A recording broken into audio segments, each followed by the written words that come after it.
Hello everybody, welcome back to Wampleville. It's bust time for Guinevere. Did the figure last night, had a lot of fun with that. Now we're gonna do this. It's really weird because the bas relief, if you want to call it that, it's actually bigger than it's about the same size. Maybe even a little bit bigger than the bust. That's not quite it. Well, technically it's bigger than the bust. Wasn't supposed to work out that way, but some of the other bas reliefs that I made, they're gonna print out like this armored wolf. Um, I don't know if it's because I'm tilting the thing to one side or the other. I'll kind of send you the images that I've been using. But yeah, this it's so weird that the bust is practically smaller. Hey there, Zell. How you doing? So Old Facts, nice to see you. Yeah, we've been trying to do the earlier stuff on Saturdays. I'm gonna move you out of the way, out of harm's way. There, I never. That's what I want to do. I just wanted to get the blackest black over here. Hey there, Landras. Great to see you. Now again, we already have our first one here. I did a different plinth with it. I've made a whole bunch of different plinths here. You get a little bit different than that one. I'm going to try and get the water effects on this after the stream tonight. I think this is all finally cured and dry enough so that we can do that. So Zell, I have tried to print out tons and tons and tons of the bits. Well, like I was telling you, we'll try to hit the battleship thing there on the Monday stream for sure, and I'll send you some pictures. With the ships that are all prepped and ready to go. Let's do this here. So I would think maybe Wednesday or something like that. I would try to do a painting small scale vid with the ships there. Nice to see you there, Pura Vida. Hopefully things going a little bit better for you there than last. I was not super fantabulous, right? Last time there. So appreciate all the bits too there, Pura Vida. Appreciate that.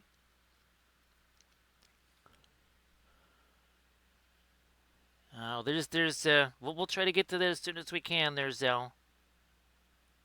Like I said, I've got 24 of those small ships painted.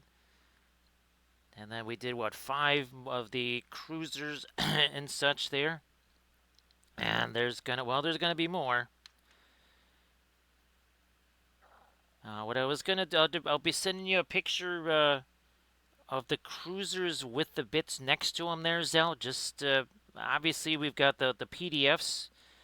Well, the exploded views, if you want to call them that. We've got those too. It's great to see you there, Uber Yeti. It's weird, Uber Yeti. Yeah, let's see. Wasn't it? Oh gosh, was it like with about an hour left or so last night, Uber Yeti, that you were able to join in? Hey there, Camda. So great to see everybody. Now again, there is primer on here, just so you know. That's not just straight up FDM. It is FDM. Oh yeah, that's right. This is an FDM. Yes, this is an FDM plinth right here. that is not joking there. So great to see you there, Pure Vita. And of course, welcome to, the usual. Just wait till there's some folks here before you share some stuffs. Great to see you there, Switchblade. So happy Saturday to everybody, except for folks where it's Sunday, like, say, Camda, for sure. So, Alt, I hope that the day was good for you, too. Let's continue this here. And again, guess I gotta keep pushing that out of the way. Now, with the figure here, we kind of went with almost like that semi-translucent, kind of almost like a veil type thing that you see there on the crown. This one here, just gonna be here, there.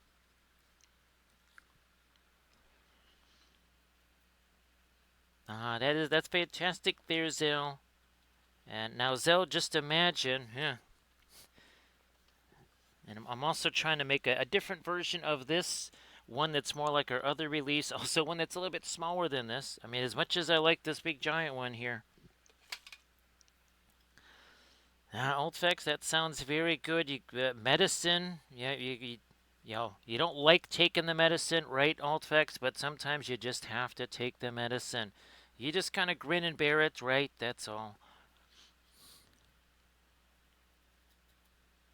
We're just gonna keep doing our little dry brushy stuff here. Now, oh, ah, check this out. Check this out. Remember I said that this was printing out? Yeah, look at that. So that's the Morrigan, and that's the one. I mean, literally, again, this raven right here. I have painted this on bull runs. I've got a leather tooled armor vest with this thing on there. Oh, I got a pouch with this. Yeah, I've got a leather pouch with this. Actually, armored wolf.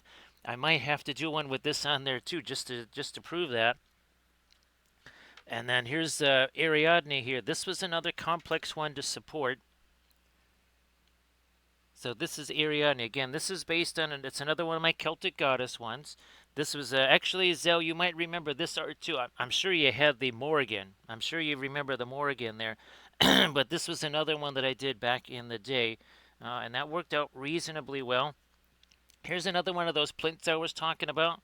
So this is, I'm going to try and make these as separate files for people so that they could have those.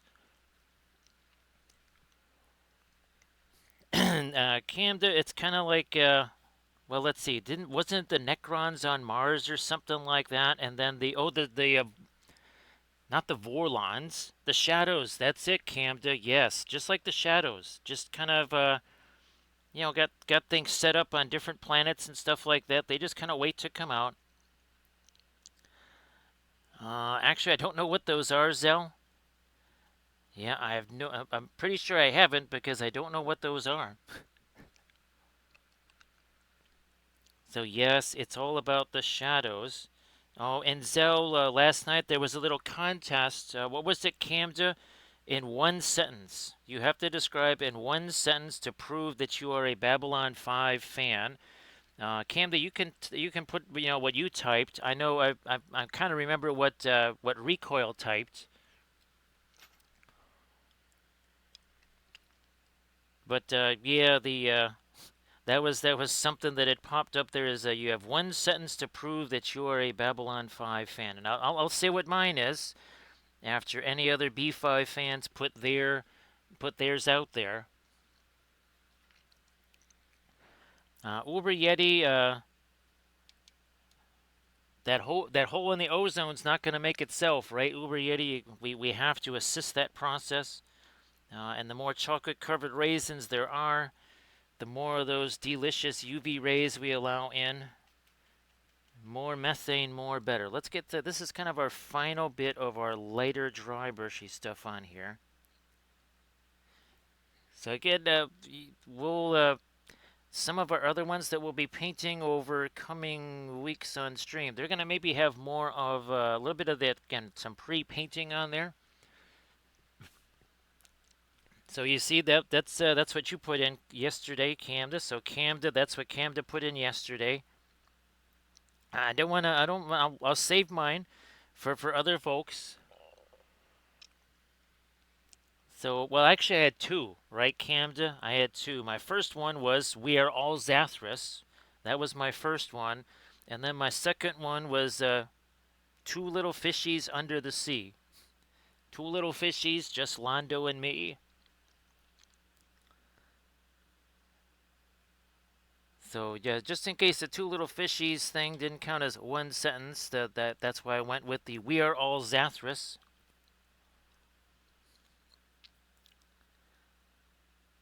Let's do this.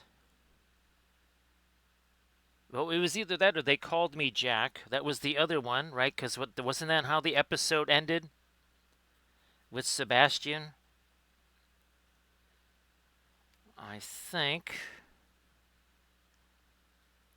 I think we're just about done here.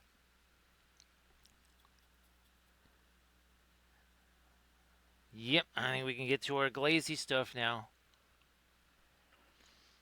So Camden, if you want to share some linkies in the chat there, now we got some more viewers and stuff like that. We usually wait till there's at least 10, right? Okay, now let's start, I'll do, let's hit the skin tone stuff first. So we're going to try this, and remember, this is kind of like a semi-opaque thing.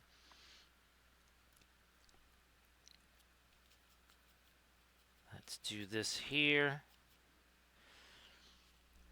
Now, probably after Adepticon is when I'll get to the Babylon 5 busts. I didn't make a whole bunch. I just made ones, again, that were based on paintings that I already did. So we've got Londo Jakar. I mean, we already have this here. Where did it go? So I already made busts on those two. I've got the Dolin, but actually, well, we've got, where's that? Did that actually work its way all the way down? And where did my Dolin drawing go? There it is. Yeah, so we've got one kind of based on that as well. We also have a Lita Alexander. We also have an Ivanova, of course.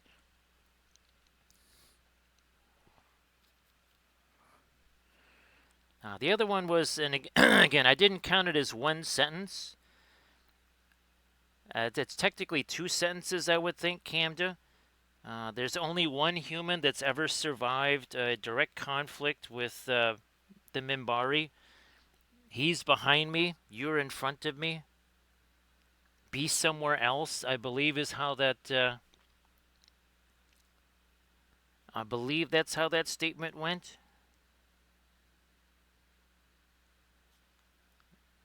All right, so we got our, we got that stuff on. Let's start to do the. Let's do the blues first. That would be in here. Oh, references would help. Let me get my references out here. Not that one. We need this one. All right, let's go with the blue stuff first. Prussian blue. We do have a little bit. Okay, yeah, we do have a little bit of the Indianthron blue out there.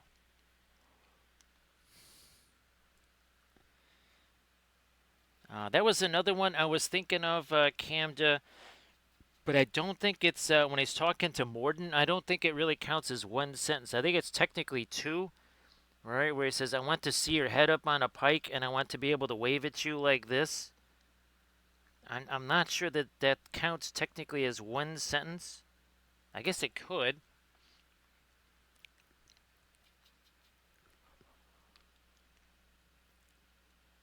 So alt facts, it kind of depends on which one you get.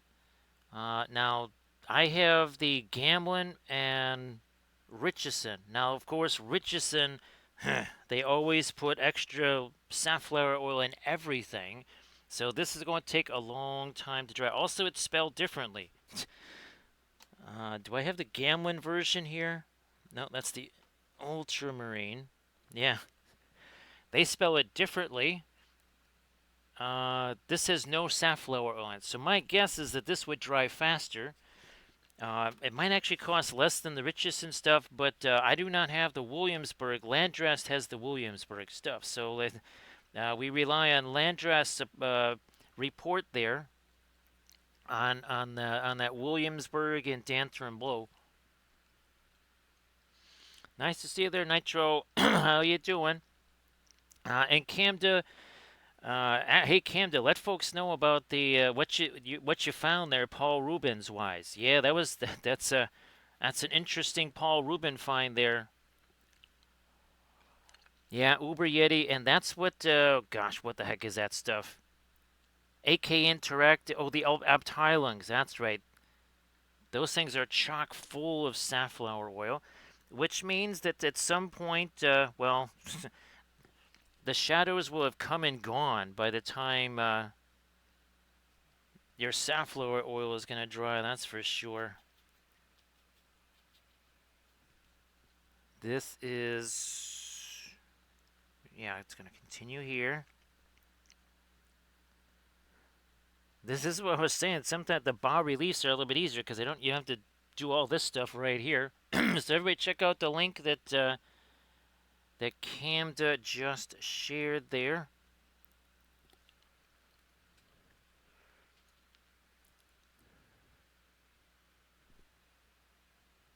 Let's do this. Well, I don't know. You know, we got to find out what the name of some of the other, well, like the Drazi, right? They had fighters too. Of course, now the last I'm thinking nobody wants to be on a Pakamara ship, right? I'm fairly certain that's like the least desirable ship to be on in all of the galaxy there.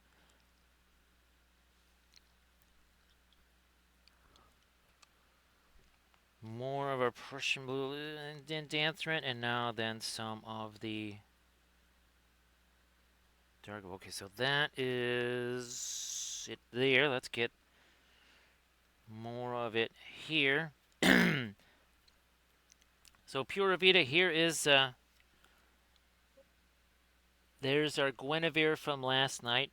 Obviously, well, what's interesting is there's less shiny on this because we were using our fabulous Series 6 Perline Crimson. So there you go. Sorry, sorry there, Pura Vida. Obviously, we'll hit that with some stuffs afterwards.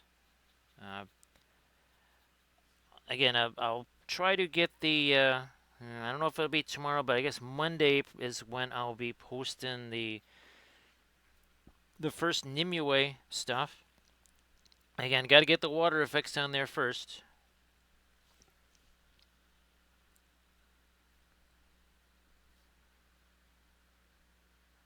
I just couldn't remember kind of who had what there. You know, I'm just gonna we'll just chuck some of our blue in there. So Camda, if you want to post any linkies in the chat there. Again, everybody please give Camda Paints a follow, because Camda also paints with the oils. In you go. Little more, little more, little more. A little bit of the Payne's Gray.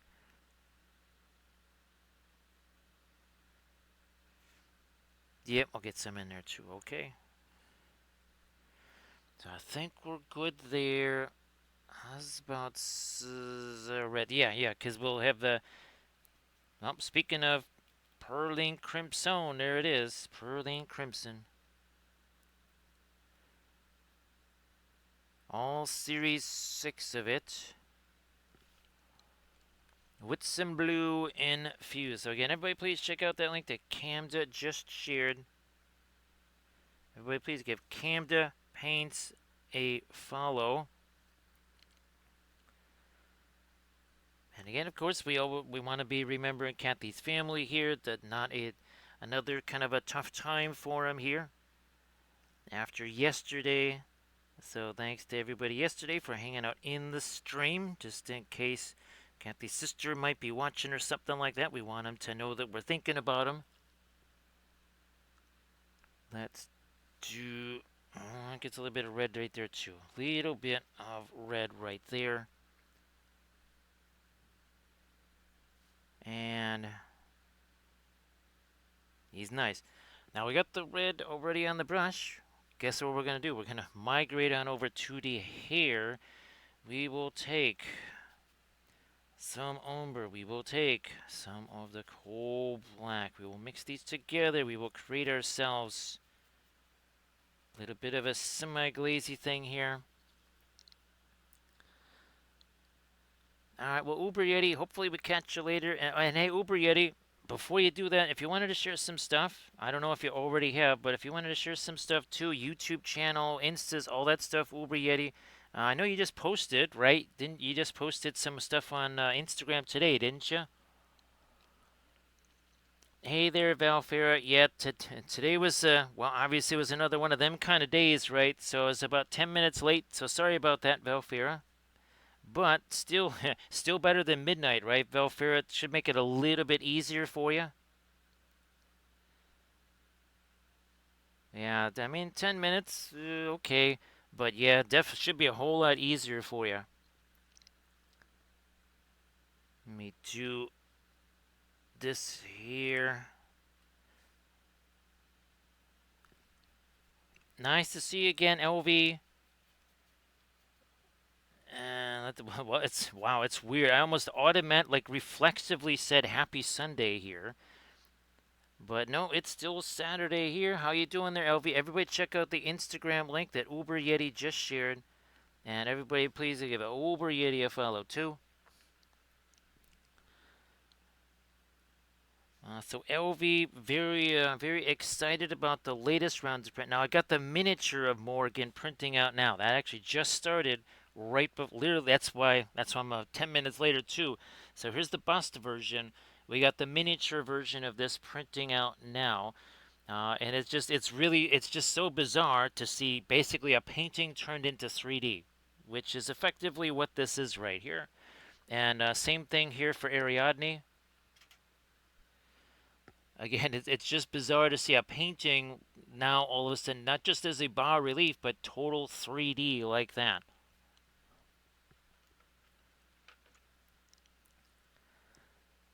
So thanks, Ovi. Yeah, it's kind of along the same lines. Now, it's not like our Cyberthurians here, but it's our Celtic Goddess series. Now, remember, next week we're going to try and do another trifecta, and that will be based on Bridget here, which again is another one of my paintings. Something that I have painted on Celtic drums, good grief. It's at least 3 times, maybe 4. And again, that design, I've painted that design so many times. Thanks, that will be. And again, remember, these are all test prints. Once we get things figured out, because there's been some where changes have already been made just based on the test print itself. I mean, this is how sculptors work. They have the initial sculpt, and they go, well, okay, let's see what happens. Then they do a test print, and then based on that, they make either changes or they say, okay, we're all good. Oh, Valfera, that FEP, it seems like it worked out. I did a very small test. Actually, Zell, I was printing out some more of the, just some of the cruiser parts, right? The bridges, weapons bays, and that sort of thing. Yeah, I printed out a little sheet of those because it wasn't going to take long, and I figured it wouldn't put that much strain on the FEP there. And again, where's Gwenny from last night? So this is the figure version of Gwenny. Night before, we did the bas relief version of Gwenny. Well, also Cyber Nimue too. So there's Guinevere, and now we are doing now we're doing the bust version, which actually weighs less. It is lighter than the bas relief version, which is crazy, Valfira, but is what it is. Is what it is. Now, I am making a bunch of stickers for Adepticon. We have a whole bunch of stickers. And there is going to be a dice bag also made for our Cyberthurians with this logo, courtesy of Armored Wolf. Which means that Armored Wolf has got to share his Instagram link there. Got to share the Instagram link. Everybody go to Armored Wolf Productions. Get lots of dice bags because there's no sleep in Wampleville, right, Camda? Nothing like that. Now, Landress, do you have everybody over at the Costa today? Well, no, that's right. Doesn't M-Toys have the Blood Bowl tournament today and tomorrow? Over at the Game Castle? Never mind. Now, if that's the case, he's doing that.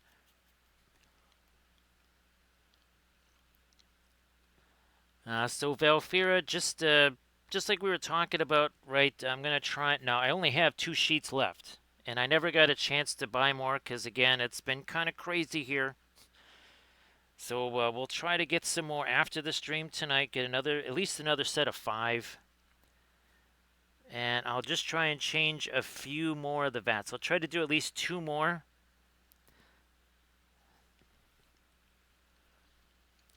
Also, I'm going to use a little different strategy for in between, what would you say, in between vats or something like that. Yeah, so what I'm going to do from now on is just empty out the vat each time instead of trying to kind of stir up the stuff inside the vat because I think that does a little extra harm to the vat. So yeah, I think from now on, all I'm going to do is just empty the stupid thing out. It means I got to buy more of the filters though. Yeah, that's. I gotta remember to buy more filters.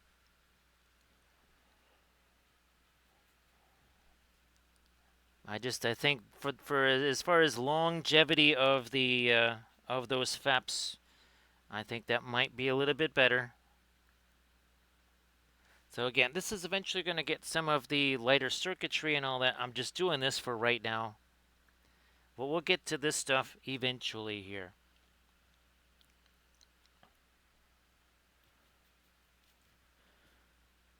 Of course, Valfairy wants to share something in the chat. Please go ahead.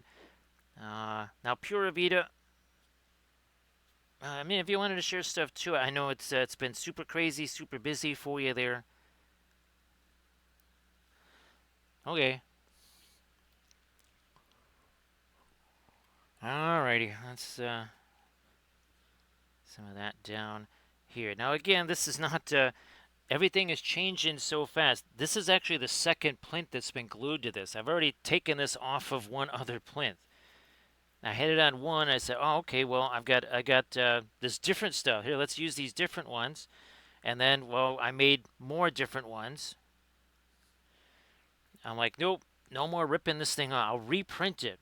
If I have to, I'll just reprint the stupid thing." I mean, I could get away with it because this is a relatively solid piece right here.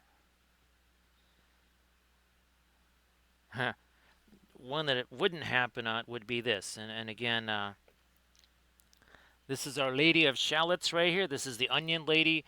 I've got a pretty nifty bas relief for this. So that is something I'm going to hopefully try to print out tomorrow is a couple of the bas reliefs. Reliefs is there. And also, too, the goal was to have all this stuff at Adepticon. Yes, all of this stuff at Adepticon.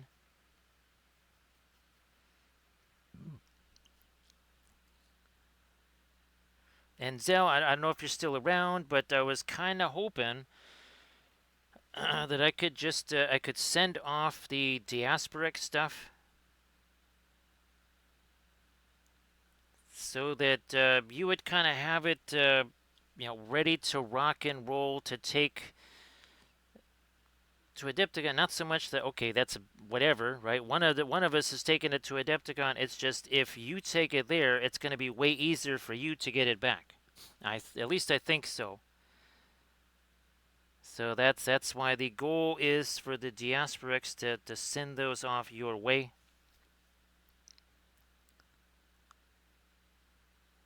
So again, that you just like, okay, here, I'll just get everything set up, prepped, ready to go.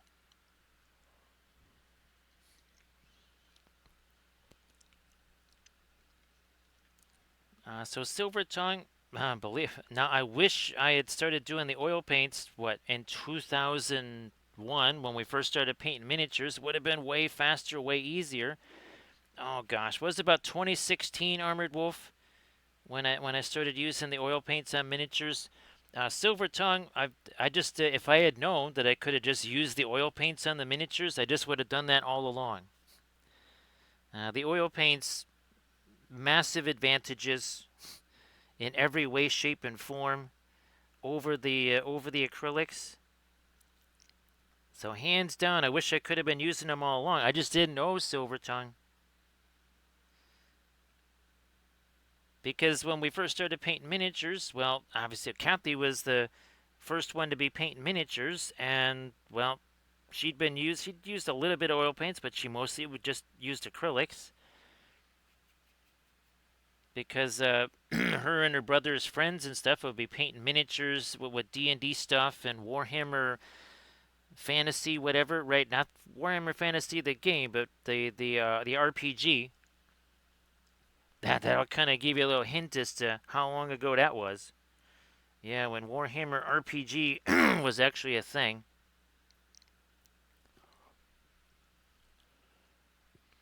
The oil paints are far more luminous, far more durable, actually way less expensive because you're using a far fewer number of colors by like a lot.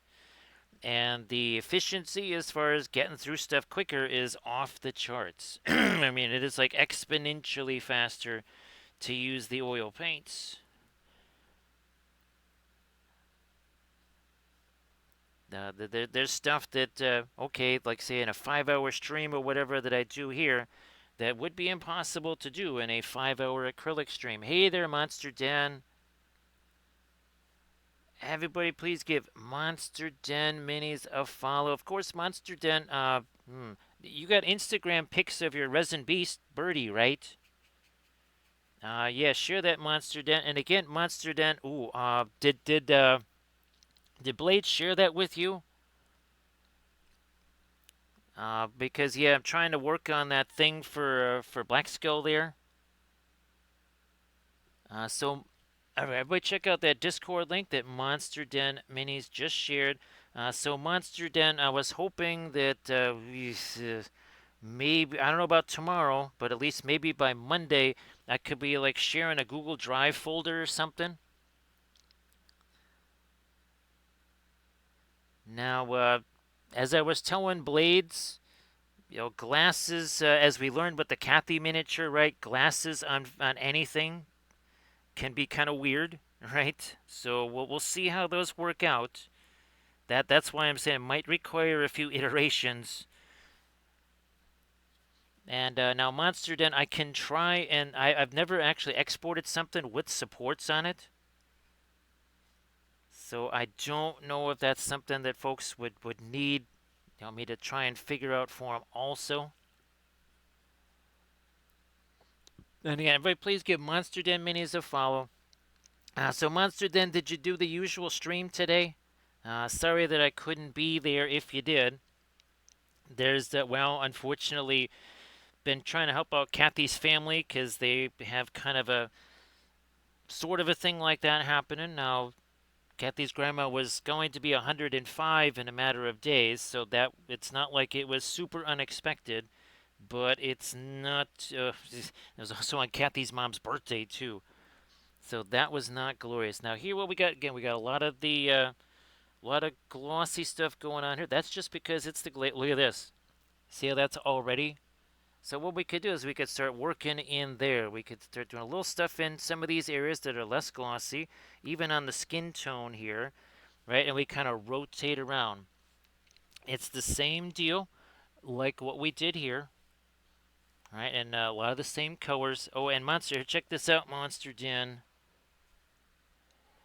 There's the bas relief version. So it's going to be, I think, a little bit more like this, Monster Den, but I'm also going to try and make, we call them the tarot card version. So I might try to do two different versions again. That's the tarot card version. You can see how flat that is. And then this here, you can see obviously there that it's kind of like partially coming out of the surface there. So we'll see which one works better, which one looks better. Wait a minute here. Let me get, there's some paint got on there. That would have been bad. Okay. And oh, here, Monster Den. I don't know if you had a chance to see these here. So again, that's the 75. I'm going to call them 75s. There's the bust version. We're going to add water effects to both of these. That's kind of the last thing yet to go. Thank you so much, Pura Vida. More medicine, more better, right, Pura Vida? Have yourself a good night, Pura Vida, and take care. Hopefully see you on Monday there.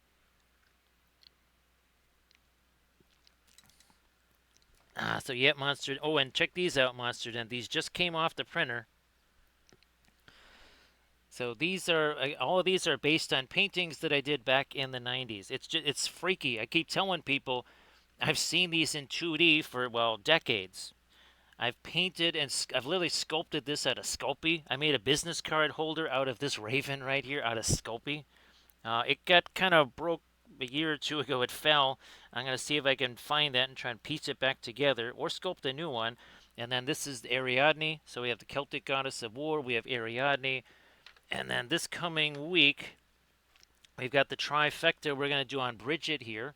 And again, that is a painting that I have done many times. Seeing this design, it's like, man, it's like I've painted that so many times, but it was a long time ago. So we will be doing some of those. So have yourself a good night there, Pure Vita. Now again, I think we can maybe start fooling around with the skin tones here, because again, that is set. Hair is starting to set a little bit too. Start playing around with these things. Terra Rosa, more Terra Rosa. Well, this is the Paul. It's not Terra Rosa. Terra Rosa, Camda. Yeah, it's the Paul Rubens. And again, if we give that, check out that Discord link. Now, Monster Den, I'm not familiar with that game company there. Is that for a single figure? I don't even know what the categories are, Monster Den. All I know is that I have a unit painted because I painted a unit. I'm guessing large creature is one, single figure unit. I have no idea what the other ones might be. I got no clue. You would be way more informed on that than I am. But actually, if you want to tell folks who makes that there, Monster Den, my feeble brain cannot remember. I know you said several times, but yeah, my feeble brain cannot remember such information. Wildwood. So Wildwood by Tabletop Titans. If you wanted to shout them out there, Monster Den. It looks like you had a whole bunch of fun. Now that's just about done, right, Monster Den? I think I could swear you were saying like, yeah, there's some things I want to tweak on it and stuff, but it's quite far along. No matter what, it was looking really nifty. What I saw on the Instagram post, and that was a couple of days ago. Yeah.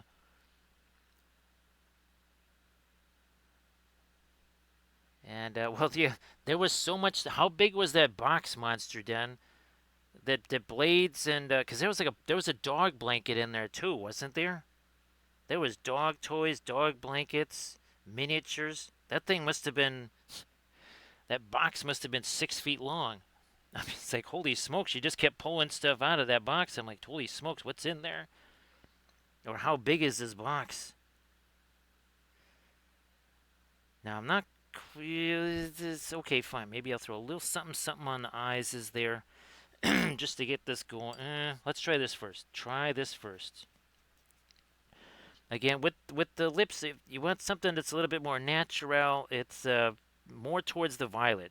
That whole ruby red stuff, that's kind of a, well, 1940s lipstick sort of thing. Yeah, if you're looking for something that's more like what actual lips are, right, Armored Wolf, more towards the violet. Boy, Monster Den, that was like a that box was like it was like a paper TARDIS or something there, Monster Den. That thing was there's just so much stuff packed in there. Although I wouldn't be surprised, given remember what Blades was able to bring to Adepticon. She brought like 2/3 of an entire Canadian grocery store to Adepticon back in 24. So I guess I shouldn't be surprised, Monster Den. Oop, there we go.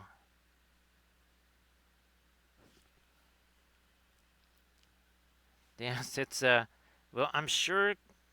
Actually, I'm sure, Camden, that plenty of kids have made themselves a cardboard TARDIS, right? Let's put it this way, Monster Den. I am technically, I think, maybe I might have eaten them all now, but as of just even not that long ago, I was still eating some of those craft dinners that she had brought to Adepticon years ago. That was a whole nother building ago. Looky here, looky here, look at this. Look at this. Maybe we'll thin that down just a smidge. I want to get me a little bit of that in there too. Okay, let's try this here. Actually, I'm going to do this. There we go. Oh, there we go. That's is nice. Is nice. Of course, I made the mistake of putting my glazy stuff on the plinth just to try and, absorb some extra time for this other stuff to set, which now means I'm covered in plinth glaze. There's a new color for us there, Cam. The plinth glaze. Yeah. Plinth glaze is a very complex mixture of coal black and Payne's gray. No, that's plinth. That's plinth black. Yeah, we don't want to confuse it, of course, with cadmium gray shade, which of course is not allowed beyond the borders of Welshlandia. Again, the pigment can only be found in Welshlandia. And again, that is cadmium gray shade. Okay, so again, just trying to take advantage of where the red had a chance to set a little bit. Maybe in the crown, we'll start getting a little bit of our lighter golds and such. Lighter golds and such. Well, mid-range golds and such. How's that? Again, just utilizing it. Look at this. See, that's like a little mini filbert right there, or a micro filbert. Yeah, something like that. Ooh, actually, this should be probably gold here too. Howevs, we're going to have a whole bunch of greenish gray reflected on there because, you know, that's what we do here. And much like how we are all Zathras, right, Camda? We are all Pigment Red 101, just like we are all Zathras. So again, the challenge was prove that you are a Babylon 5 fan with just one sentence. One sentence.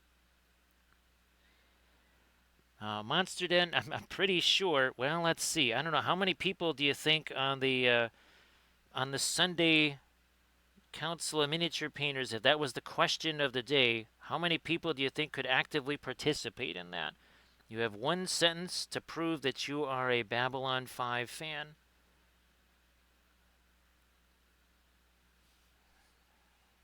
Oh, God. I was like, what the heck? It's a piece of our Rohan terrain right there. I'm like, what is my hands getting stuck into there? Come on, give me some more of my golds here.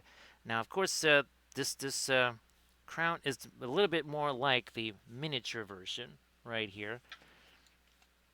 Just like with Nimue, right? You saw that the pose of the figure was different than the pose of the bust. For things like bas reliefs, it is highly recommended that the face be, well, more like this.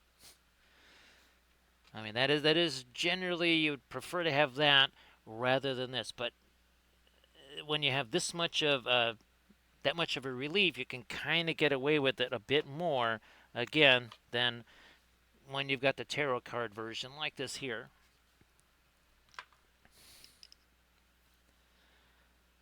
Let's see if we can still wrap up some more of our, yeah, we can get some more of our lighter gold in there too.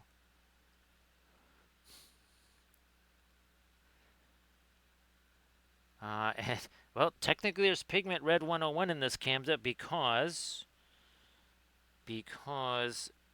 Naples Yellow Deep has Pigment Red 101 in it. Have a good night's sleep there, Monster Den. I know that it has not been an easy week. And again, everybody please give Monster Den Minis a follow. So have a good one there, Monster Den. Have a good one.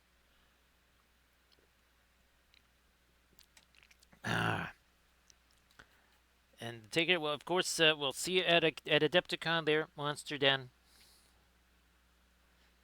And of course, safe travels in advance to Adepticon, all that good stuff. And again, the birdie was looking super fantastic. So you should be super pleased about that.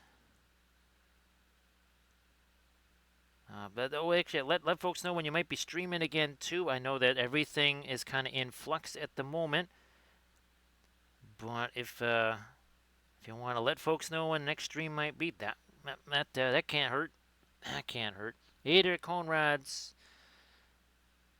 Well, geez, Conrad's at this rate. Let me see. Monday.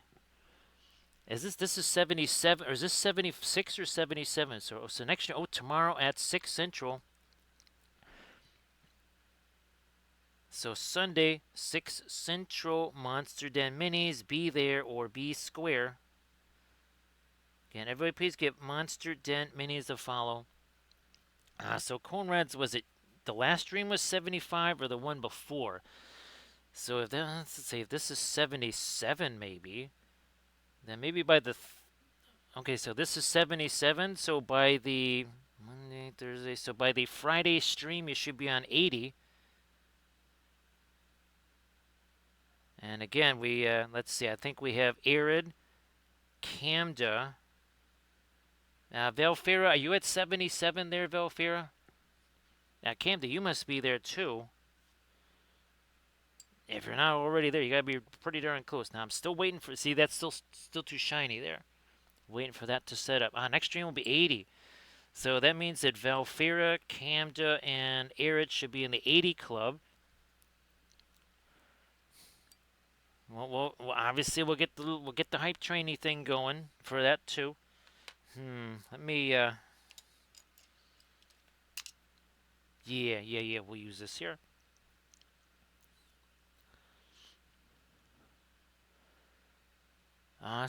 Camden says you can click the little bubble thing on the left and scroll down to see what the streak is, or where the status of your streak.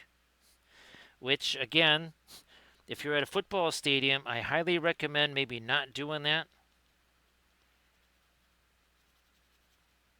Yeah, I would highly recommend not doing that because, well, by the nature of the activity, you're going to have way less padding than, say, the people that are coming after you. So that might not be, unless you're wearing like a skin tone colored goalie outfit or something like that. I don't know. I would again suggest maybe not doing that at a football game. Look at this. Just a couple of brush strokes right there. I'm glad you're getting a chance to do a little bit of resting there, Conrads.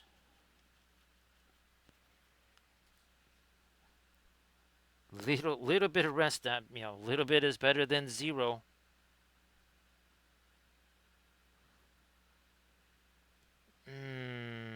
Fine. We'll go with this.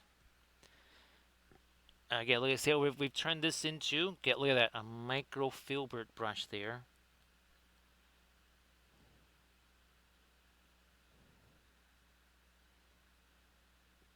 So yeah, Camden, there was somebody at the Super Bowl that thought it'd be a good plan to do that. He evaded security, but not a New England defensive back.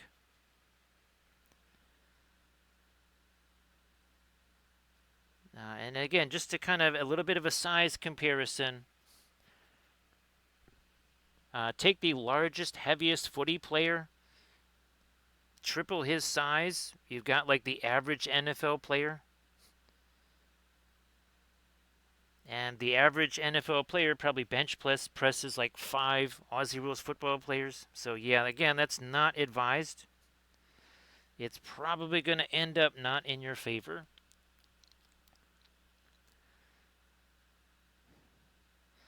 Now, Conrads, hopefully we can have some nice chill tones for you here.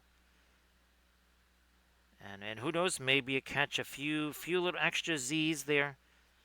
Just relaxing, just chilling out. Look at that. Again, see a kind of a micro. Well, this is more like a mini filbert, not a micro filbert. Yep, Switchblade used to do that. Well, there was oils, watercolors. Actually, my favorite Switchblade was pastels. Now, give me a chance to scroll. It takes a while to scroll up here. So again, now this is when I'm going to turn into a bas relief.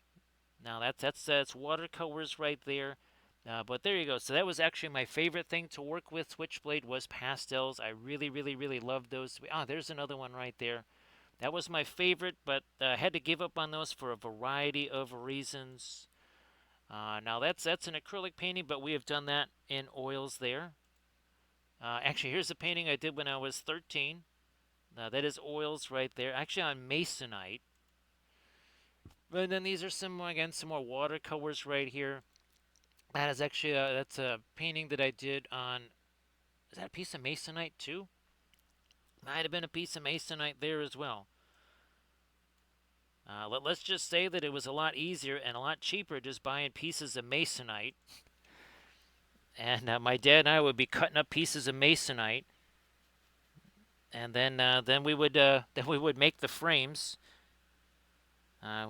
We had this nasty old miter box. It was not terribly fancy. I've got a much nicer compound miter box.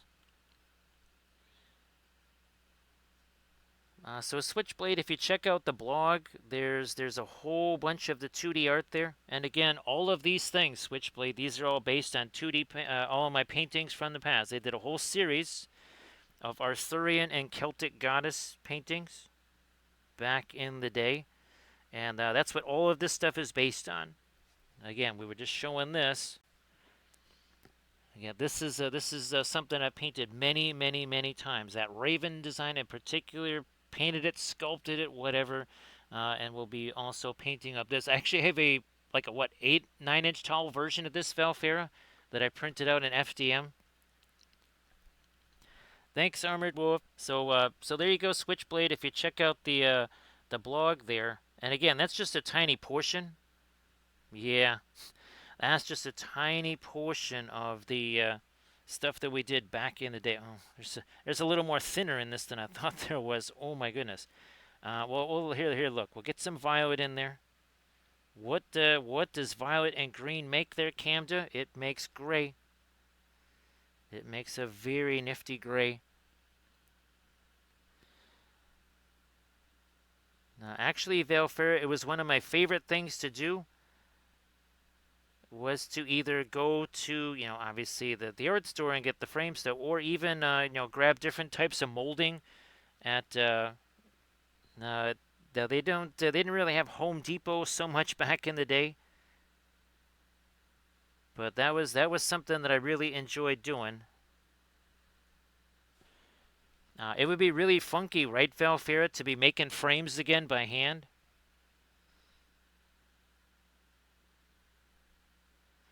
Although I think now, Valfera, knowing what I know, I think I can actually make more printable frames. I mean, we're making shadow boxes. We should be able to make frames. Where the heck did that go? Yeah, if we're able to make these, we should be able to make frames for them.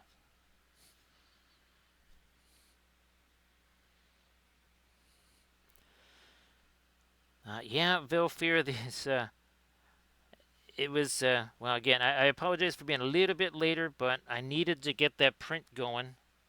I'm still super chuffed though, Valfera, that the FEP worked out, no leaks or anything like that. Look at this again, getting starting to get some of our cybernetics there with some of the later stuff, but see, it's still too wet back there. No problem. We just wait. Don't be a hasty little hobbit, right, Camda? Well, look at this. We're going to make some more gray. We are going to take whatever greenish colors on there. We're going to... Actually, I'm going to add me a little bit of this here. A little bit of our Naples yellow to that. Going to just start getting a little something. We got to refresh that brush. Let's refresh that. Hey there, Grey Wolf. So Grey Wolf, yeah, that would be quite the stunning collection. Because it was years ago when I got these, Grey Wolf. Now, Grey Wolf, before you send those up, now, of course, I always combo those with other lighter opaque colors. So just in case you wanted to give them another try or something like that. Yeah, just on the off chance you wanted to give them another try. And of course, Grey Wolf, if you want to share some stuff in the chat. Oh, and I'm glad you're going to get an opportunity to have a nice little kind of a game weekend there, Grey Wolf. Got to take advantage of those when you can, right? Now, someone dares to enter our domain. That would be Flying Ryan, who chooses to fly into Mordor. Uh, well, they didn't fly the eagles into Mordor. They went on foot. How you doing there, Flying Ryan? And thank you so much for the raid. Everybody, please give Flying Ryan a follow. Of course, Ryan, you want to share some stuff in the chat. Like always, please go ahead. So, Ryan, check this out. We are now painting the bust version of our Cyber Guinevere. This was the figure version that we painted last night. So about a 75 mil. I'm calling these 75s. I'm going to say it's a 75 mil. And here is we did this on Thursday. So there is the bas relief version of our Cyber Guinevere. We also did Cyber Nimue right here. Oh yeah, here you go, Grey Wolf. You can really see what these look like, right? And now here we'll get you our 75 mil Nim and also the bust version, which we're going to add water effects to. So we did this last Friday, and I believe we did this last Saturday. So that's what we're doing, the bust version of Guinevere. And again, lots of fabulous translucent cloth there. Really fun stuff. Thanks, Ryan. Appreciate that. And of course, Ryan, you want to share some stuff in the chat, please go ahead. And we have more Cyberthurians on the way. This is Lady of Shalott. And again, this is based on another painting of mine where the mirror and the scene, it's kind of, well, the mirror was cracked, but then as the scene moved forward, parts of the scene were also part of the mirror and also part of that was cracking. So I was trying to convey that as best as I could in bust form. I think the bas relief really, really conveys that. And that's something I'm going to try and print out overnight tonight. Everybody check out that Instagram link that Ryan just posted. And again, here's some more.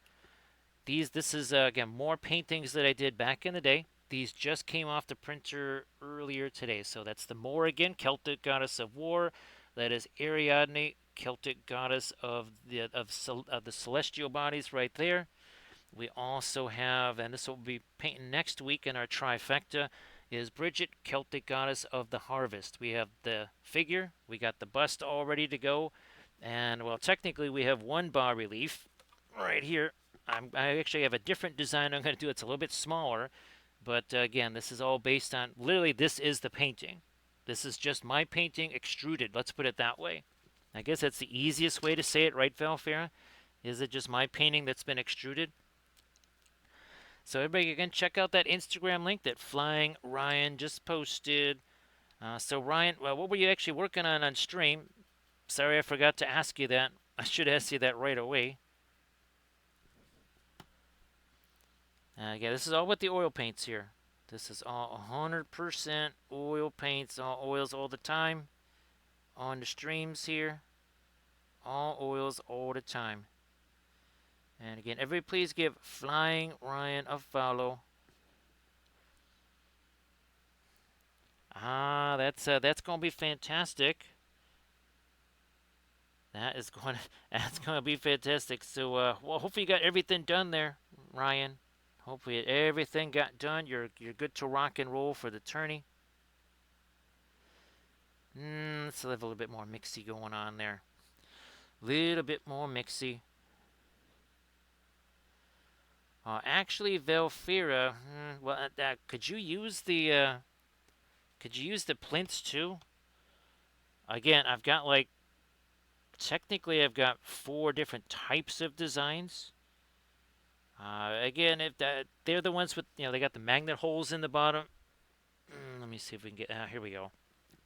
So again, this is another one of our favorite. We painted this up a couple weeks ago on stream, and that's not the biggest magnet. That's the second biggest magnet right there. The largest magnet, again, those could rip the iron out of your blood cells. Can I find, oh, here it is. Look at this. Look at this magnet right here. Look at that thing. That is a beast. So the typical magnet that people are using is more like that. That kind of gives you, again, this right here, you could, a couple of these, you got yourself a particle collider. Yeah. Well, here's hoping we can keep you entertained there, Ryan, while you get some more work done. And well, I don't want to curse anything. The moment I try to say, "Oh, best of luck with those evil demon cubes with the dots on them," yeah, that's people always say, "Don't you dare talk about that. You know what's gonna happen." So yeah, I generally refrain. Hey, they're MTLAs.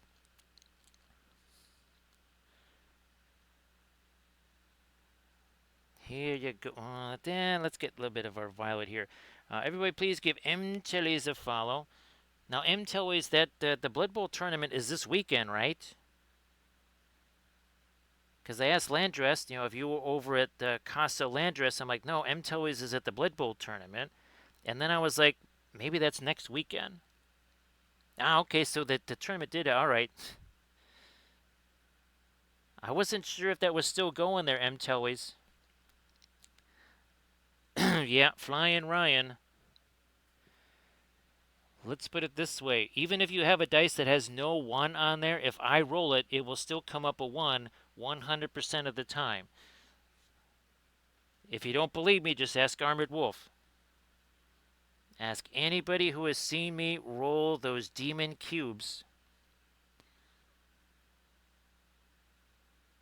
I'm glad that worked out, because you had 30-something players for that, right, M-Towies?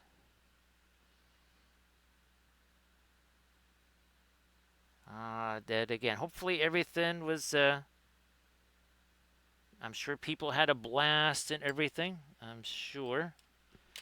I'm going to start getting into some of the darker stuff around here, because we're still waiting for some of the, you can see there's a little bit of shiny stuff going on there. Oh, by the way, this is an hour. Yeah. This is 1 hour in. Is that our Painsy Gray right there? Holy smokes. I put way more of that Payne's Gray out there than I thought I did. Gee whiz. Alright, well, whatevs. Whatevs. And of course, well, we do have one last Battlefleet Gothic stream, I guess, coming up on Monday. But any other Mondays after that, it will be this. It's going to be our own Middle Earth War at Sea, or MIWAs, as we like to call it. Yes, Middle Earth War at Sea. That is a thing now. It exists. And again, can I reach it here? I think so. Yes, I just can. Just can reach it. Look at that. So here is the very professional, very elaborate way that we are going to make the mock-ups for the ships. Yeah, this is what we're going to use to initially sculpt the ships. Is this? And then we'll turn them into STL files. Yes, we are going to do that. That's going to happen. People are like, wait, what?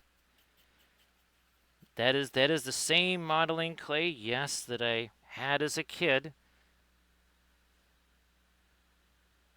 That I used to apparently be very good at grinding into the carpet in the living room.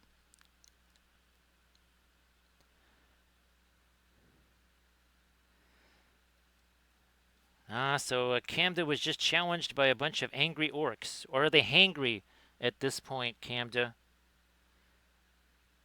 They shouldn't be hangry just yet, right? It's a little early for that. Yeah, that should still be hours away, right, Camda? Yeah, I'm just gonna start throwing in some of the darker stuff in the recesses here. Darker stuff in the recesses. Let's do this. And then just like we did, a little easier to see it here on the bas relief version. So you can kind of see in the gold of here around the cloaks and stuff. You see how we kind of we enhanced the filigree when we threw in some more darks there.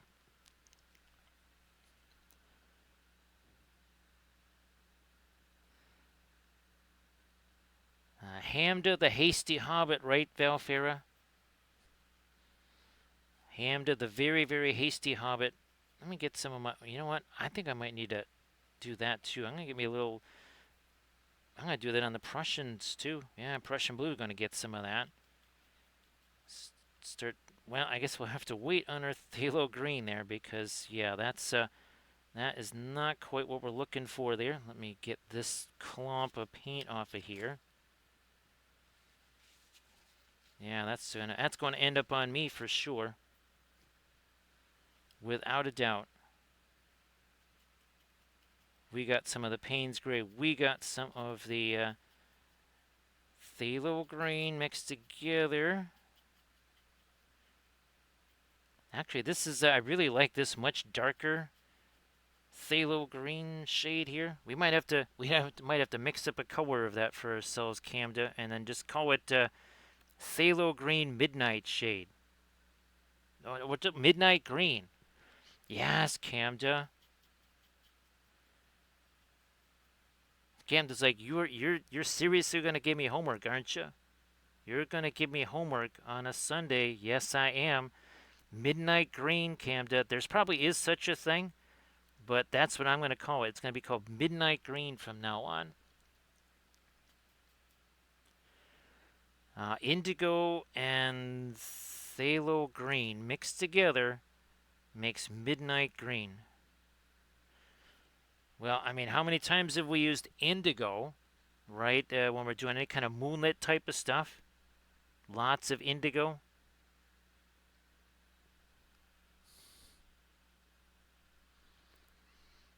Uh, so, so Valfera is volunteering. That means that Valfera gets extra lunch money from Camda if Valfera is going to do Camda's homework for him there. That would be too dark there. Not going to do that. I was just about to. Let's get a little bit more of our Prussian blue in there. Yes, yes, yes, yes. A touch of the green in there, but this is more like Prussian green right here. Well, true Prussian green.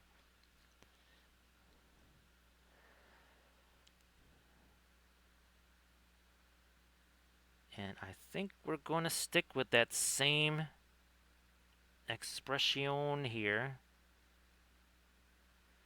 Looking off in that direction.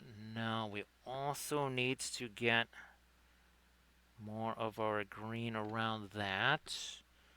Also more of it up here.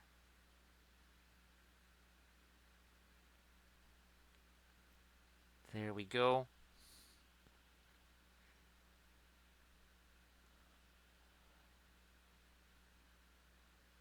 Well, that'd be actually what Cam does. Since we start so much later, that means we could still use it on just about every stream, right? Well, there you go, Cam. When people say why are the streams so late, we'll say that. You can only use midnight green after midnight. So yes, we're stuck, right? We have no choice, Valfira, but to start streaming after midnight. Yeah, there is no other choice.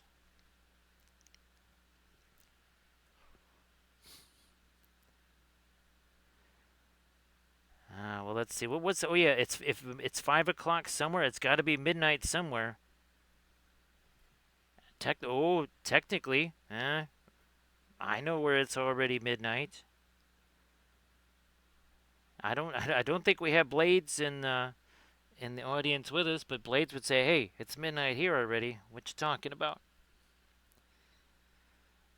But of course, we're just central time zoners, right, Valfair? What do we know? Yeah, we're just central time zoners. We are CTZs. It kind of sounds like a condition there, Valfira. Actually, if it sounds like CTE, it would be very appropriate for us, Valfira, right? Because we do spend most of our lives semi-concussed. Let me see if I can get some eyebrow. That's a little too much of that. Here, let's back away here just a little.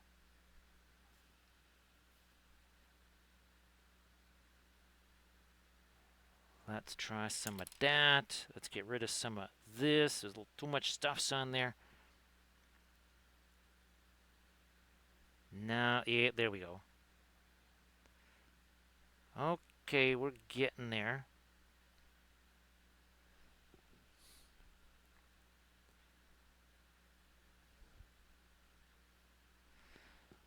Actually, no, there was more than one person that insisted that my Guinevere character was based on Ivanova.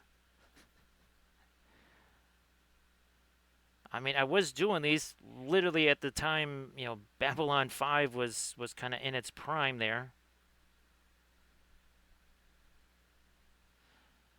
So who knows? Maybe there's Ivanova influences in our Guinevere there.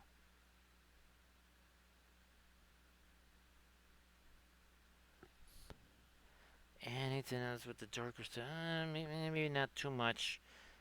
Maybe not too much. I think we can start doing some lighter bits on the hair. We haven't really done a whole bunch on that. Again, we're gonna leave this some time to set. Now let's wander off to the hair. Doing some lighter stuff there. I think we'll use that. We're gonna get some of that lighter bluish gray out of there first. Velfira, it's I feel kind of bad. There's no way I can get up there, right? Because we were already we weren't just behind the 8 ball, Velfira. We weren't even in the pool hall. Yeah, to be behind the 8 ball, you got to at least be in the pool hall, right? We weren't even there.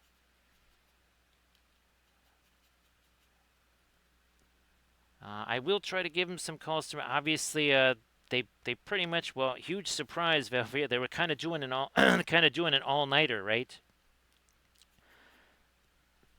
So yeah, Kathy's sister was saying how she slept something like 45 minutes all of last night.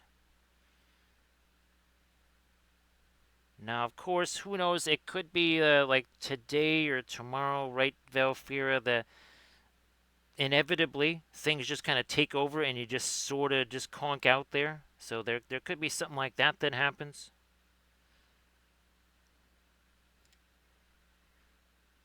It's weird to go from literally shifting from birthday plans to this, so that's a little bit of a sudden transition, needless to say. Now, this needs to have some of the red in there. Let me get this. Ooh, see, that's what I think I. No, no, no, no. More of the. This is basically Indian red slash Mars red here. So MTOWIZ, again, you want to post anything in the chat there, please go ahead. Everybody, please give MTOWIZ a follow. And like you were saying there, MTOWIZ, you don't have to worry about a Collecticon at the same time as Adepticon. Oh, MTOWIZ, I forgot to ask if, well, do you have one before Adepticon? Are you still squeezing in a Collecticon and Adepticon, just not on the same weekend?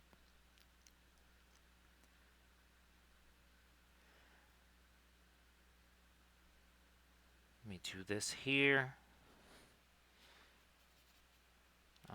And I do think the latest video that must have gone up on the Patreon page yesterday. I will be trying to film an episode Sunday,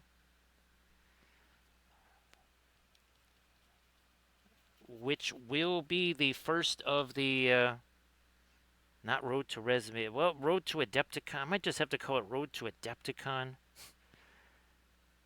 I might just have to do it that way. Yeah. Well, we'll try and kind of. Oh, again, this is the.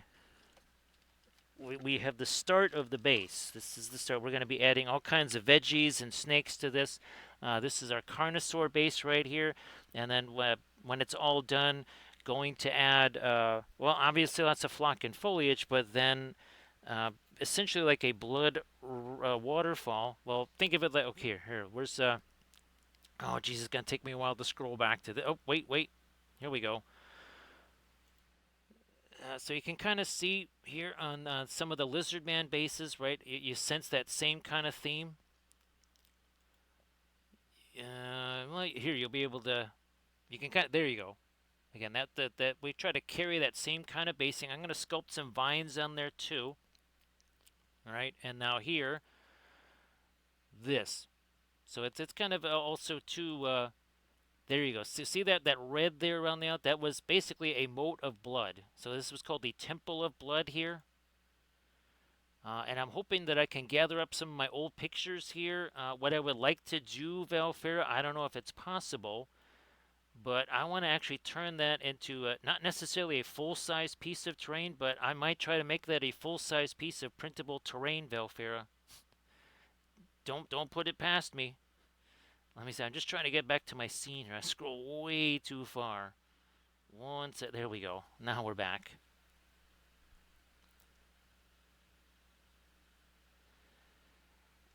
Valfera, that one actually, I'm using my basing bits there.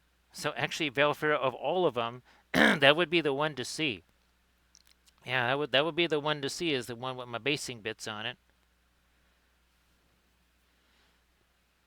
It's kind of funny, Valfera. They asked me how was the reception to the basing bits, and I said, well, people definitely posted me. They sent me pictures of the alert.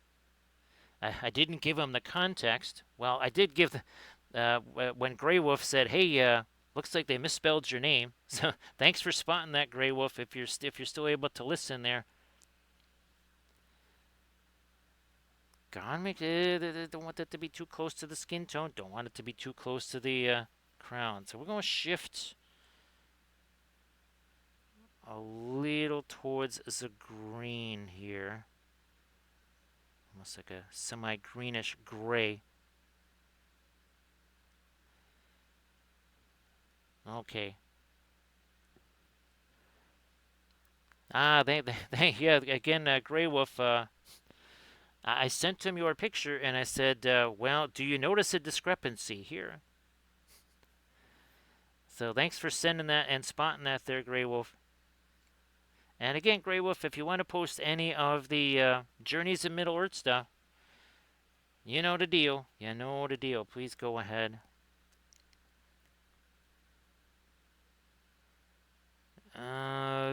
Yes, we're going to go lighter there.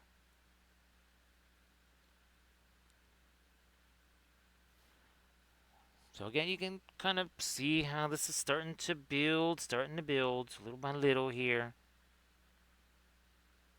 Or lot by lot, I don't know. It depends on what your perspective what your perspective is on that. I think I might be able to do this here. This stuff is nope. That hasn't quite set over there. So we'll wait.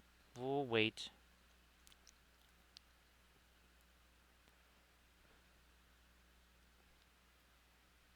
And again, Switchblade, you want to share some stuffs too or anything like that, please go ahead. I'm going to try to get me some more of my lighter red in here because that was one of the first things we did. That should be more set. Ooh, nap. Well, let's see. Windsor red slash Naphthol red slash Fanchon red. It's all the weird named colors. That's pretty much all the same thing. They all have different names, but it's basically the same stuff.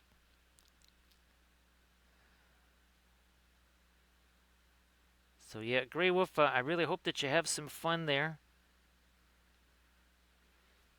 I'm just going to keep rolling with what's on there. I'm just going to keep rolling with what's on there. Like so. Up here. Like it do. Now we'll go get some of that over here.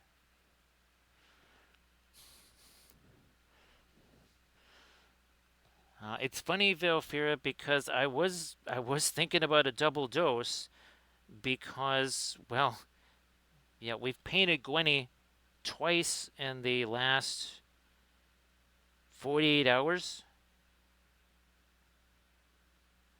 I was tempted to there, Valfira, but actually, there's going to be much more going on with the plinth here. So yeah, we haven't. I'm just kind of waiting. See, once this sets down here, there's going to be a lot more of the glowing kind of circuitry in this plinth. The other ones, like say, okay, the Nimue, um, the Green Knight, this also were the Lady of Shalott. The plinth was so necessary for additional story that I couldn't quite just do this. We're able to do this with Morgan Le Fay and our Guinevere here, where it's again more like a cybernetic stone type of thing here.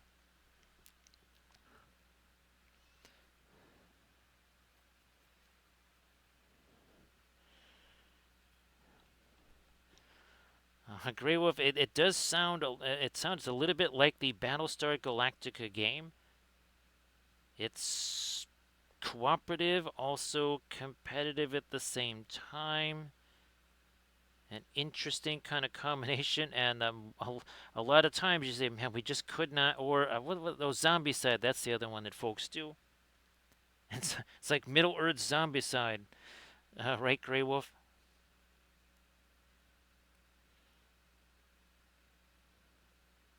There we go. There. So like so that the that Morgan bust there, I was able to in the bas relief, I was able to work in some of the more background elements of the painting. On the figure itself, it was literally just the figure and pretty much nothing else. But on the bas relief, that's the one that's going to look most like the original painting. And again, that's your Celtic goddess of war. For Ariadne, there was really not much of a way I could work the backdrop in.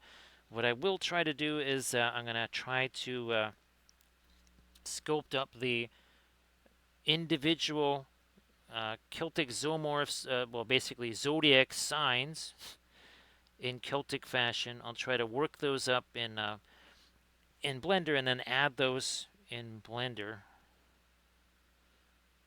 around the plinth. Do I want to go any later than that? Or all right, fine. We'll try about that teensy bit later. Nah, it's a little too much of the. It's a little too much of our yellow in there. Yeah, let's get a little bit less of that Naples yellow. Again, now we've got ourselves quite the rosy skin tone. We can put that on the face there too. Actually, Valfera, this is one of those recently retired ones too. Yeah, this is technically not a frontline service brush anymore. This one's all be. Oh, geez, Val, I got to get me more of these. There's a whole bunch of stuff I got to order after the stream tonight. That's for sure.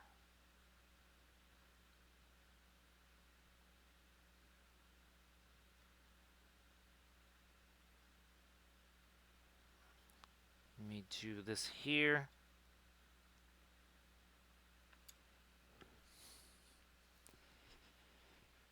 I don't have. Oh, I thought I had my magenta. I don't have me a magenta out there. All right. Whatevs. We'll roll with this. If that's the way it's got to be. So, well, Grey Wolf, I'm glad that you could hang out here. That's why I've been trying to do these earlier Saturday ones here.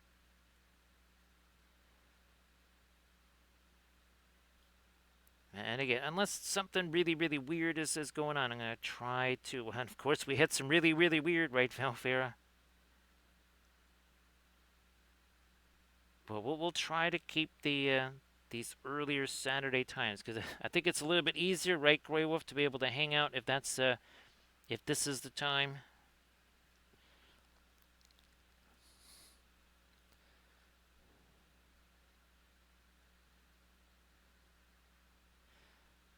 So Grey Wolf, that really is that it kind of sounds like what would you say, the sort of zombie side that I would really like, because I mean zombicide it's neat and all that, but not necessarily super into zombie movies and all that. So that's where the journeys in Middle Earth could be super, super, super fun. That's for sure. Let me see here. We're gonna try to get some lighter skin tone over here, all along here, also up here too. We also gotta get reflected light on the underside of that schnoz there. Not this though. We're gonna use maybe some of this here. Let's see if this is enough. Yeah, just enough. Okay, we don't want to go too light. Might actually have to throw a bit of some deeper shadow stuff there in the nostrils.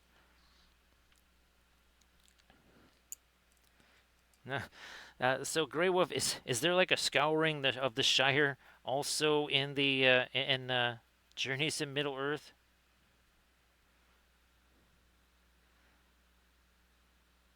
Trying to get you lighter here.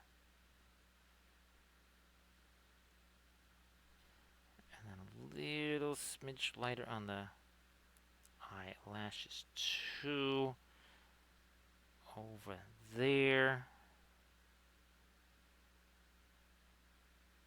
Get that a little bit more blended there. Let's see what we're doing on this. Yeah, let's grab our much newer brush here. Let's do the lighter stuff in the irises here.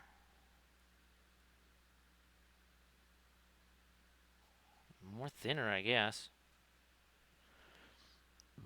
More thinner. That worked.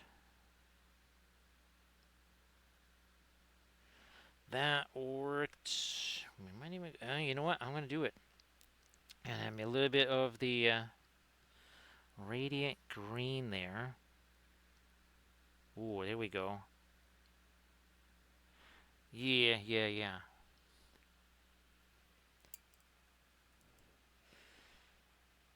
It's really nifty that there's all those expansions, Grey Wolf. And of course, obviously, there's so many fantastic miniatures out there. You can and the little bits of terrain, right? Like the ones that you made.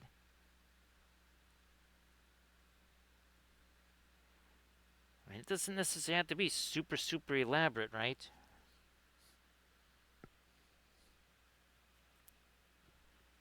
Now we are gonna also here. I'm gonna back away to our more of a phthalo green for some of them. Let's see what we got here. Let's see what we've got. Lighter. And even this, still just a mid-tone.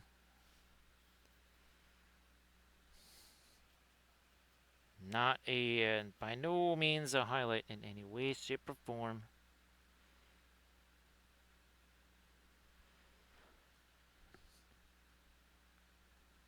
Throwing in a little something lighter in our green. Same deal here.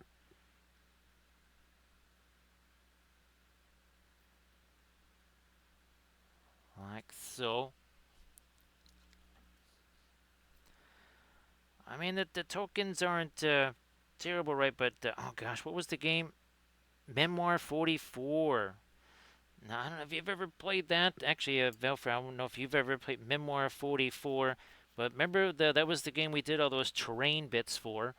Because, well, you had all the stuff sitting right on top of these. And again, it's not like they weren't nice. They looked nice. It's just all the units sat on top of them. So if you wanted to see what the terrain was, you had to lift up the unit to see what the terrain is. And immediately the other person's like, well, gee whiz, I wonder if he has a card that's going to take him in that direction. Because he just was looking at the units that were sitting there. And he wanted to know what the terrain was underneath it. So to prevent that, so you could just like glance at it for a second and know exactly what it was you were looking at, we literally made three-dimensional terrain pieces for it. You can see what we're doing. All right, starting to get some glowy stuff happening back here. Got to do one here. Come on.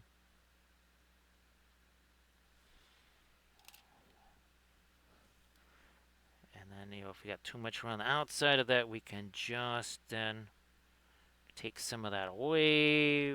Some of that over here. Like you do, whatever's, don't matter. Not a big deal.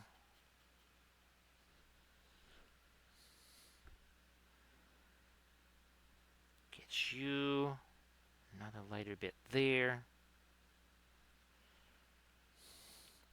And then we'll let some of that stuff sit. Let's go back into our phthalo green here.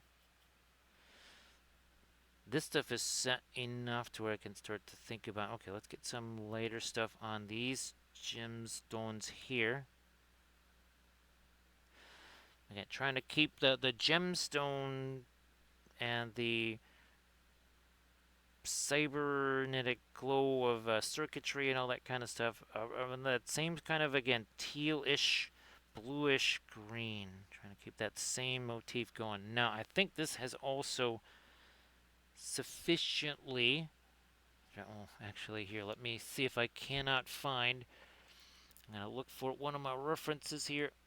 I think perhaps... I'm looking for my Morgan no, not my Guinevere Bust idea here. Is it? Or is that too far back? Okay, no, that's not it. That's not it. Well, we're just going to have to take some guesses, I think. Yeah, we'll just take some guesses.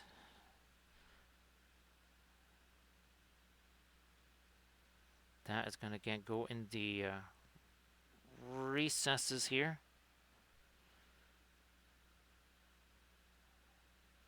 Like you do down there.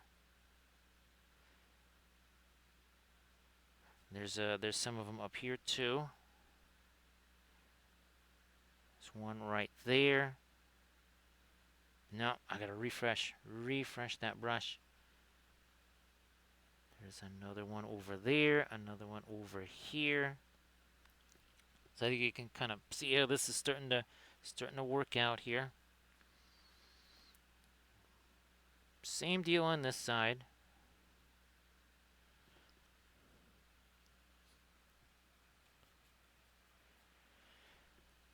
And Grey Wolf, too. If it's a difficult, challenging game, right? You having a nice visual component to it or something like that. There's just, I don't know. It makes it a little more worthwhile.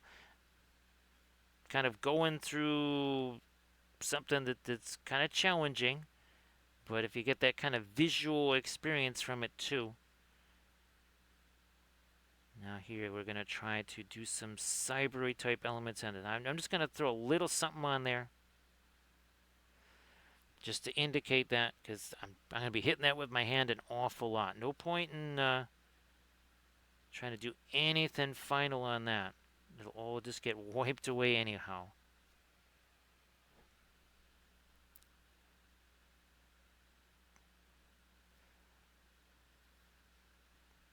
We got some that needs to happen back over here too.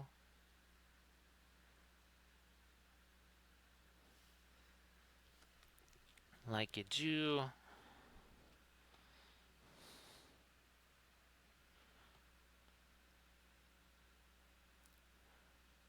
More there.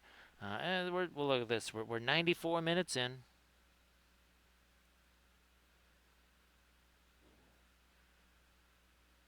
Now again, so Valfir, one of the reasons I was thinking of doing that sort of primer painting like we did on those Nazgul on Fell Beasts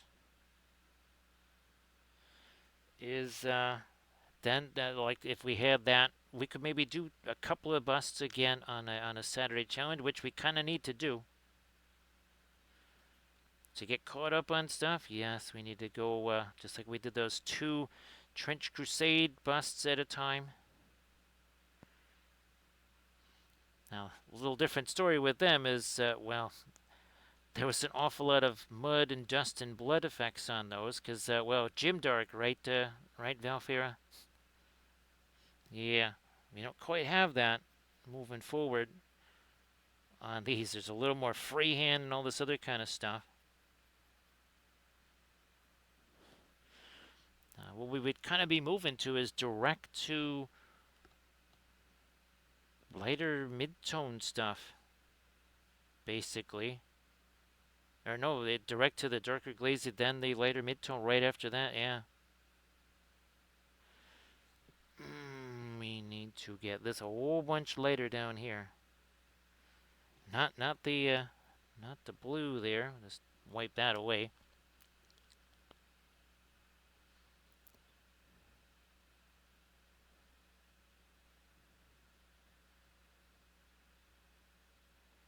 And keep in mind, Velfira, there will be stuff that's painted offline. Yeah, there's going to be several things that just kind of get painted, whether they're going to be in tutorial vids or whatever. Ah, there we go. Yeah, I can start to see that a little bit more. So yeah, I don't know if it was before these. I think it was these. Yeah, the whole Jim Dark thing evolved when we were doing those. But yeah, I think a bunch of the Trench Crusade busts will probably be done that way.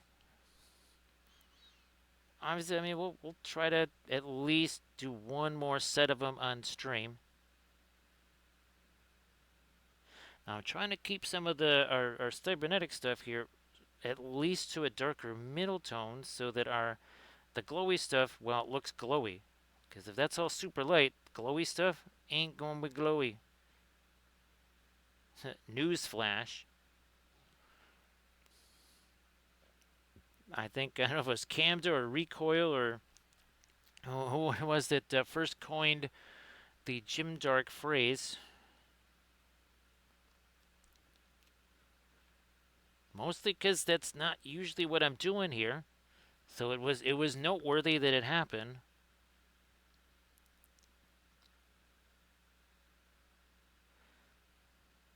We shall, in a bit, I think we'll try to get in and, now here, let me get some more of my darker skin tone here.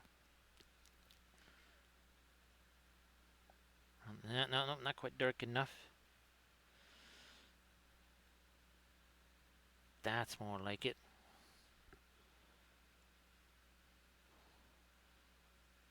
In there. And then out here too.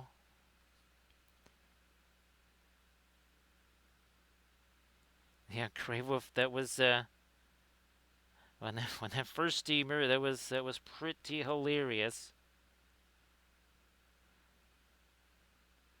Did I ever get? No, I don't think I ever did. I'm gonna take you. And the nostrils, they're going to be darker.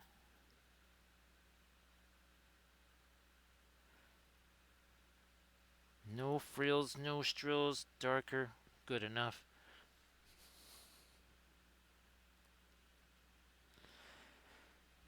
Now I'm going to try to get me some lighter stuff with the yellowy slash gold stuff on the crown. Let's get almost like a little bit of a lemon yellow hint to it. That's the Windsor yellow and then our white there.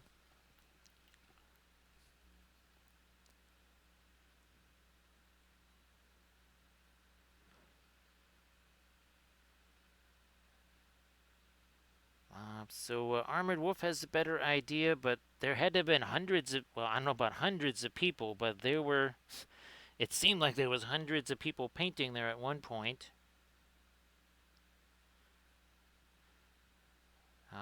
Let's just say that, my zone is kind of off to the side.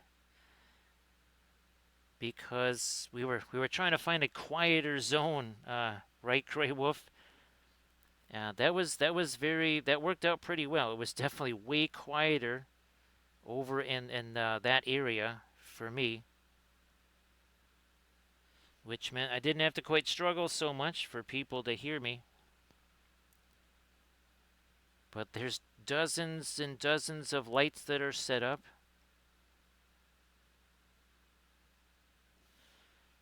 Although I still think it actually was, I don't know if it like full as in there were zero places to paint, but if it was either full or it was really darn close to full a few times.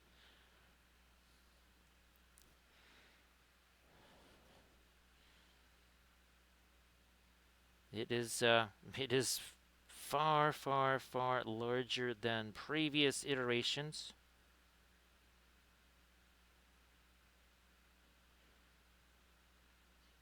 If you were to take the two side areas, like I have one side and then the other side kind of is the charity zone. That's where Tony sets up and Pun's going to be set up there with some charity stuff. I like to say that I'm on the left side, they're on the right side, or depending which way you're looking at it. If you're on the outside of the building, I'm on the left side. If you're inside, I'm on the right side.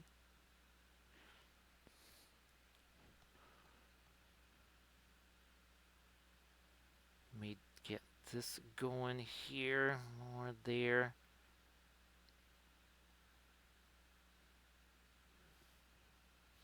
So Armored Wolf says, give or take, you had in the neighborhood of 120.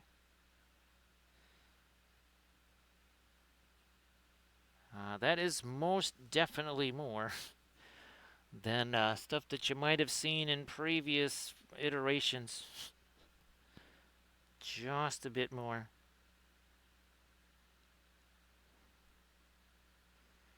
Able to get a few more little bitses here in the crown. Yeah, the old area was, so it's 3 times the size of the old area there.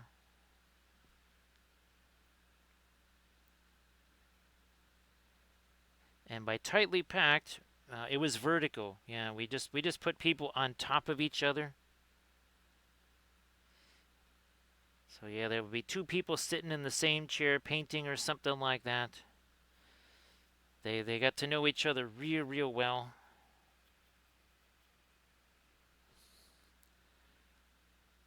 Gonna start working on some of the, here we go, get some of the, again, the lighter gold stuff in here.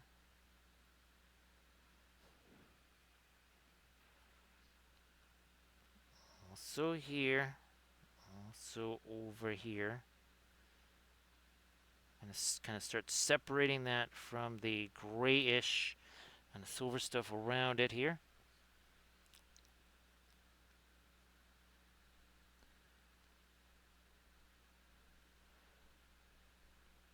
Bingo. There. Let's get this going right here.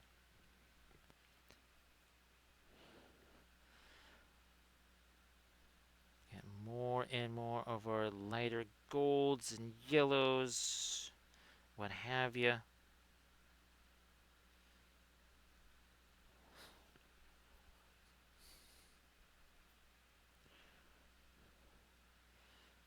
It was very much that for sure. There was people in tight proximity.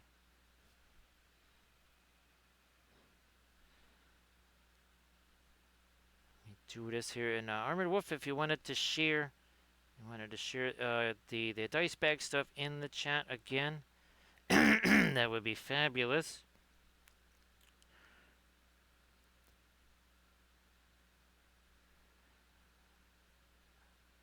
Again, everybody check out Armored Wolf Productions for all things leather. Not just the dice bags. There's journal covers. You got stuff like Barrett's wearable type leather stuff too.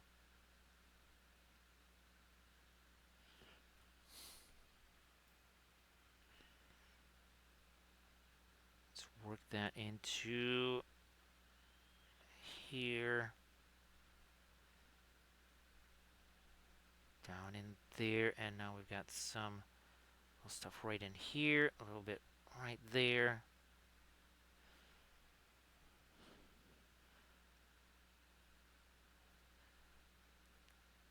And let's you can see I keep sticking my hand on this. There'll be a point where we refresh the medicine. I will just I'll get some of that stuff cleaned off of my finger there, so we don't spread that around to other stuff. That's no good. We don't want that. You can see all of so that starts all that stuff starts to separate a little bit there. We'll be getting a little bit of our orangey stuff in there too, I think.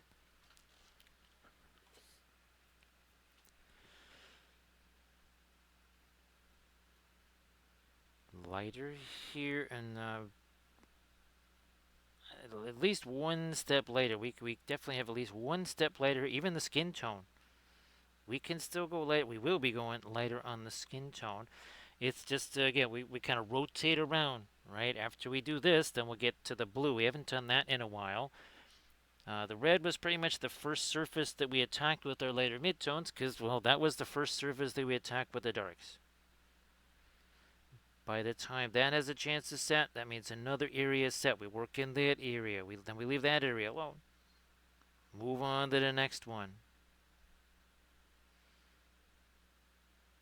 Then leave that area alone. Move on to the next one. I know for they're used to it with the acrylics and such. Ooh, speaking of which, here, check this out, Grey Wolf. I know I sent you, I think, some pictures of these. So this was with the marker brushes and the airbrush. Now, it's the exact same bust. I will be hitting this with the oil paints, but yeah, there's the exact same bust. But again, that's with the marker brushes and then the airbrush, and then you can't see too much because of all the supports. But this is the Morgan. But these are those tiny tree supports. Armored Wolf. I wish I had known about those. I don't know, like a year, 2 years ago. Yeah. When I first got the bamboo, it would have been real. Now, who knows? Maybe that wasn't an option when I first got it. But it would have been nice to know about those. Not necessarily for terrain. I mean, there's some, like the ships. Yeah, oh, when we do the Harad ships, oh yeah, you can bet. I'm going to be using that setting for sure. Let me get this going here. Come on, a little bit more there. Okay. Now here. And then pretty soon, we'll just kind of have to stop fooling around with this gold stuff here. Again, we'll get to the blue next. That area's had a chance to set. Then we'll migrate over to the hair. And then probably back to the skin tone to try and get some of the lighter lights on the skin tone as well.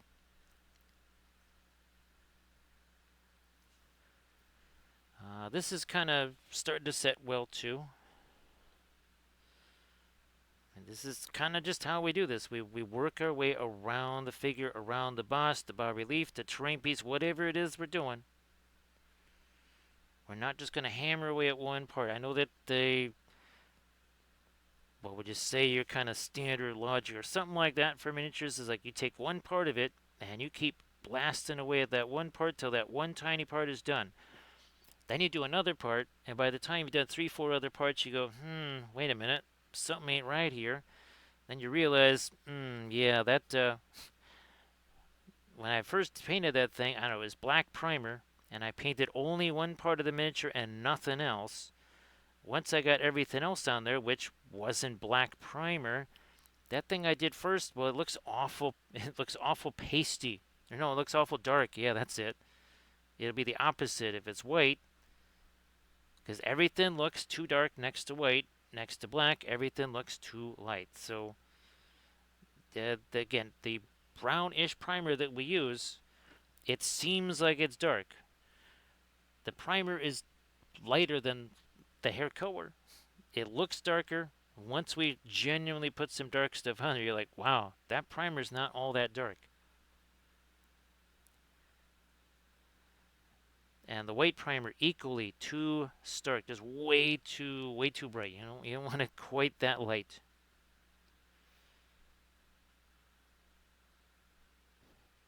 Where are we at here? So this is a case where I'm going to have the gold filigree be the kind of your more cybernetic type patterns or your circuitry patterns. Because reasons. Grey Wolf, I was kind of, well, since I had paid, to get those, I was like, I got to find some way to get some use out of these. Now, of course, we'd done here they are. This is one purpose we saw for them here. Again, this is for Freyan design. So this was for our Shadow Lord figure. Drew out the design. We were actually able to pre-paint the design. That's with the markers. And then we took our figure here and we did that. So there you go. So that's that's the Shadow Lord, and we were able to transfer the basic design with the markers, and then went in with the actual paint itself, and then kind of reconstituted things that way, and did all the detail stuff with the paintbrushes. I just thought, Grey Wolf, that there's some folks that might be way more comfortable with something like the marker brushes because it didn't, they're not used to painting tiny little designs with, well, a regular brush. And I thought, well, maybe it takes a little bit of pressure off of folks doing it that way. Can always trying to find, again, alternate ways to approach stuff and give people options, because maybe for some folks that option's easier. Other folks, they might hate that option. They might absolutely hate. Well, I'm not like a super fan of it myself. It's not really the way I would go about doing it. But much like the darker primer method, which was, but that's what we used here, that was done for folks that just couldn't understand the pre-glaze stuff. They couldn't get their head around it. It was way too confusing for them. And we said, well, okay, here's another way to get started with your oil paint on the miniatures. Try this. And for some folks, that really helped them out. I know for us, we like the darker primer method better because it's just way faster.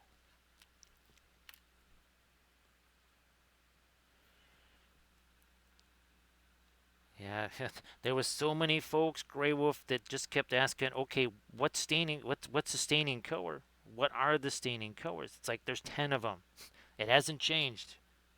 It's the same 10 still. But then we thought, okay, this way people wouldn't have to agonize over what staining color they used. It's like it doesn't matter. But I'm painting red. It's like, yeah, use indigo. Use a dark green. But they just kept thinking, like, I have to use a darker red for pre-glaze, which doesn't work so well given that the only true red color we know has staining powers is Perlane Crimson. Much as we love it, it's a Series 6. Also Williamsburg, which means for folks, take that Series 6 and double that price to try and get it. So he said, well, okay, if that's the only staining red there is, if we eliminated that part of the process, then no harm, no foul. Don't need to worry about it anymore. No need to worry about what is or is not a staining color, or which color you would use. It's like, yep, you don't have to worry about that. Not part of the equation anymore. So yeah, now we got some of our lighter blue in there. I might go a smidge or a lighter. Let's see what happens with this. Now, by smidge or lighter, what's on the brush is actually way lighter than what's on the bust here, because we're going to be mixing that. This is our palette, not that other thing. Nope, that piece of parchment paper, that's just like a color storage device. This here is the palette. This is where the time savings really comes about with the oil paints. Because hashtag no layers.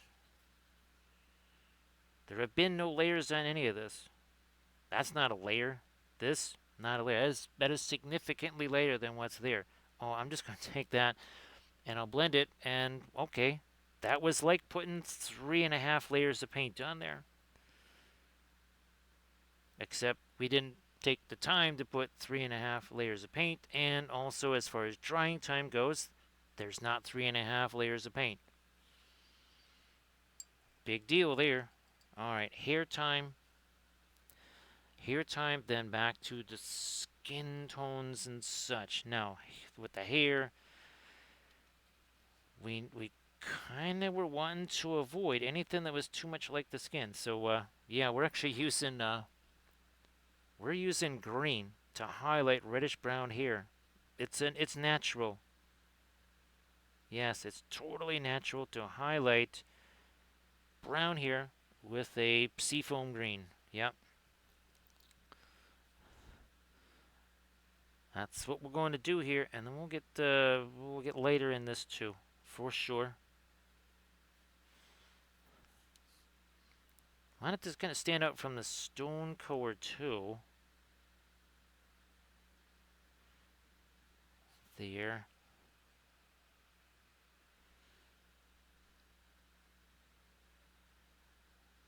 Start getting some of the braids in here a little bit later. Lighter on the braids. Nice to see you there, Chiron. Welcome back.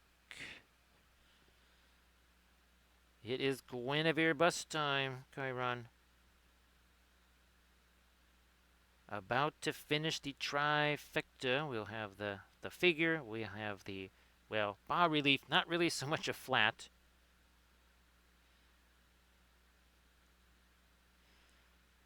I will try to do some of the tarot card versions in image to STL just to see what happens. Let me get that in here. So again, some highlights is now in the hair. And of course, happy Sunday to you there, Chiron. Here's hoping that your Sunday off to a great start.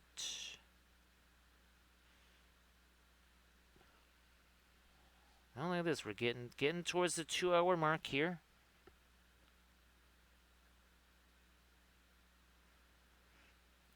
It's really freaky to look over and see that it's 12:08 here, like 2-hour mark. Okay, nope, it is not 2 in the morning. It's a little after midnight.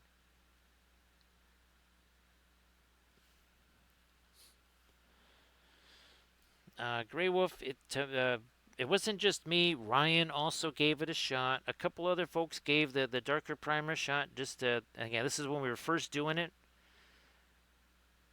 And even Ryan was saying it's like a 75% increase in efficiency, as in less time.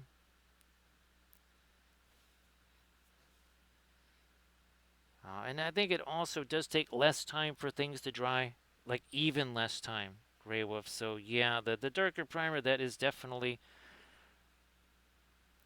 kind of my method to go. Now, of course, I enjoy the pre-glaze stuff. And I forget which, I think there was an Army Painter series even that had pre-glaze. Actually, the last couple of Army Painter series had pre-glaze. It's not like I don't do it anymore. It is a situational thing. Sometimes the situation calls for something else.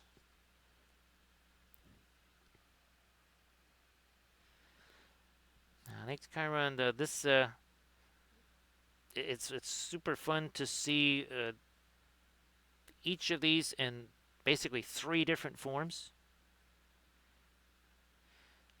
That sort of started with the Lord of the Rings stuff. Now, I think I sent you a bunch of the Shadow Lord stuff, right, Grey Wolf? Great to see you there, Boise.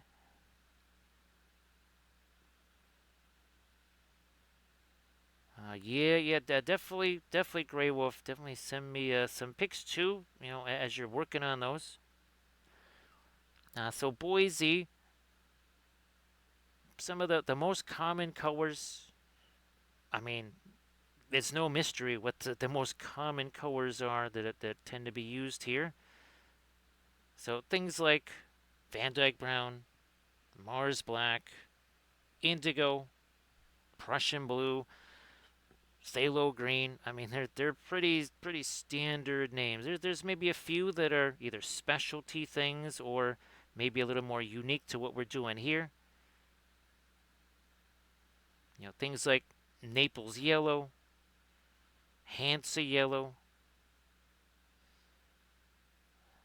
whole series of the different Mars colors.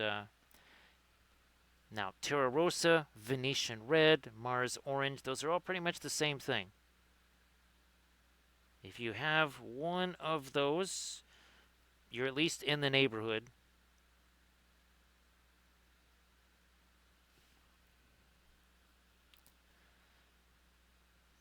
Up here,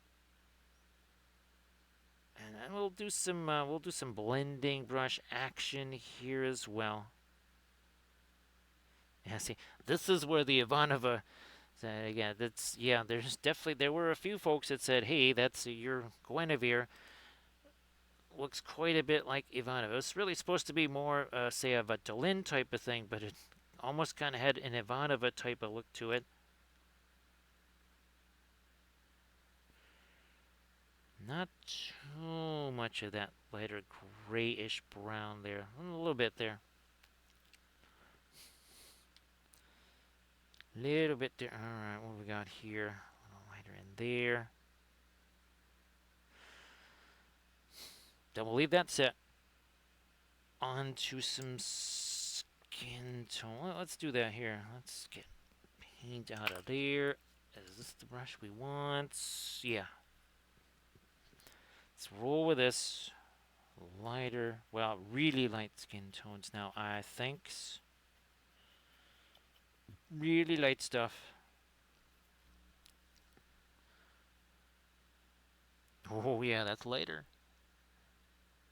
Definitely lighter. Gotta get some of that up here. Get rid of whatever that was there.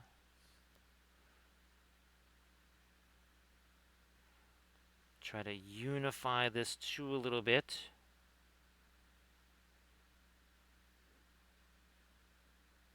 There we go.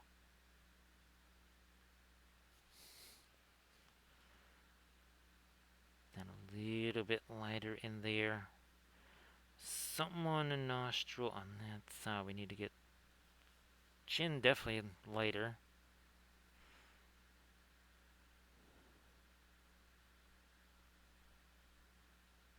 Here, and now lighter skin tone on the cheek and the chin there. Some lighter stuff over here. That's got to go all the way up to the nose there.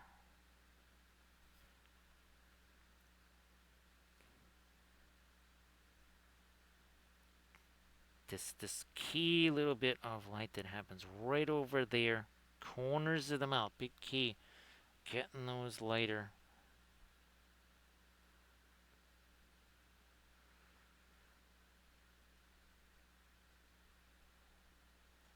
Carving with paint here in a way.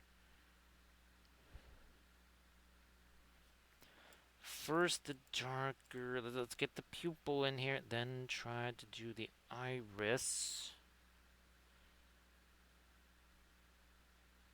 Pupil first.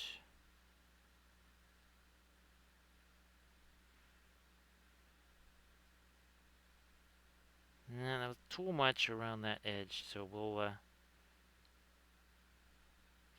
coming back with our later stuff there anyway, so not a big issue. Let's get rid of all this.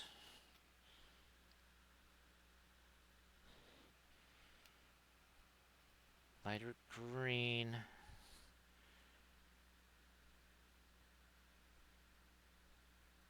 In there again. Okay, there we are. Teensy touch over there. Now, let's see if we can. Normally would want to do that with the fast matte white. Let me see what we can just do here with this. Gotta break it down though.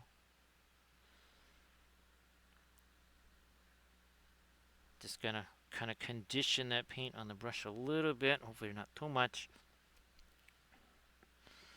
And now, can we drop this right where we need it?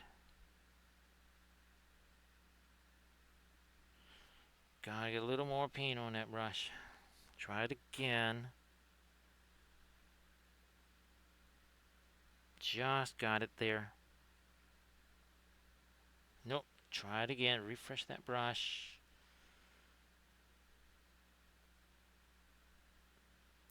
Now I think we got it.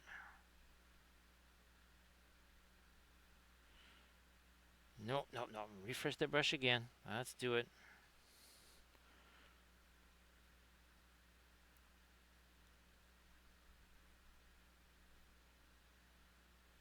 Touch lighter there. Okay. Well, see you later, Grey Wolf. Appreciate you being here like always. And I'll get you some messages tomorrow there, Grey Wolf. Just kind of fill you in on more stuff that's going on. And of course, again, hoping that all the game stuff goes really, just to have tons of fun. Of course, lots and lots of fun. Look at look how much lighter that can be. Definitely lighter.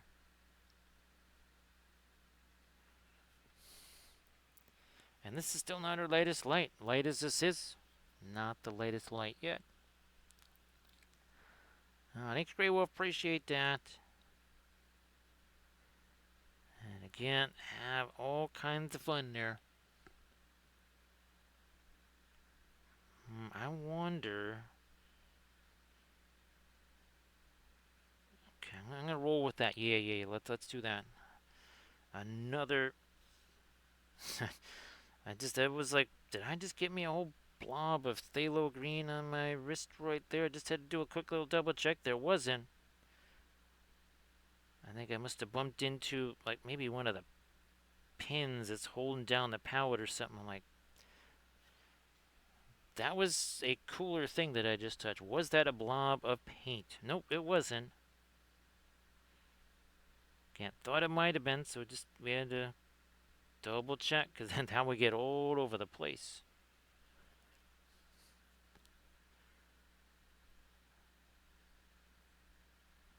That might have been a little more there.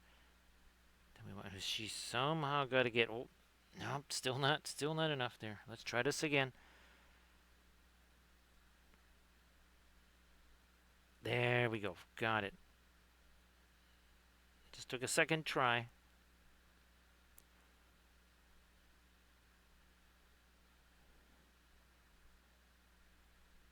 Now, of course, we're going to lighten up this all down here. It's catching the most light. There's a little too much of that. Well, gee, that was awful easy.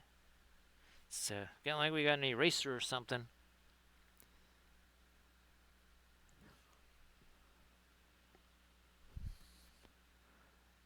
Right over here. Again, you can see we're letting that just mix with what's already there. We're not creating some kind of new color. Didn't mix up anything on the palette. It's all happening right here.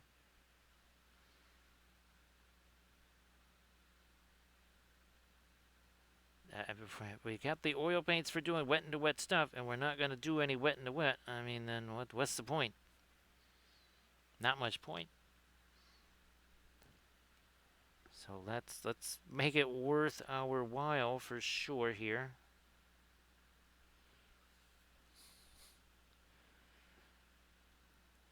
So Chiron, the bolt action was the other one.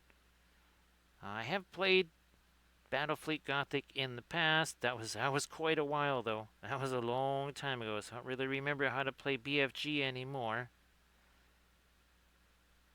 Haven't played, I mean, technically 6th edition, but really 4th edition. That was the 40K edition that I played. Fantasy last edition really was, well, 8th.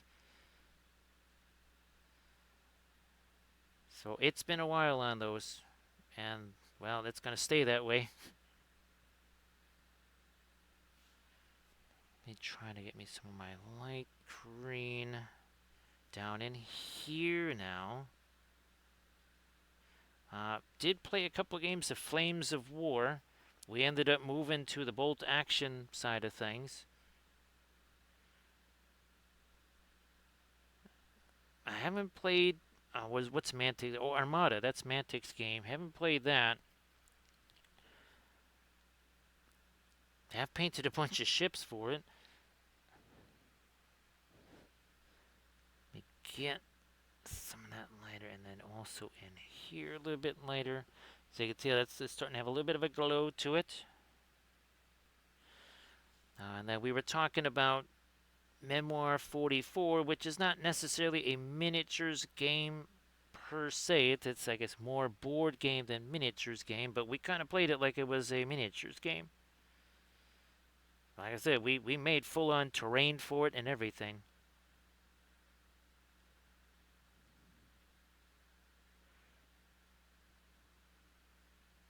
So, well, as you can see, things more of a historical nature as far as games go.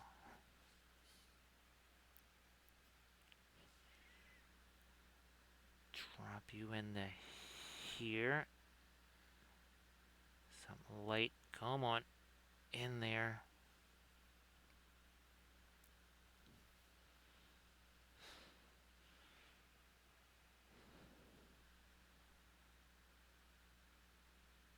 Something up here, and maybe, no, that's too light.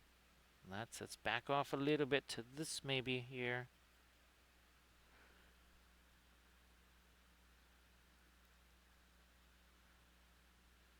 Like so.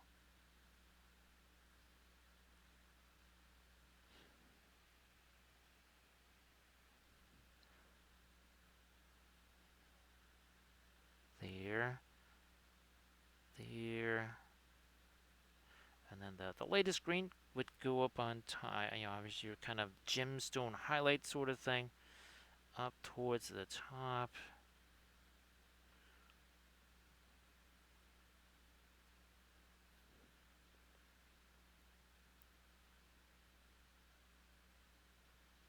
Also here a bit more of that there.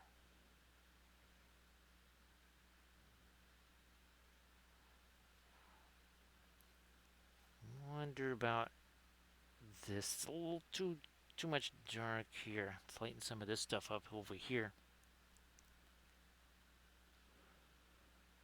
Nice to see you there, Michael. So, Michael, if you want to share some stuffs in the chat, like usual. Now, Michael, I'm guessing that you still, I don't know if you ever got a chance, well, I don't think you ever got a chance to play the game against the rats there, but hopefully your next scheduled game, you were able to play that at least. Especially now having the vehicle. Hopefully that facilitated being able to play the game there. And like always, you want to share that stuff in the chat or some stuff there, please go ahead.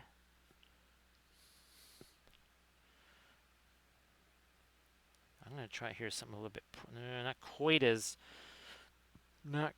light here. No, less green. I'm going to go more towards the gray here. So that means, here, we're going to stroll in with some violet maybe. Come on, a little more of that.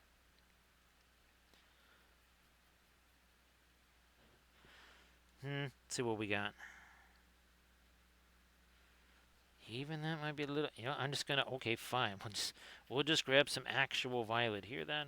That's how it's going to be. We got enough green in the brush. That'll turn it gray.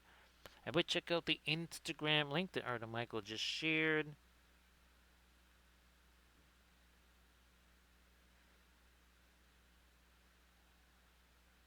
So yeah, now again, that's a little bit less of the green, a little bit more of the gray in there.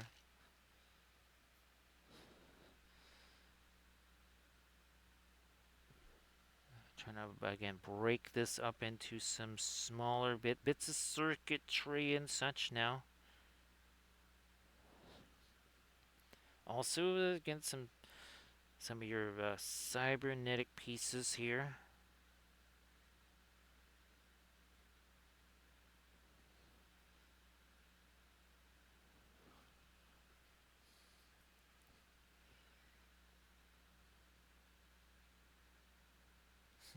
I am going to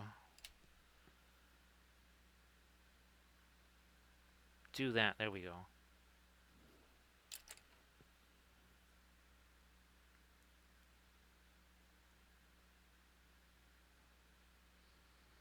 More of our violet down here.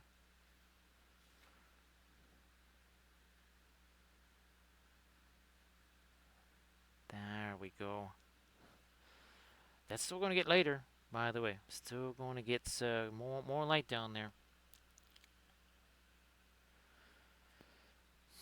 Now, well, again, really hoping, Michael, that again, you got the vehicle now. Wasn't easy to get. It was not the easiest of processes, but it has happened. And here's hoping that facilitates, well, not just being able to do the Blood Bowl stuff, but other opportunities as well. Gotta get me some more thinner on the brush, apparently, here.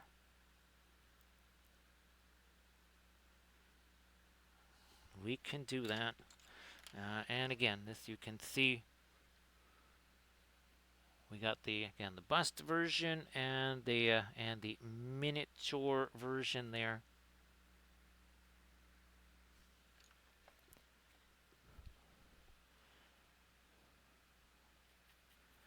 More of this grayish violet.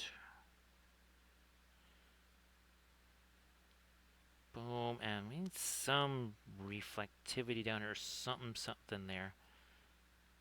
Can't all just be dark.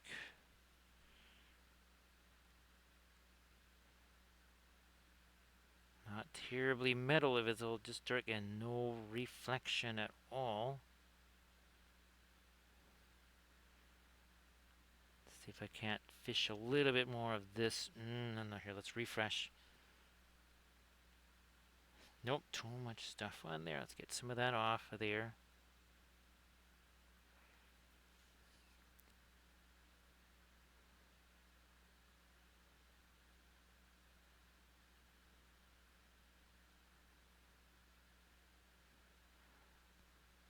Bam, there.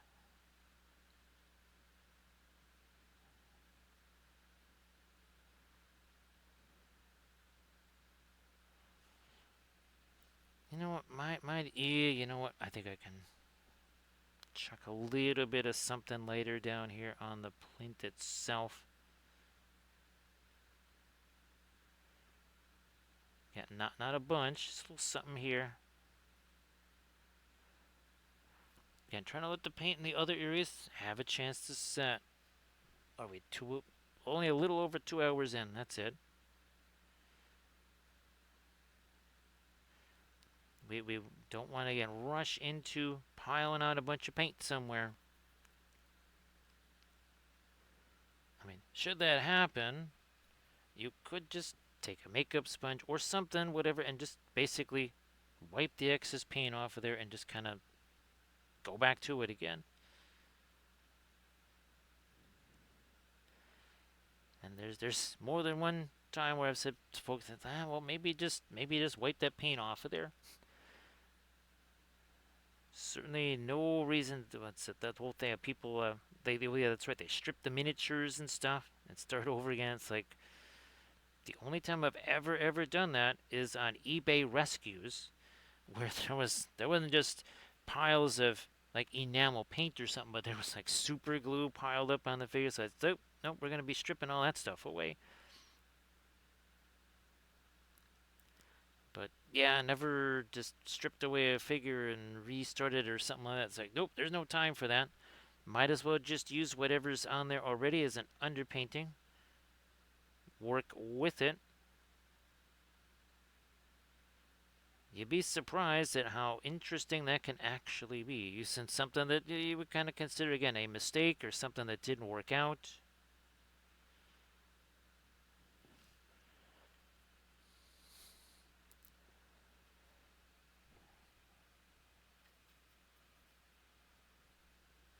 Yeah, I guess it's time for a camp commode then. Maybe some blackout curtains too. Let me see if I can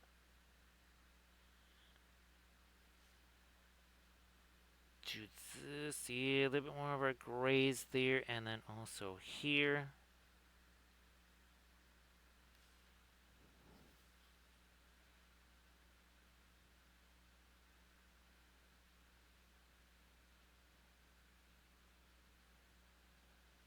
There.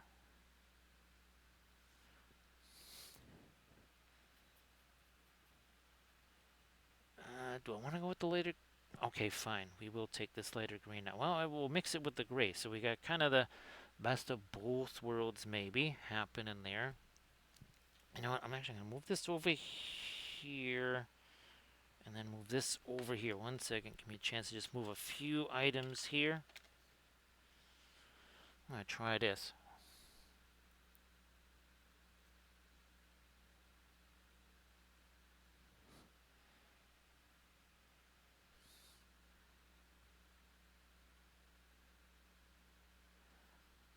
Okay, not too late. Not too late. See if we can't sharpen up a couple little thingies over here. Now let's get. Where are we at? Here we are.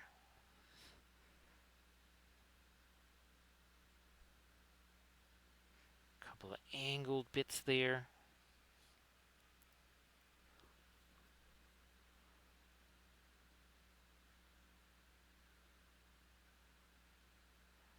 This down here. Oh yeah, that needs to be sharpened up.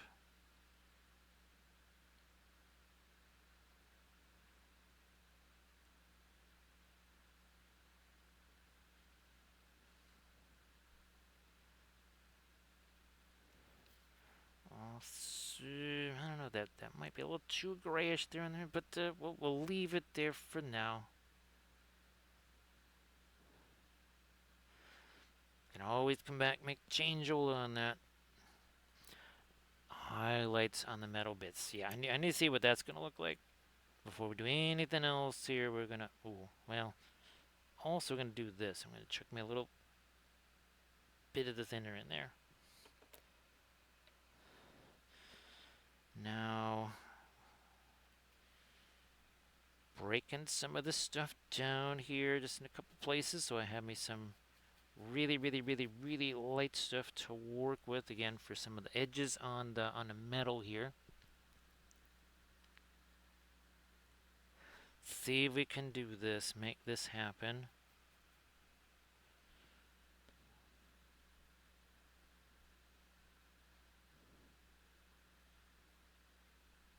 Nice there.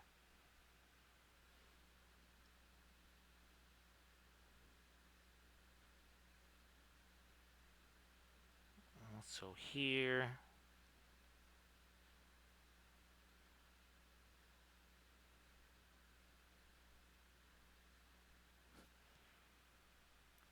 Doing this.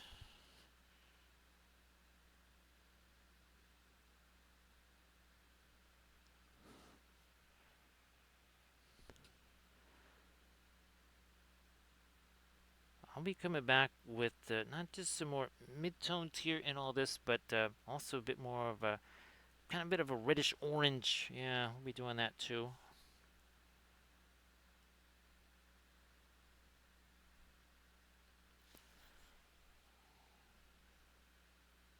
Trying to get, yeah, there we go, a little bit fishing some of the light there and some over here.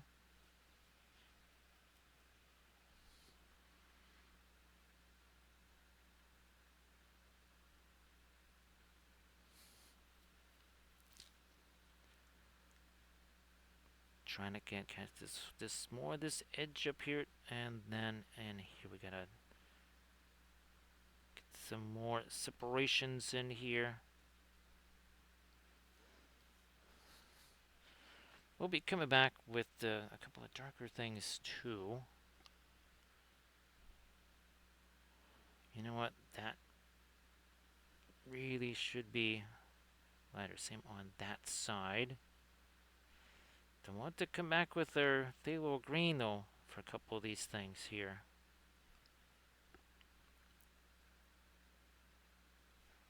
Still maybe not quite enough thinner on the brush. Yeah, that's what it needed. Maybe even a little more. Let's try that.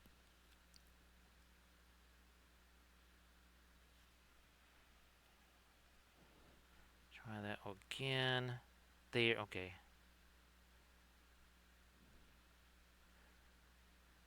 That worked.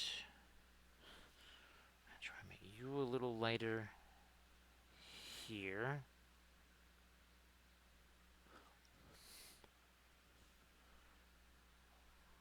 Over there now.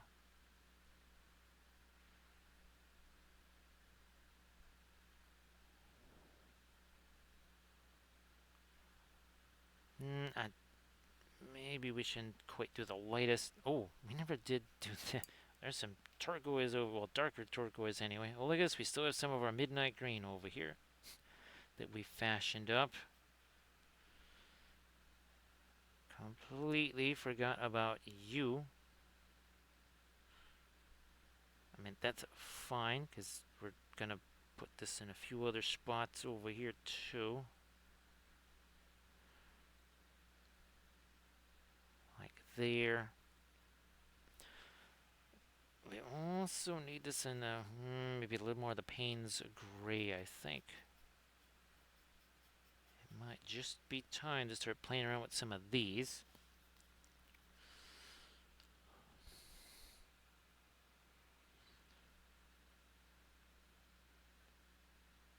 Take it here and then down.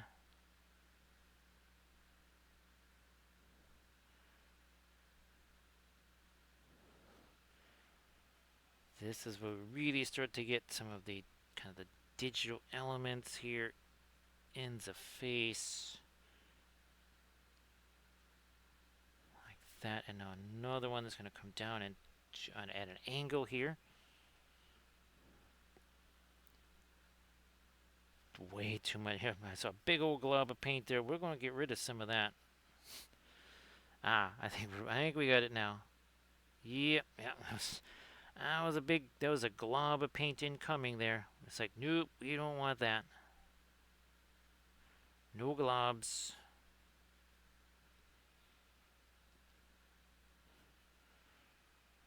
Back to this again.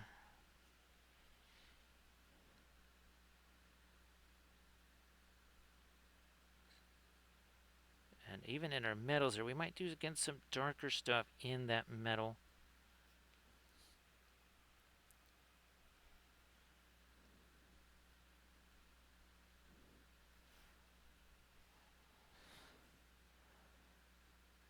We're going to try and get ourselves right there. That.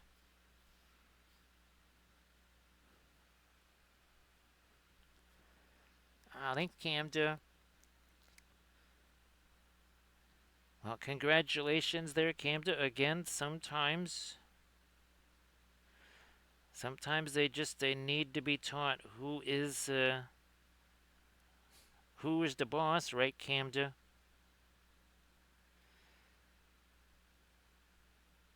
Yes, indeed. Yeah, have to lay down the law video game wise there.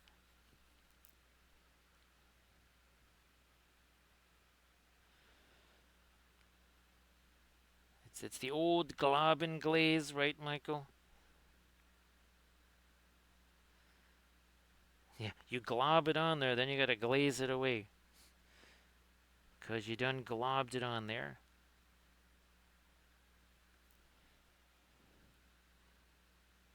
Again, some sharper edges there now, kind of brought in via the darks there.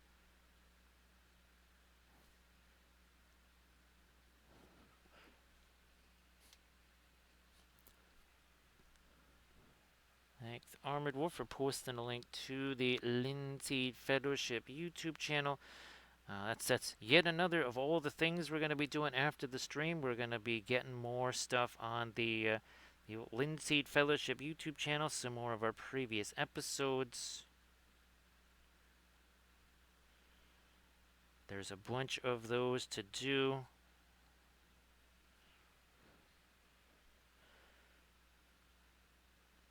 It has been too crazy with all the other stuff to kind of keep up with that too.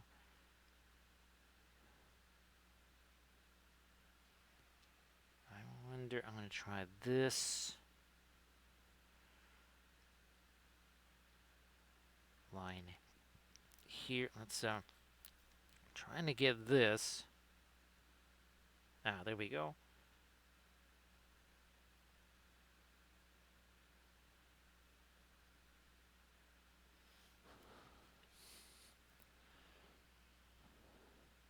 So I think now the cybernetic stuff starts to take on even more and more oomph there.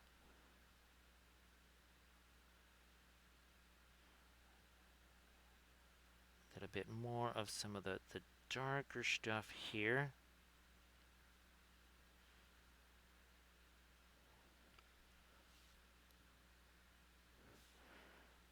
Now I get, well, geez, Camden, were you thinking of maybe doing a stream this morning? Well, no, that'll be tonight for you. Especially since now you kind of you read him the riot act there from in a digital perspective there. After you then feed the hungry orcs, will you be able to get a chance to do some streaming? No, wait a minute, let me get this paint out of here. That's too much. That one little bit under the, okay, that's, yeah, we need, okay, yeah. Because we did that over here. So now everything sort of makes sense.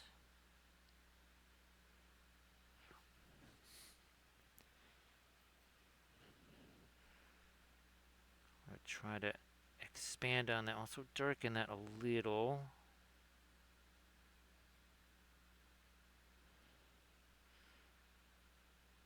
Maybe get the eyebrow there a little, I guess.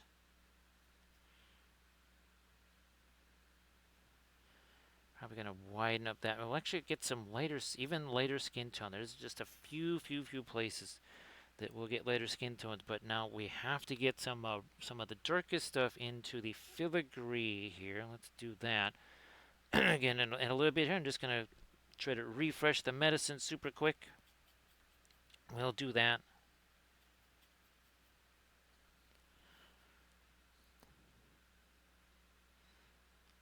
Like you do here. This is exactly what we did on the bas relief version. We did a similar thing too on the miniature version last night.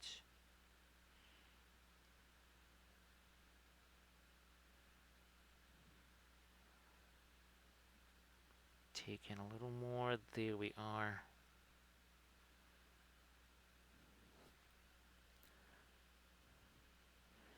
That'd be fantastic. Now let's see.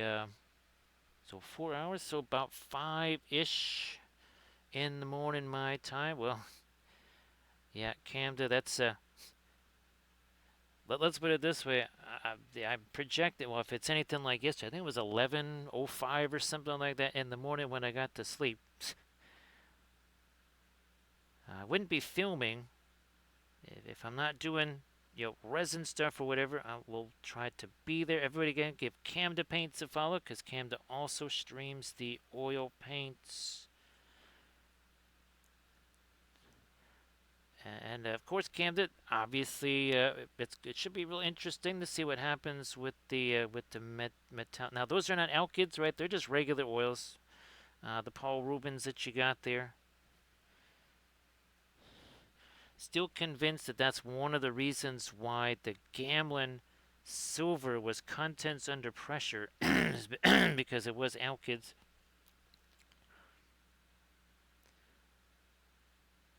Get working in some of the darker stuff here. We kind of had that darker, well, at least a mid-tone in there.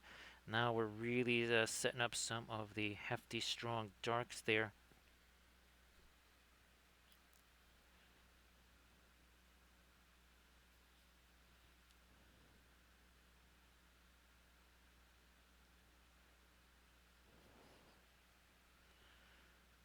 Let me do this here.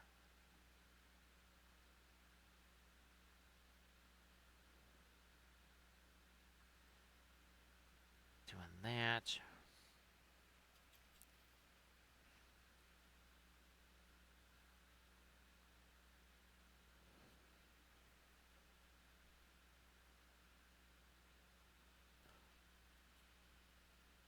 Hey there, Sea Dragon.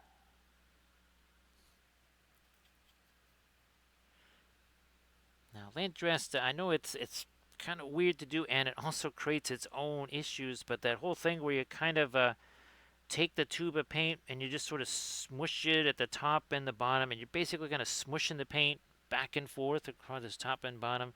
Doesn't necessarily like mix it up, like you're taking, let's say, a jar of resin and shaking that thing. I mean, it can help with that stuff. It does mean though, when you open up, there's going to be more paint coming out of the tube. At least it's just paint the whole interest.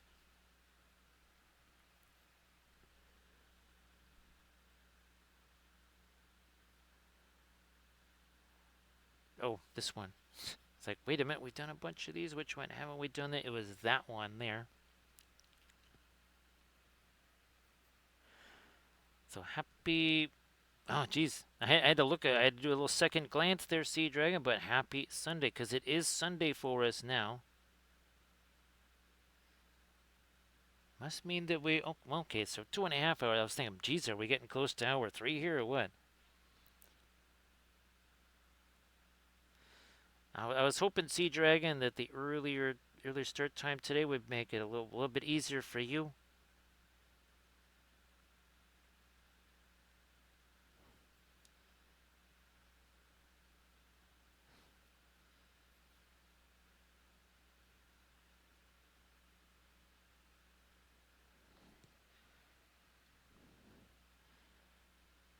Doing this here. Get with the darker stuff. And up in here, we're going to get more of the kind of that orangey mix of stuff there.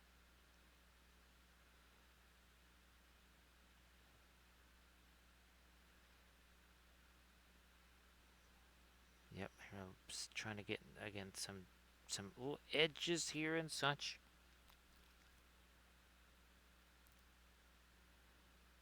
Under there, yeah. Okay, that doesn't go there.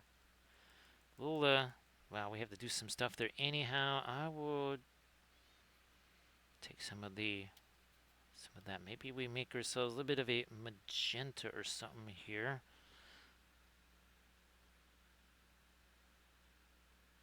That can go there, also over there.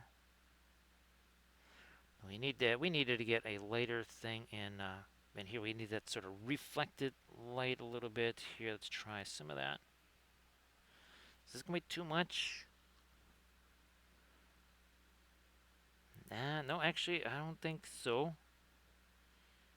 Now, that shouldn't have gone there.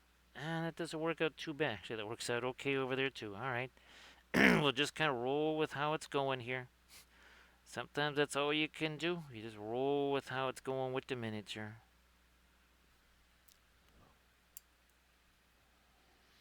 Let me get back to our fantastical Perling Crimson. Top of the lips there. Okay.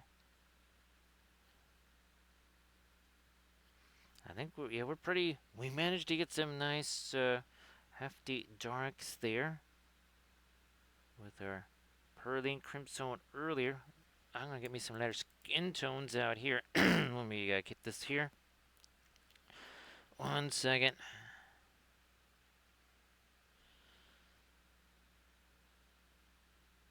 Like this.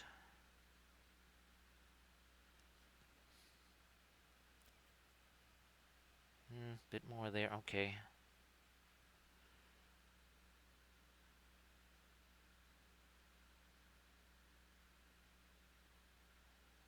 And here.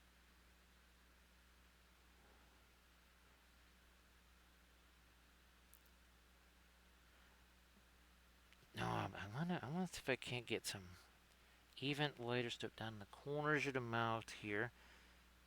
Now, first, that's gonna get separated a little more.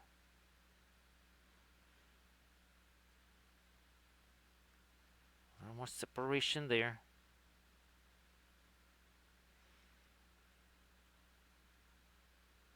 Not light enough. Oh, even lighter.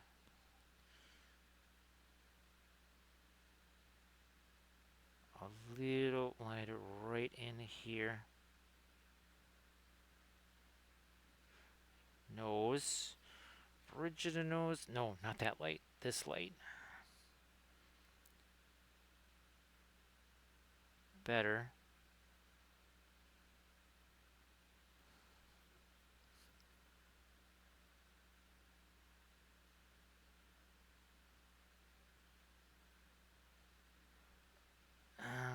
Okay.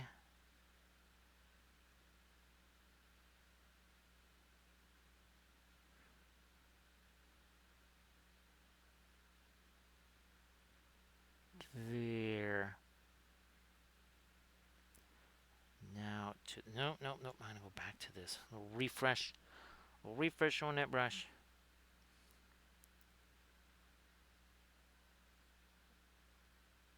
Is that gonna be too much? Let's try the other side. I think that is just enough. One more time here. There's a little sneaky thing that happens in the corners of people's mouths, especially depending on the expression. It's not really something that people think about too much. That they just kind of, oh, corner of the mouth, just a shadow area. It's like, well, not necessarily. There's, if you kind of go to more of a medical diagram of especially how the muscles around the mouth are and such, in those tissues, you realize that, yeah, there's lots of weird, funky folds that happen that you just don't really think about.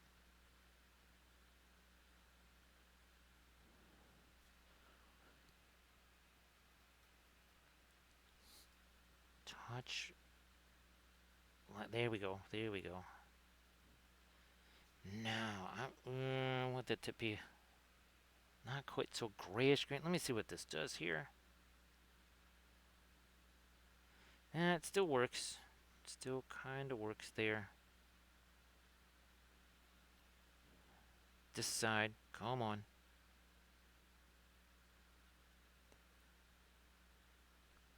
Need one in here.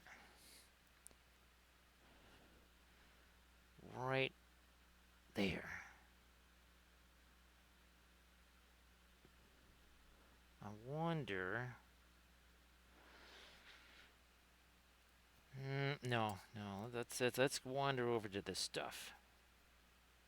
Let's try using this up here again for our kind of latest highlights up here.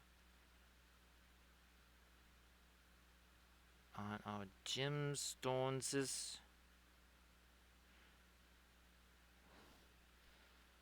So work around the crown here. Like this guy. And this guy. This guy.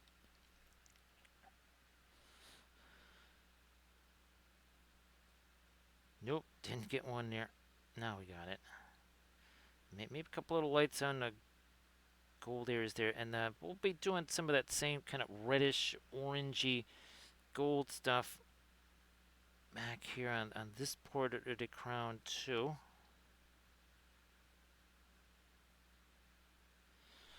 I haven't had to worry about exploding texture paste or anything like that since we went to our homemade texture paste. which also works really well in kitchens and bathrooms because it's tile grout. That's been like the miracle material. Absolutely love that. More tile grout, more better. That has been sensational.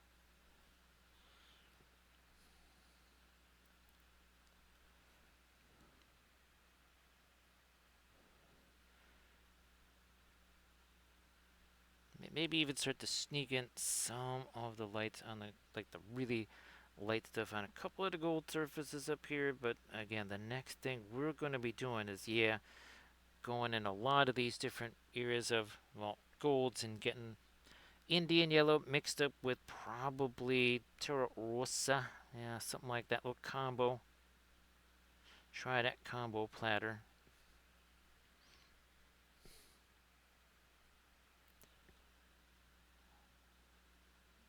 Touch lighter here.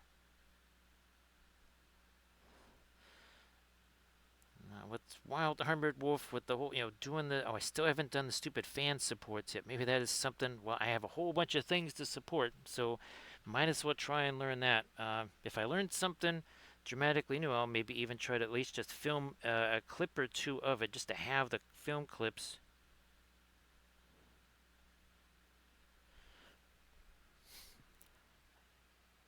But yeah, I've got a whole bunch of the. I could have upwards of 8 or 9 new bas reliefs or something like that to try and do supports on.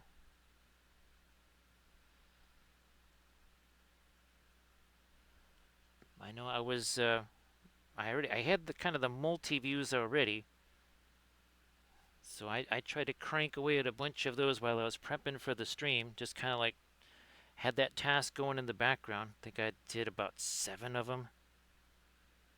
Nah, gotta go back with the dark stuff. That didn't quite go where it was supposed to. In that case, we'll just do that. There we are.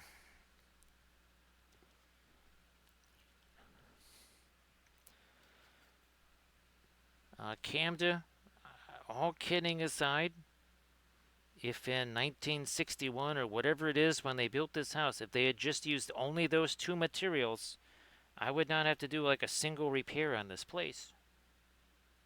The house would have stood for 1,000 years, Camden, if it was just made of hydraulic cement and tile grout. And I'm sure you can put the hydraulic cement in molds, Camden. Actually, Camden, this I cannot deny that.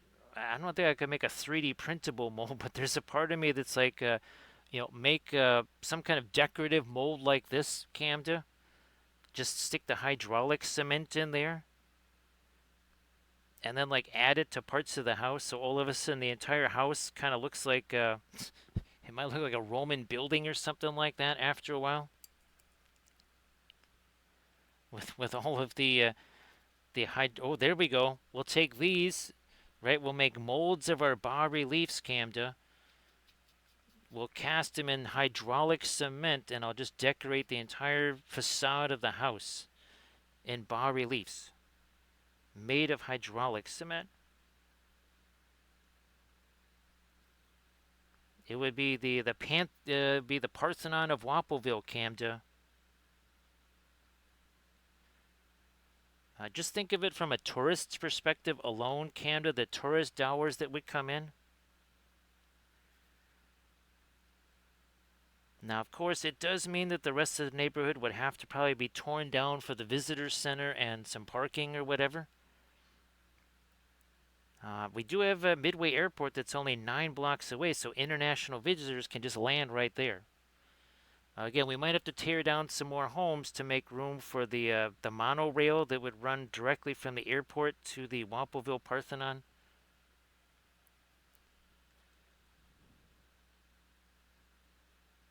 But again, I think that would be a significant tourist attraction. It would be the toast of the Midwest, right? Right, Sea Dragon?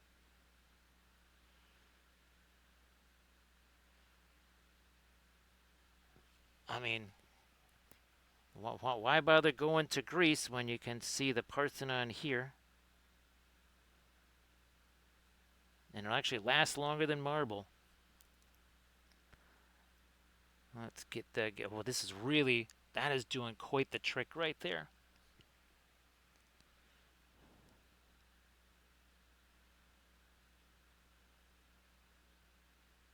Let's go here. Some of that down here. So yeah, that little bit of the orangey stuff in our gold. Do that all the time when it comes to kind of like your gold mid-tones there.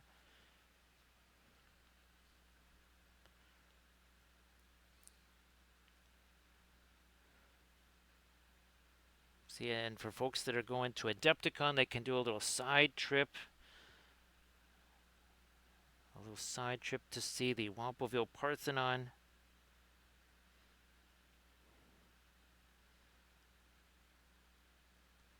And again, this kind of softens up some. There was like some little raggedy edges that happen when we put our darkest stuff in there. Oh, I think there's one more area here we got to do with this. Yep, there it is. I'm gonna try me some more. So this is really starting to change. Again, separate from all the metal stuff there. And the other thing too is that when we do go back with some of those brightest, and like our, I don't even know if we'll need our fast matte white. I'm gonna make me another type of amber here. We got the dioxazine violet mixed up with the Indian yellow. That is quite the amber. Nice, semi-translucent. This is not a glaze here. The paint itself is just so translucent. I can, for all intents and purposes, just like dry brush that stuff on, and it's going to appear like it's a glaze. It's not. It's the driest glaze ever, as we like to say.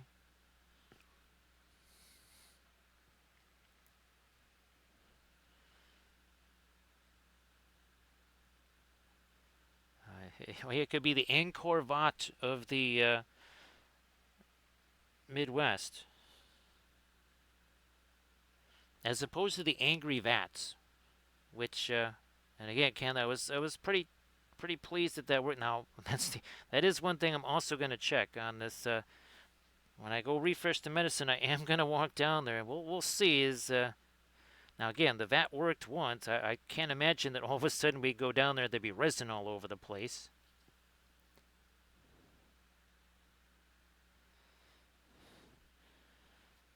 And of course, since, well, we're actually Austrian, Angkor Vest, we can say it that way. We can say Angkor Vest. There you go, Camda.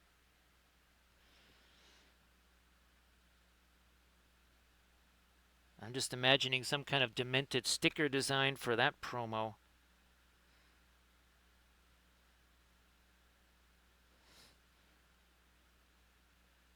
I am seriously thinking on this one little corner over here. I'm going to put that Ski Venus sticker in there, Camda.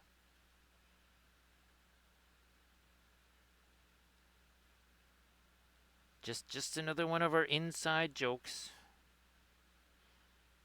that we don't tell anybody about, because that makes perfect sense. Like, so what's the inside joke? Well, we can't tell you. It's super secret.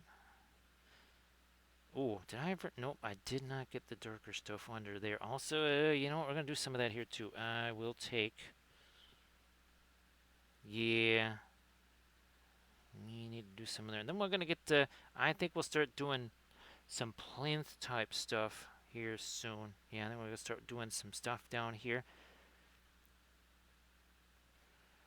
Some stuff that's not necessarily the kind of the glowing stuff. We might just do stuff that's a bit more of just the stone work down here. I think we'll try that next. This will be the last thing we fool around with over here. And as you can see, I'm sticking my hand on it. It makes no sense. I actually put some of that green here. You can see we've wiped away a significant portion of it. So there's no reason to screw around putting any of that stuff up in there now. We'll just wait. I am gonna. Oops. Not that big a. That would have been glob and glaze right there. Let's just there we go, a little bit less glob in the brush there.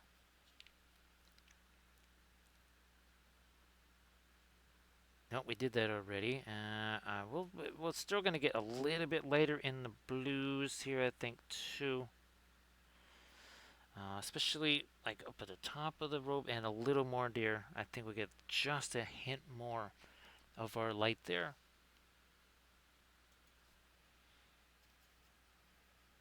This is about as dark as we can go right here. What we're doing here, yeah, we don't want to really go too much darker than this.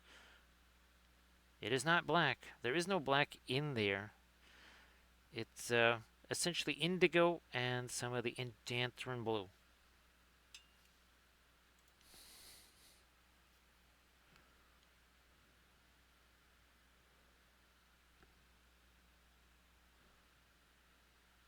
And so I'm going to do super quick here. It's just going to go again, refresh the medicine, check on that print just to double check.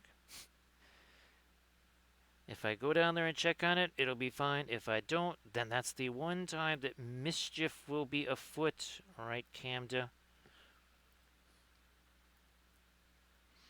So don't go anywheres. Don't go anywheres. We shall be right back just a few minutes.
So I checked on the prints there. I think somehow on the green out of the thousands of extra supports I added, somehow from a visual standpoint, I guess I didn't. I don't know. I thought I had tons of supports on the sword.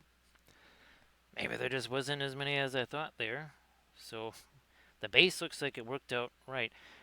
That was actually one. I guess it's not such a big deal because that is one that I was thinking would be a really good candidate for that type of support. Again, they kind of look like fans.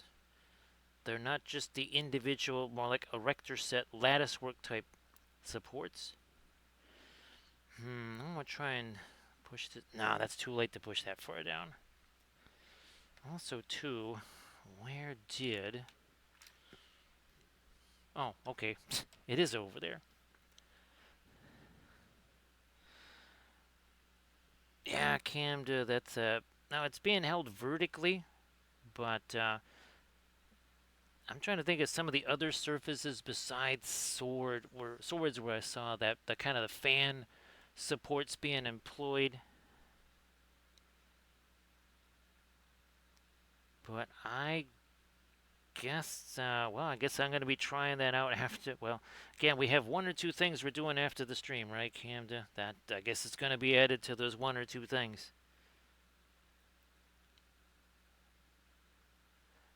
Yeah, okay, I needed to thin down that the eyebrow there. It's a little thick there.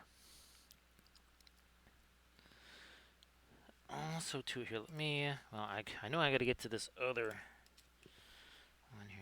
Let's try to lighten up this. We got this big old bit of that red here. We need to get a bit of the lighter skin tone in there.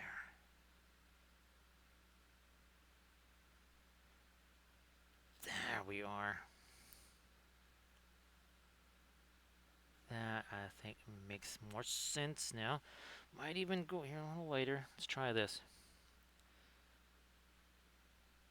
I'm actually going to have to kind of staple that in there too, maybe.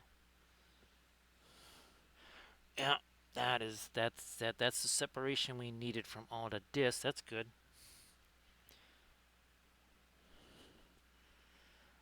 I'm not sure. Is that what they actually call them there, Canada? Because I was gonna try and find just something on YouTube or whatever to because I guess I should have done a YouTube video or something like that for when I was doing the FEP sheets. Although I'm not quite sure it would have conveyed all the stuff that I discovered by doing it. Yeah, I'm not so sure that really would have conveyed just how much tension that there is there in more ways than one. Yeah, I don't think that could quite adequately convey just how much force you got to use. And there's just a tremendous amount of force. That's why that's yet another thing I'll try to do tomorrow is clean as many of those old vats as I can.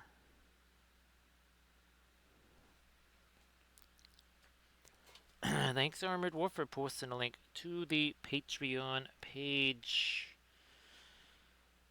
And keep in mind, the reason I'm working so hard on all these STLs here is that they would be made available to the folks on the Patreon page, right? So that you could play along, paint along, whatever you want to call it. Instead of you having to support, again, something like 17 different Patreons and tribes and all that every single month just to be able to, again, paint along with what I'm doing. I realized, well, if I make the files, or at least as many of them as possible, that could save you a significant chunk of change. They're not going to be, they're really not going to be miniatures, as in like typical 28, 30 mil gaming figs. It's going to be for specialty stuff. Busts, large scale stuff, that kind of thing. Hey there, Recoil. Sorry I wasn't able to get you some messages during the day, Recoil. It was a little bit, was one of them kind of days.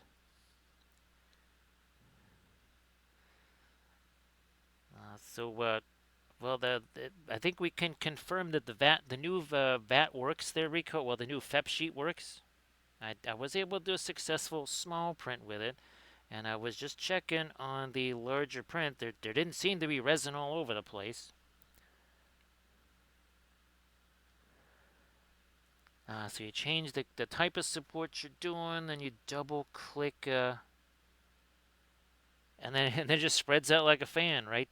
Now, actually, Camden, believe it or not, I think it's as early as 2020. Somebody actually did do a little, what would you say, a little bit of a lesson with me, and they were showing me how to do those. And I think even then in 2020, it might have been the exact same process or whatever.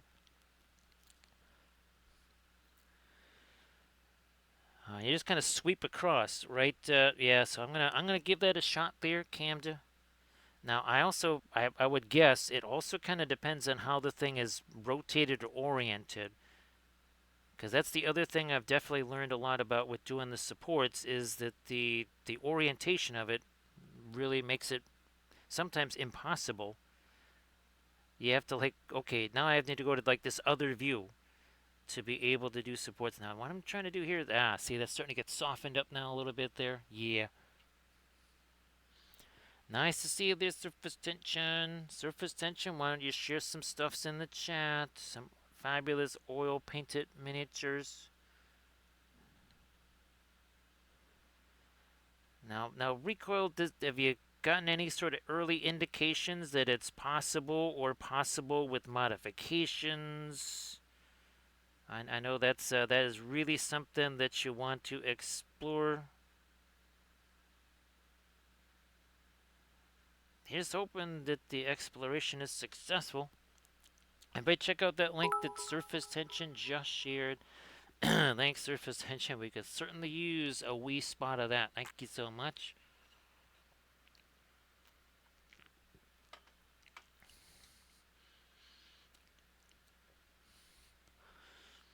So yeah, Camden, thanks for that. Well, I might forget that, of course, between now and hours from now when I'm doing that. But ooh, that might be since Camden they have such a light touch. Those might be extra good. Speaking of all the bas reliefs, yeah, they might be super effective there, Camden. I think they might be. Now we need to do we need to get some lighter stuff here or some dark? When in doubt, make things darker. I'm gonna start with there. We'll start there and we'll move. Maybe if we gotta do lighter stuff, we'll do that too. We're just, I mean, this is like darker than Perline Black, which is a dark green. A dark green gonna happen here. That, I think that was the way to go. And then we can, yeah, that was it. That was something we needed to do there. Gonna get a little bit more of that.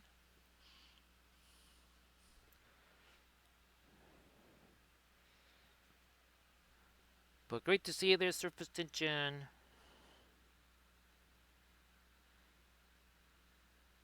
Yes, I forget why we were talking so much about cadmium gray shade, but cadmium gray shade definitely came up earlier in the stream a bunch of times. I forget what I was talking about, the overall context there.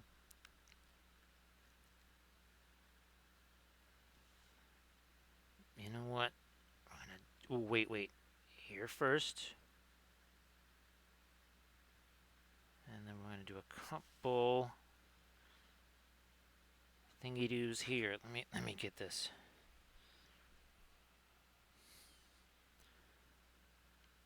That. There. And of course, that's a very precise mechanical term, thingy-doos, right? Right, recoil? Thingy-doos is a very precise mechanical term. So we have cratery things, leafy bits, and thingy-doos. So that means we are experts in botany, astronomy, and now all things mechanical.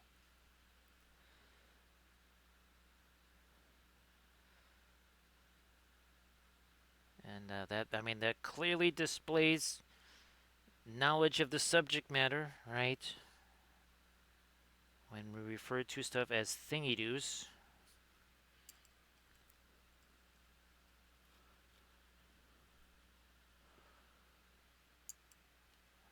Well, let's see. Well, yeah, we went from those almost 70 degrees back down into the 20s there. Surface tension.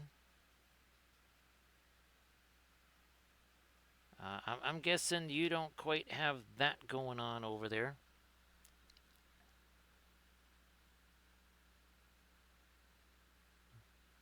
Drop this up here.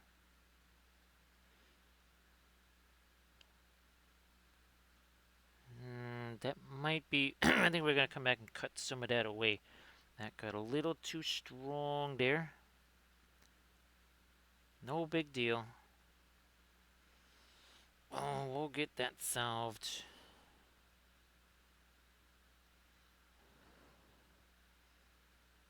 We can make some changes there.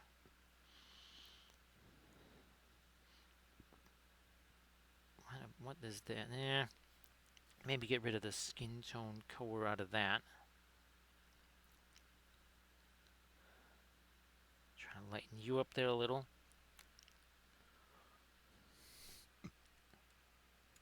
Everybody please check out that link that Surface Tension just posted. Again, Surface Tension does the oil paints too.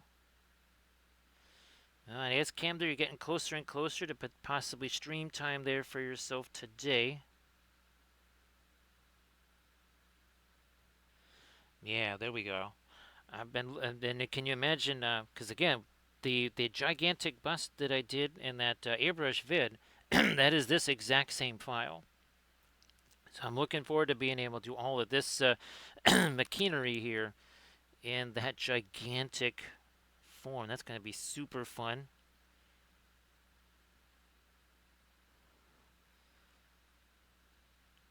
There we are.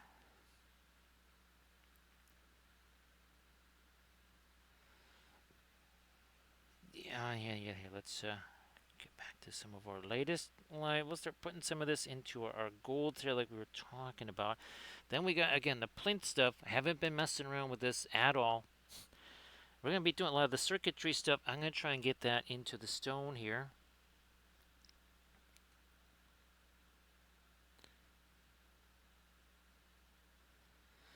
So let's see, surface tension, yeah, R50, that probably translates into maybe 10, 11 Celsius, something like that.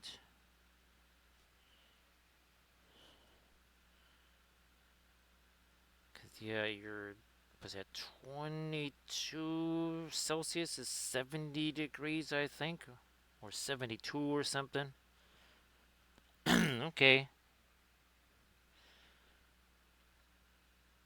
We don't do names, dates, or times, or math, but we do Fahrenheit to Celsius conversions and back and forth, right? We do that.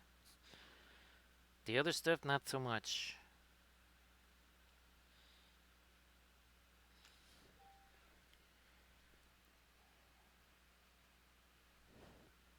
Do we? Yeah, let's hit this here.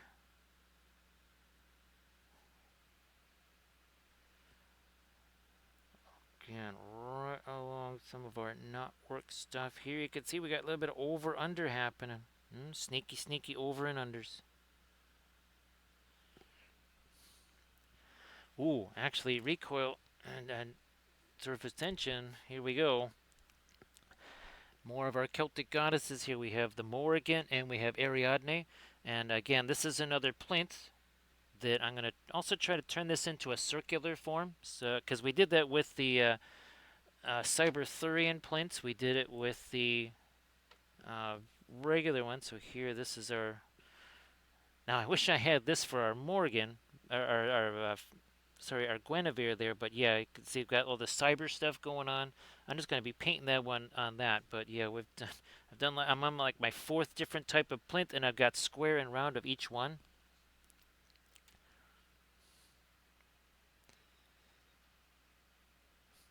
Who would have thought we'd have like literally a whole line of specialty plinths?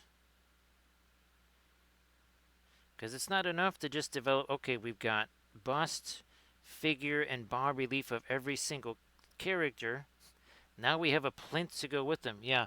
Um, top that. What? How does it go? Balls in your court, Loot Studios.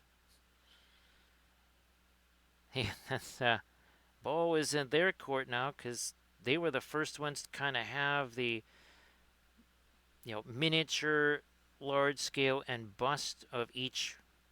Well, not necessarily all the characters in a release, but a decent portion of them.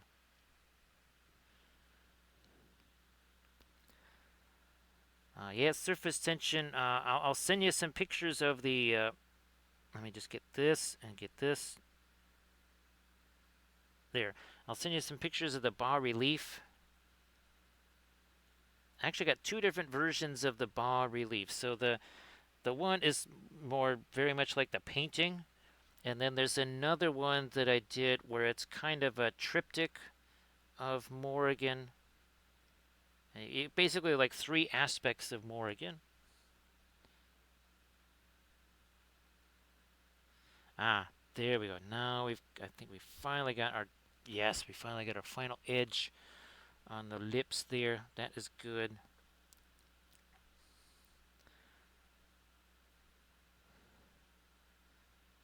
Touch more of that lighter green up there, yeah.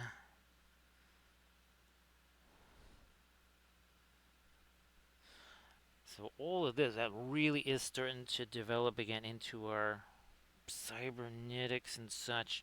Boy, now I'm super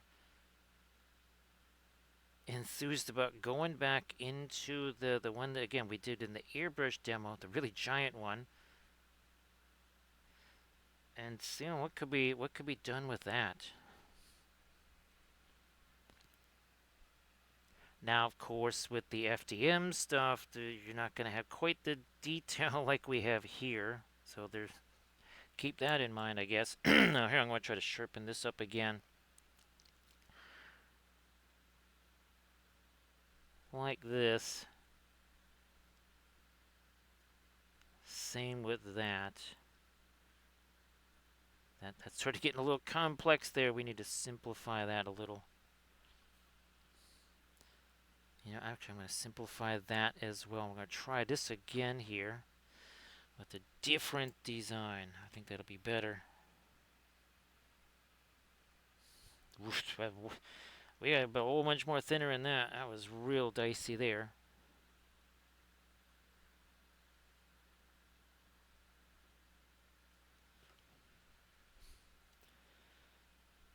And so that's the one. Remember, I was showing the gigantic. It's got all the tree supports on there.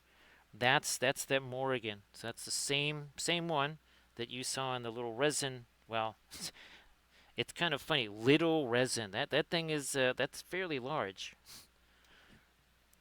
Her face is not quite as big as say Gwenny's face is here.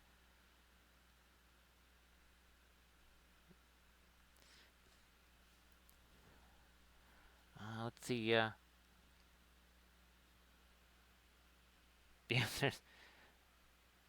gotta have that armor on all the time.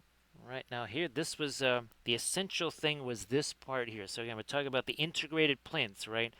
If you wanted the Raven to be over here, if you didn't want her, sitting on her shoulder like a pirate or something like that, I had to get this back here. I didn't want to have it another bit over here. I like this open part here, but we had to have this, and you can see this is all solid in here because I know that CA sculpts. There's been I think at least three other. I think between busts, flats, or busts and large scale figs.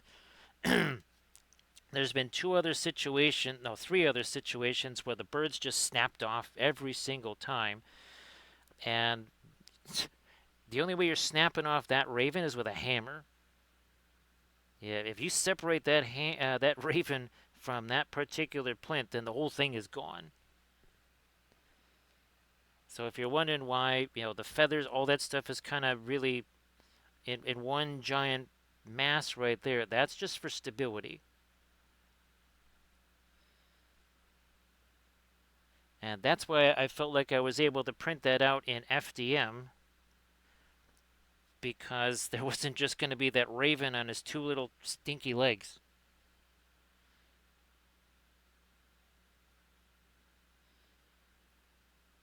But yeah, I'll give the I'll give the fan support there a try. Can let's see. So you have to switch it to fan support, and I don't know if it actually says switch to fan supports, but then you click and drag, right? You just click and drag, and that literally splays out like a fan.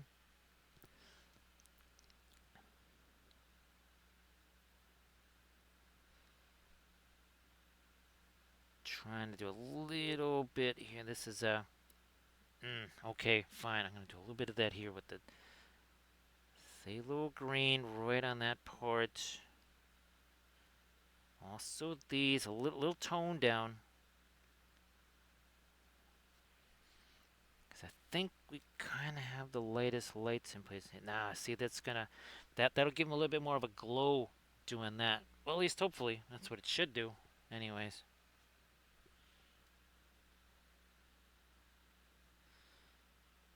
Nah, no. Over here we'll hit that side. These guys here.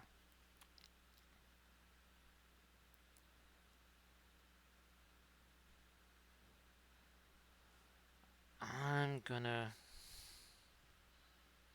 see what I have to avoid here, because our Lady of Shalott, basically they're literally these digital tears and stuff. I don't want to create the same effect on our Guinevere here, so I think I'm just gonna go a little more solid here with our phthalo green. Yeah, let's roll maybe one more. Come on. One more shot later.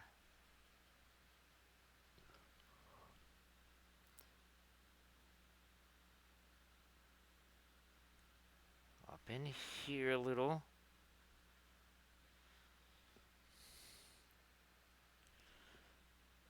I wasn't thinking about hitting this, but I might just get a little. There, like I said, it separates with the hair a bit more. Okay.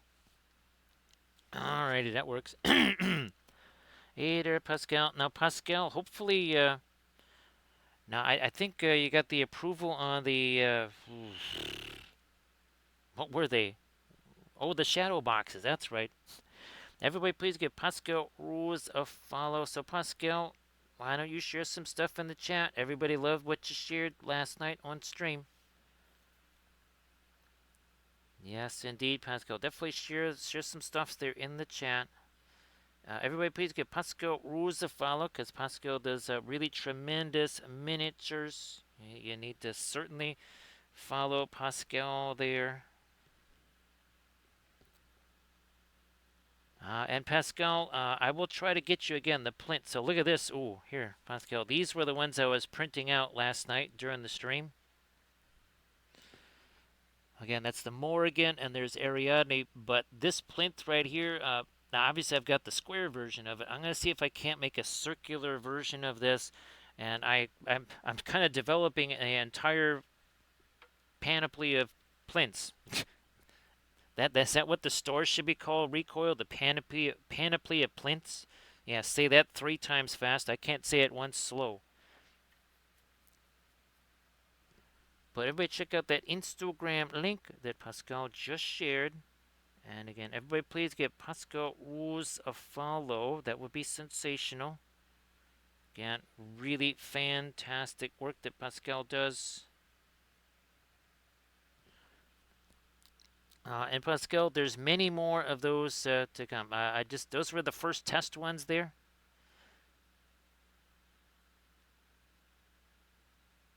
And of course, well, you saw sitting right next to me. And I know you saw this one here. I'm going to be printing out. Let's see. I've got the Lady of Shalott version. Really look into that. I've got a redone Bridget version. I've got also a Morgan Le Fay. I've got that one now. So we've got a bunch of test prints that are going to be coming up over at least the next couple of days here. So again, everybody check out the Instagram link that Pascal just shared. We need a little more structure on this. Also, these guys here. A little too much.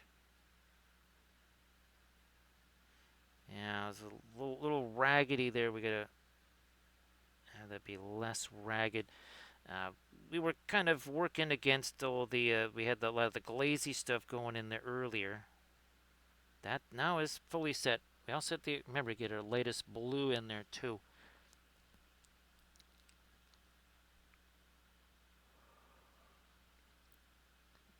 So Pascal, one of the shadow boxes that I sent you is this. At least this, you should have this file there, Pascal. Look at how small that is. It's barely the size of this bust. Oh, here's the other one too. You should have this one too, Pascal. So that's how small it is. So yeah, I think these were both either the medium or small.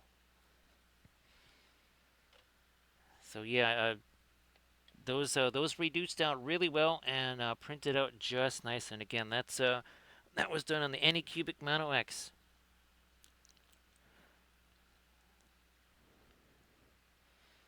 So yeah, don't feel like you can't reduce those down.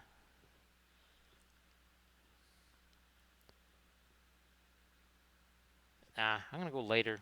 I am gonna go lighter here. It might be too light. Let me bring this back over here.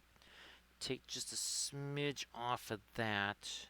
We're doing this. Now we gotta do somehow here. We need a little edge there.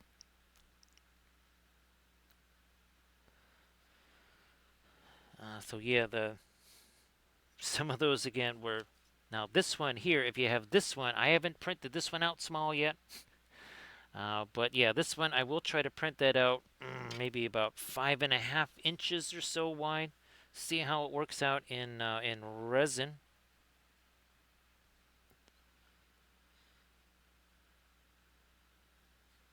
I would like to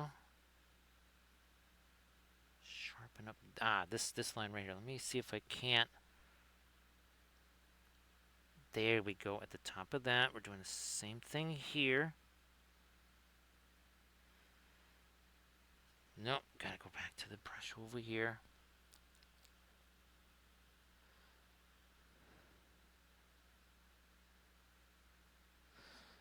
So Pascal, again, I might even try to. Some of those I might be redoing there, Pascal. So yeah, I'll let you know. Yeah, I'll let you know when some of those maybe get redone.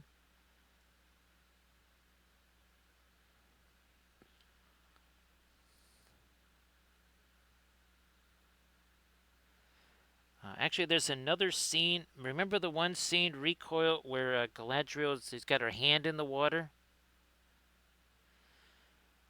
And it just wasn't working out as a figure. I was trying to do it as a figure diorama, like a standard figure diorama thing. That didn't work out, Recoil, but it might work out as a bas relief. Because remember, you and I, we both really like that scene. I think we'll give that a try. Now, I'm not quite so sure this is working out here. Let me try the darker green around it and see if that works. Pascal, that's not something that I was ever going to do. You can give it a try. You know, maybe if you make it small enough. But yeah, those are all done with the supports there. No, that's right. Sorry there, Pascal. I keep thinking that you can see the video. That I just remembered you don't have the video there. But maybe I can try and get you the link to the video so you can see that. Because actually I was doing supports on that in a video. Yeah, the bas reliefs, I don't think those would work. Even this. Even this was not flat on the bed because again you got the hand too separate and everything. Or too much relief there. Hey there, Inkanes, great to see you. Everybody, please give Enganes a follow. Enganes, why don't you post your stuff in the chat there? Enganes also paints with the oils. So everybody, please give Enganes a follow as well.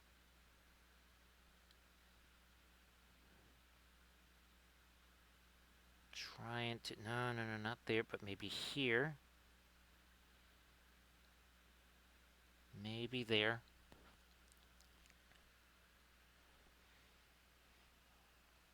Now, these are the ones that just could print flat here, Pascal, is these varieties. So actually, Pascal, if you want, I could try to get you some of these. Again, these are all still in the testing phase as well. I will try to get those reorganized, but that's not going to be today. Too much of stuff's going on, right, Recoil?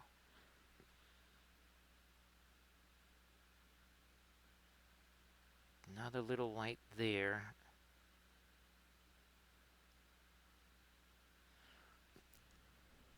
Everybody check out that Instagram link that Enganes just posted there.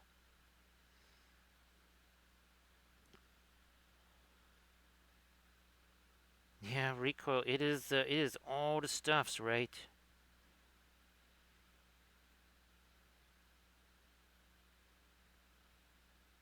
More little touch of that light there. Little touch of it here.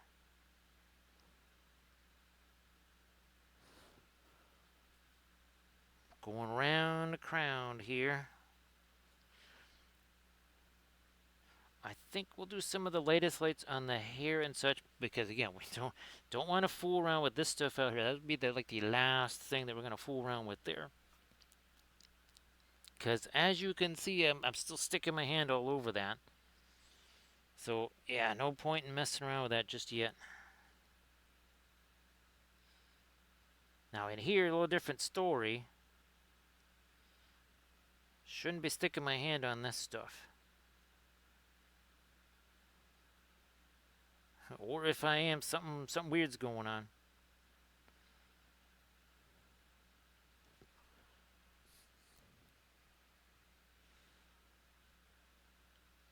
Let me get this going here. So yeah, Pascal on those shadow boxes there, it wasn't enough to just tilt them one way. They actually had to be tilted in two different directions to be able to get all the supports in there. And again, there's going to be a lot of little teensy supports in there.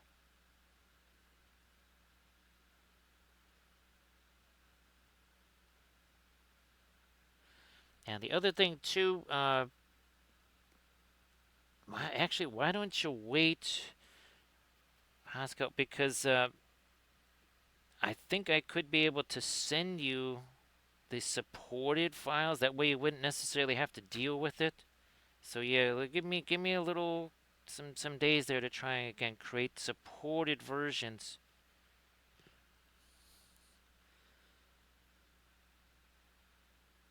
And again, that is well, that's not exactly the first video of March, but that's going to be one of the videos in March is me doing the fan supports.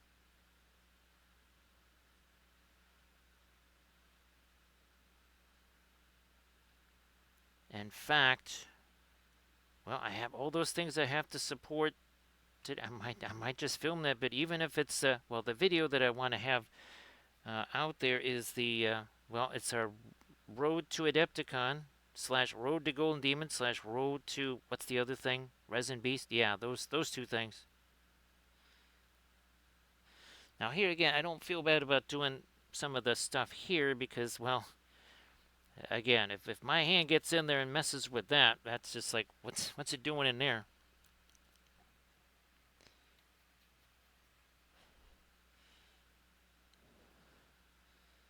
So yeah, Pascal, maybe don't try and mess with those just yet. Let me. I also too again, Pascal, I might have some other bas reliefs for you that could be quite fun.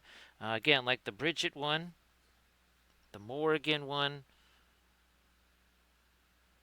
Actually, I've got one for Ariadne too.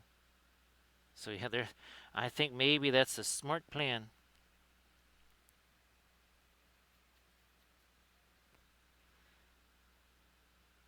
I mean, you already. I think you got other stuff that you're already streaming, right, Pascal? So I think you got a little bit of time there.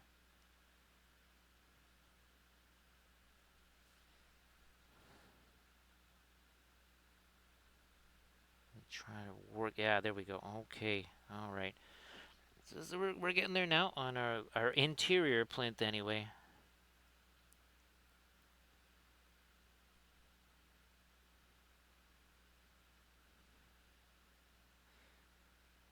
Yeah, Pascal. I wasn't even sure, if like the files successfully make it into the folders or not, and can people actually like do anything with them. So that was kind of the first phase because I'd never really used Google Drive at all. I'd always used Dropbox. Speaking of which, I think I'm just going to drop Dropbox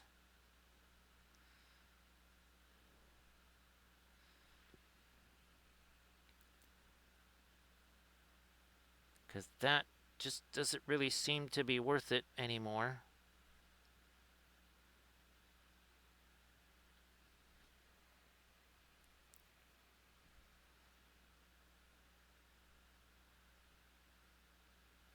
Okay. I might look and see what's in there. Just in case any of it is something I don't actually have backed up somewhere else, and then just get rid of it. That's pretty much the case, right, Landrast?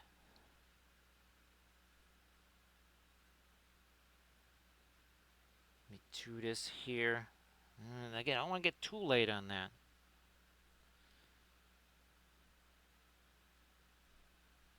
That might end up being a little bit more of a brownish color. Oh, here, yeah, up here. I think we've already got our darkest stuff. Let me try this. Terra Rosa. See, is that going to be too close to the skin tone? Here, let's try this. We got the Naples yellow. We got the Indian red. What have we here? What was this going to be like?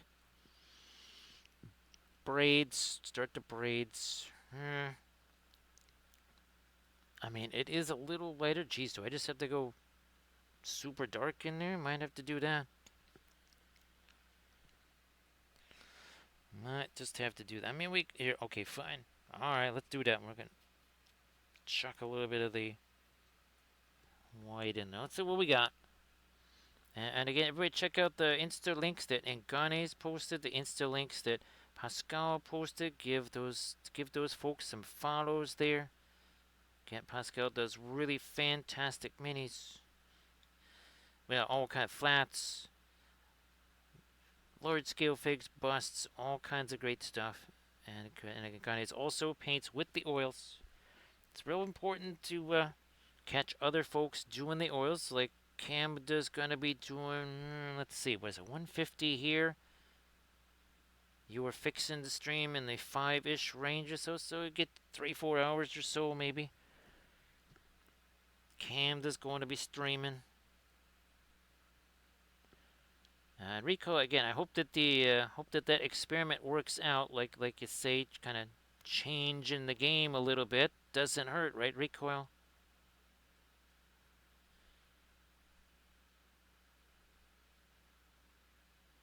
Trains and tracks, right, Rico? That's all there is. Oh, we actually did get our latest. Well, mostly latest light up there already. Put me a little smidge here. Nah, is it a little? Not a lot. Well, looky here. Well, ain't that special? We just got rid of all that stuff. That not happened with the acrylics. Again, the big advantage here. Look at this. See, a couple of these, maybe more intensive than I was looking for. We'll grab ourselves something we can use as a blending brush. Something soft. Oh, fine. This one. Look at this. See that? See, we took the edge of that and feathered the edge of it. Look at, same deal here. Look at this. You can see that went from like, whoa, to, okay. All right. Well, it's time for the it's time for the bark at all things moving there surface tension.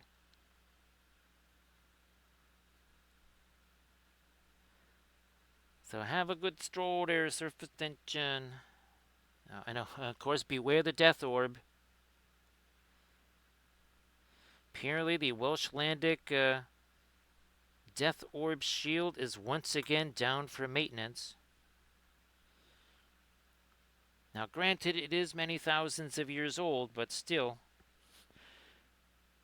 it's down for maintenance quite a bit.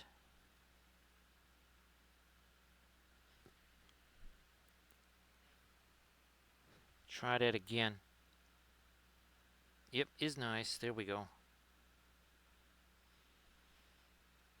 So again, we got some nice flow there, and it is funny because I think I don't know, they're either the same size. No, it's actually a tiny bit bigger. It's like 1.5% bigger. But I'm like, what's all this stuff back here? Oh yeah, we didn't have to do that on the bas relief there. So that's why I'm thinking the bas relief stuff maybe could be interesting for folks as kind of like an introduction or whatever. I think the as we like to call them, the tarot card versions would be good, like freehand training things, and then you kind of go up to the sort of relief, the not so flats, and then you go to true bas relief. Oh yeah, Rico. Oh geez, Rico. I don't think you were in here. Were you, Recoil? Nah, maybe you were. We were talking about taking all of our bas reliefs here, printing them out real big, making molds of them, and then casting them all in hydraulic cement. And then I just, put them on the outside of the house. And we would call it the Pantheon of Wampleville.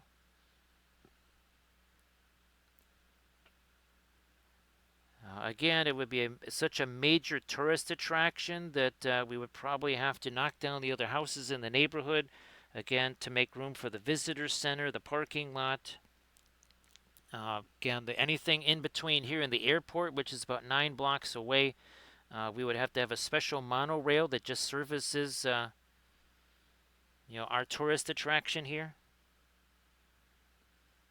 So the neighborhood might have a little different flavor to it, but I mean, it's still an upgrade. Again, not so much for everybody else, but for here it would definitely be an upgrade.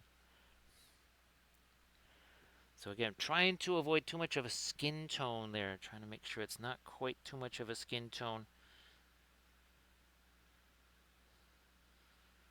I think in here, do we need to go later? I'm going to try a couple of our super light things here. Let's do that.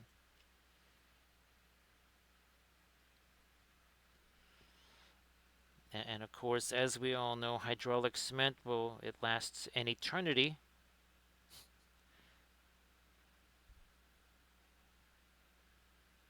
I'm not quite sure how castable it is, but maybe we need to find out.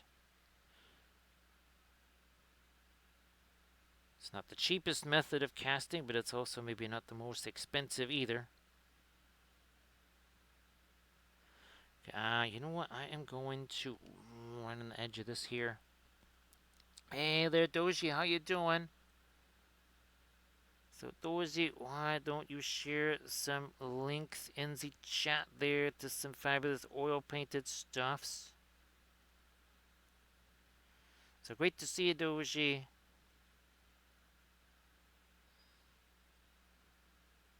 We really haven't gotten our lightest light stuff on the on our cannot work here. So let's start doing some of that anyway.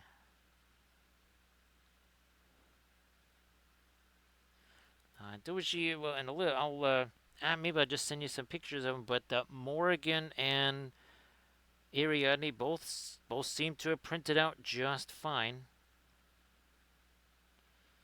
So the Celtic Goddess series is definitely well on its way.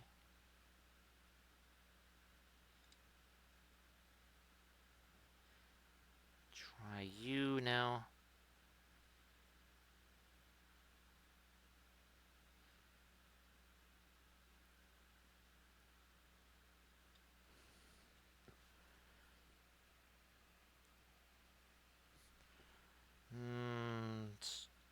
definitely get some lighter stuff happening here.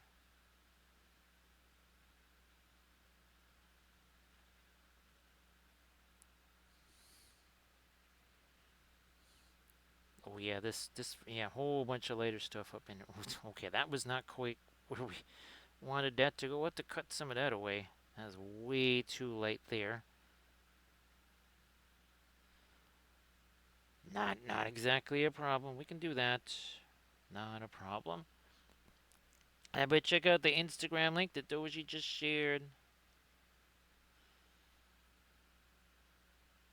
Doji also painting with the oil paints. Get this going here. There we are.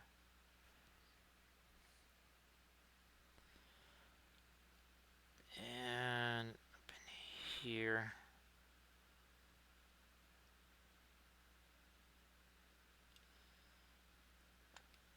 Also, straighten out this line here. That got a little funky there.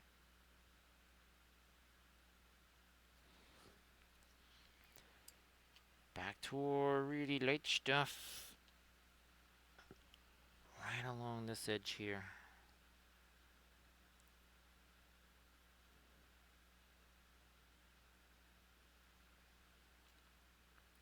Back down over here. That should, yeah, that should catch some light. Gotta get more thinner on this brush. I think it's getting a little too hefty. Too much paint on there. Then we have to hit this. That gemstone there is like, it's a blob of our dark phthalo. Oh yeah, midnight green, Doji. Yeah, indigo and phthalo green. We have labeled it now midnight green, so that we can be in the middle of painting someone say, oh, we're going to use midnight green here, and people are, oh, well, where do you get that? What is that? What's midnight green? Just because that's what we do, right? Recoil. That's why other people can't have nice things. We can, but other people can't. Let's get some of this. Can a little bit of that. There we go. Back to our phthalo green. Not full on midnight green here. This is just a phthalo green.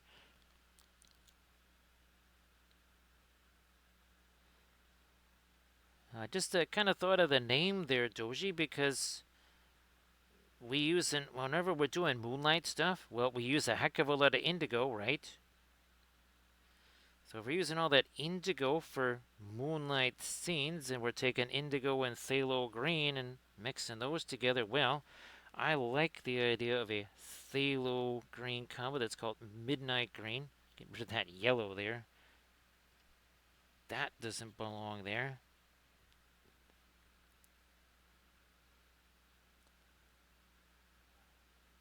Sneak this down into here a little more. Ooh, that never got its lighter stuff there either. There. Did we do? No, I didn't do it on another side. All right. All right, we'll get it here. Bam. Stuff there. Stuff there. Around here. Also there.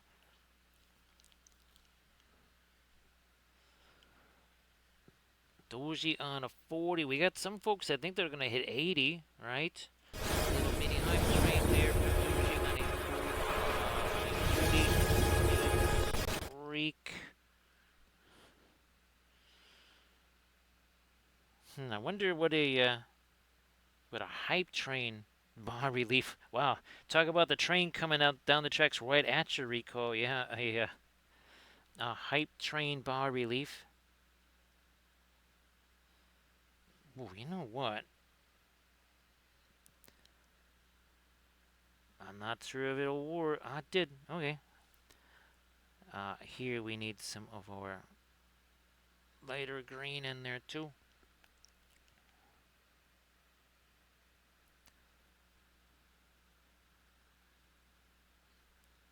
Here, that went a little too far to the side there. So, darker stuff. Take that out. More thinner. Try it again.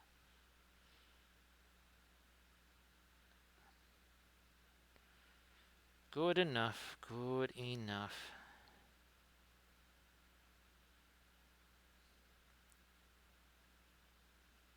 Take a little bit of the top of that. Okay.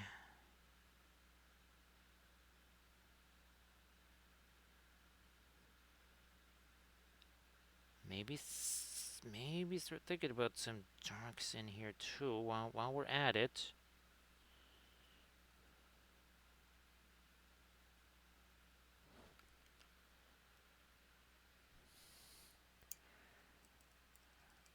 It's I think so, right, Ringwell? Let's see.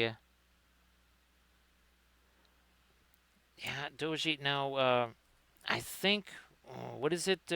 If you get to catch at least maybe part of the stream, if you watch the VOD, whatever it's called there, I guess you got. If you watch that, you can like miss one, and then if you just check out the VOD real quick, it counts as you watching. I believe that's how it works, right?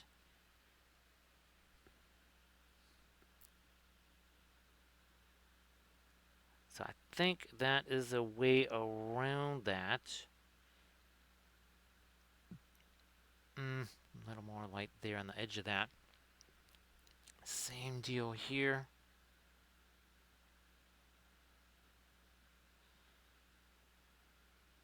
Been there, okay, and now that. Try this again up here. And then I'm gonna get me. Oh, I think this is still pretty active here. Yes, it is. Yes, it is. So some of the orange in there. Ooh, and that also acts as a nice little extra contrast boost there with the turquoise next to it.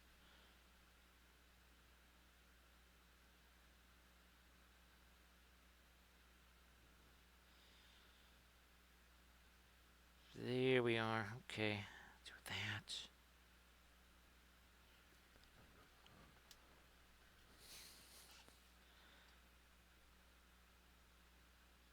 Taking out some of that now. We're gonna get some lighter. All right, over here. First this. Let's do a little Indian yellow. Maybe a little more. Also, well, now we're adding the Indian yellow. We gotta chuck in some of the thinner too, because remember the Indian yellow, translucent though it may be, it is massively, as far as its consistency goes, real thick. It's one of the thickest paints out there. Yet also one of the most translucent paints out there, all at the same time.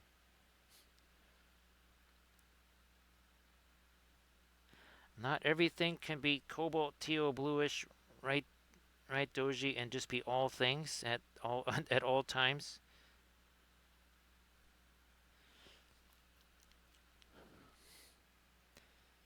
Come on.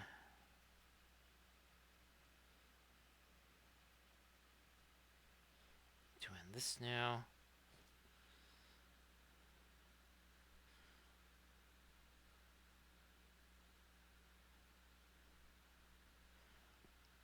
The other thing I've been kind of bandying about there, Doji, is creating some bas reliefs of uniforms, so that way we could do the camo stuff. There would be like genuine folds and stuff. But I was almost thinking more like this, Doji. Yeah, something along the lines of that, and also bigger. And then that way we could, do some different camo patterns. It'd be easier to see for sure in the video. Well, and this is the other thing, Doji. This is the other key thing, is then, okay, everybody would then have that file, right? You wouldn't have to go like, okay, geez, now do I have to buy a bunch of bolt action figs? Or do I have to get these whatever figs? So that was kind of something that I was thinking about, is essentially kind of create generic military uniform number whatever, and then that's something everybody could have. And then we would do, well, whatever, digital camo, oak leaf, P dot, ambush, whatever.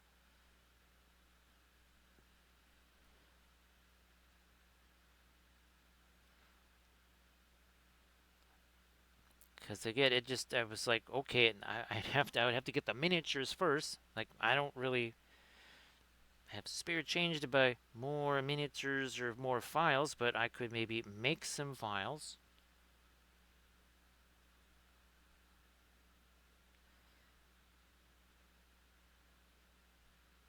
Uh, let's do, okay, here, let me go back to my, yeah, the light green on the bottom of these two guys here. This first there, boom, and that.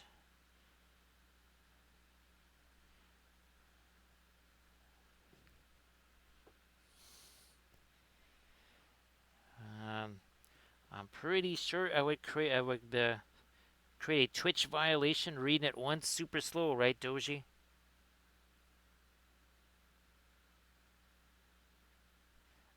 That I'm pretty sure that's what would happen.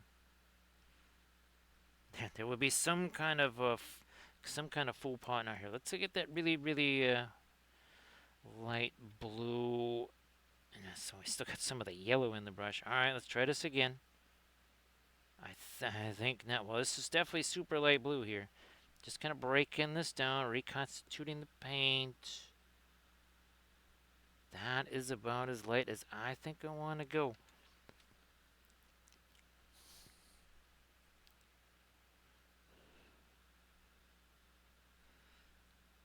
There we are, and some here.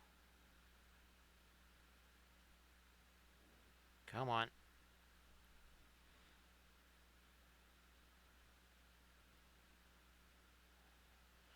Yeah, okay, that last. Ooh, now let's see if we can do that up here. Now, of course, you could also, especially on these bigger ones. Well, heck, the gigantic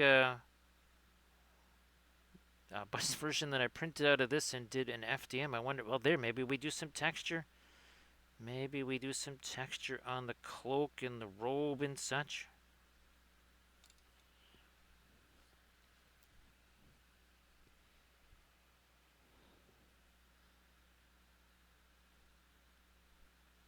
Torchlight. Then now over here. Some of that lighter blue right in there.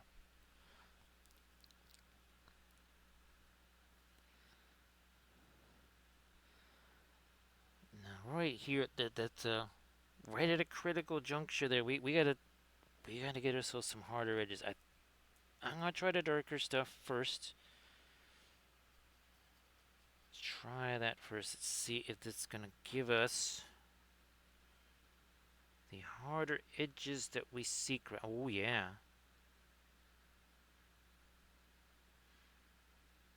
Well, there you go.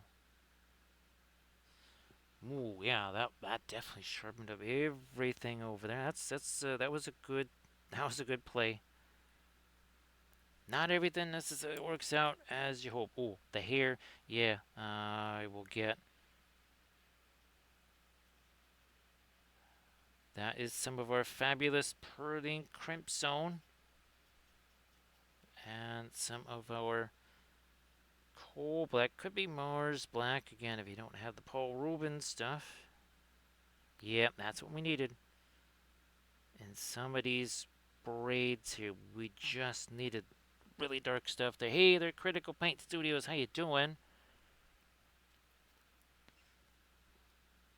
So CPS, why don't you share some stuff in the chat? Great to see you here. We are completing the Cyber Guinevere trifecta last night. We were doing the miniature version.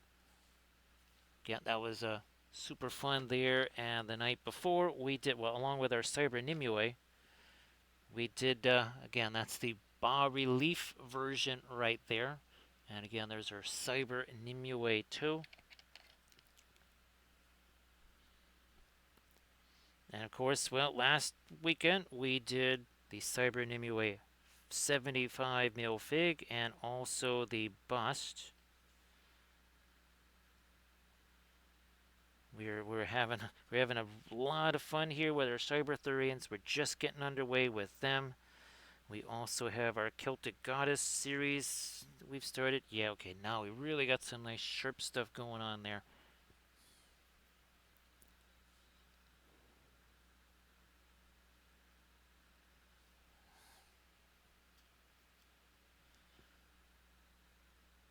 Armored Wolf, if you want to share the dice bag link there in the chat again. It's been a while. Jeez, it's been over by an hour and a half or so.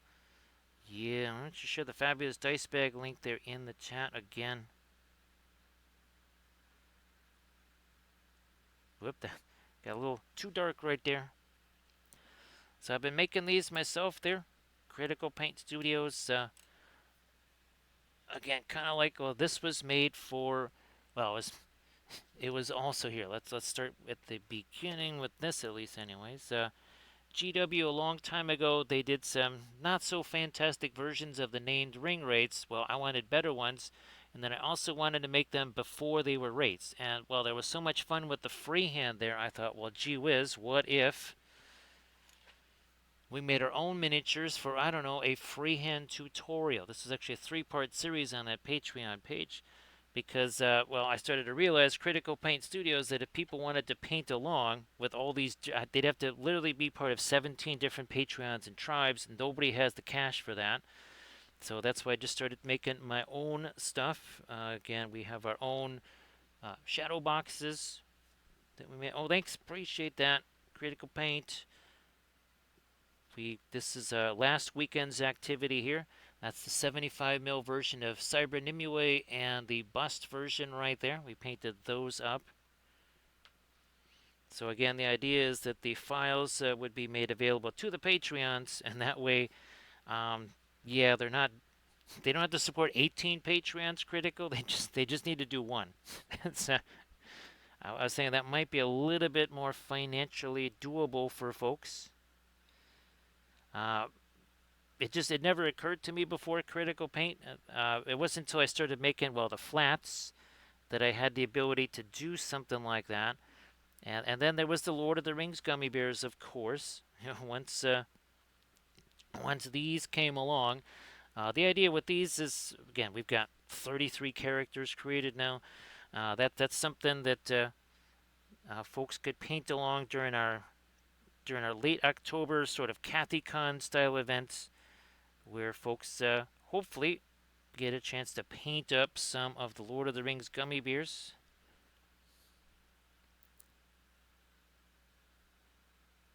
Critical Paint, if you want to share some stuff in the chat, please go ahead. And of course, well, we also have been, again, it kind of started with flats, and then it started to migrate towards busts, like this right here. And this was a very first character that I drew up for Trench Crusade. I like that character so much that we just took it even further. I think I actually, oh, here's a very crude initial sketch of it right there. Yeah, this is the initial sketch of that.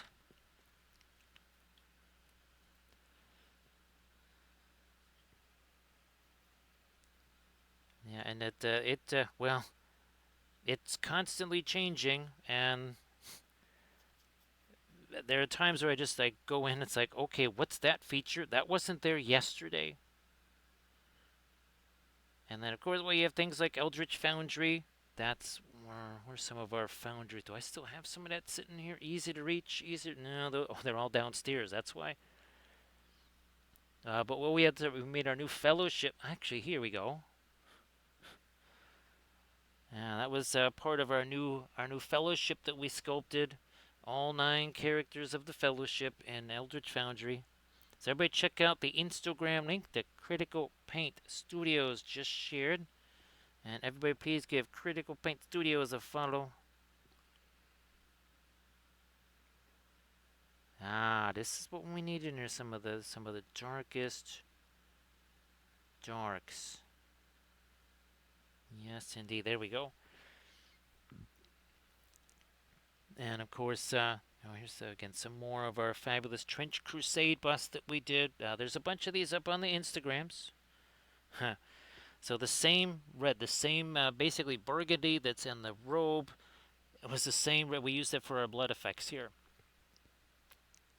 And also on Stiggy, same thing. That is the same perline crimson mixed with the and look, it still has its glossiness, right? We added the alkyd medium to it, and here's the same perline crimson here in the robe, especially in the deepest darks of the robe. So again, we got our trifecta going here on Guinevere. Well, Cyber Guinevere. Anyways,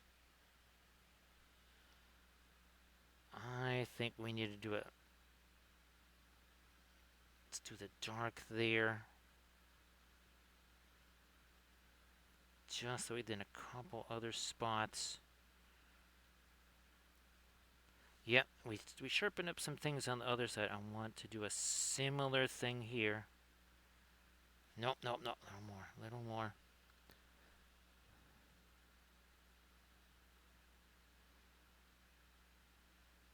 So trying to learn more and more and more about Blender, of course.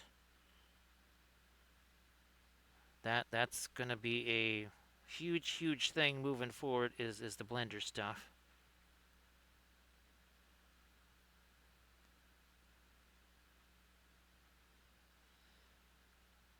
You know what? I like the idea of just one. There we go. Okay. I like the idea of that. So again, everybody be like Incones. Go check out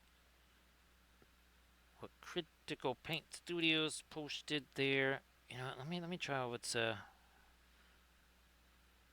of our Mars Yellow Deep. Now maybe some of this.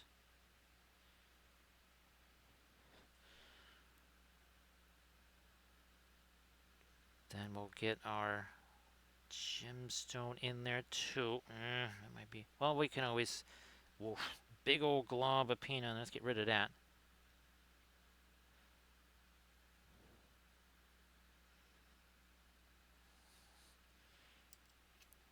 To our lightest light, maybe. We gotta thin that down. One sec. Must thin this down here.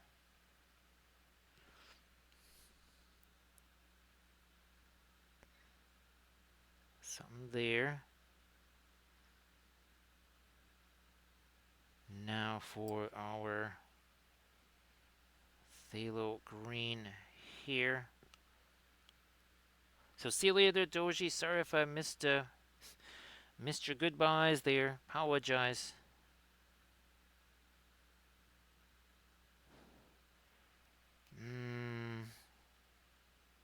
Got a little bit of the radiant, too much of the radiant green. Let's try something that now we can maybe go to this lighter green down here. Touch more.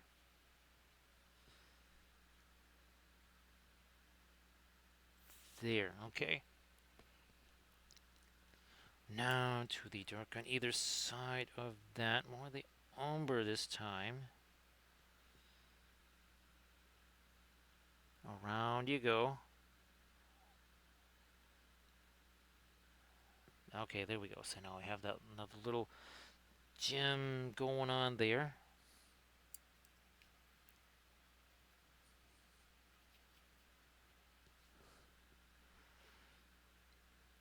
That is a little too grayish there. We're going to try and tint that more towards our gold.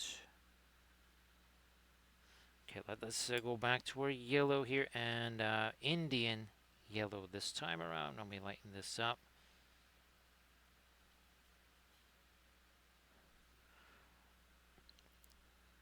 Just top right over here. Now we'll go much lighter. Still got that yellow going on. Nah, more thinner. More. Not so much that it's a pin line wash, so that would be too much.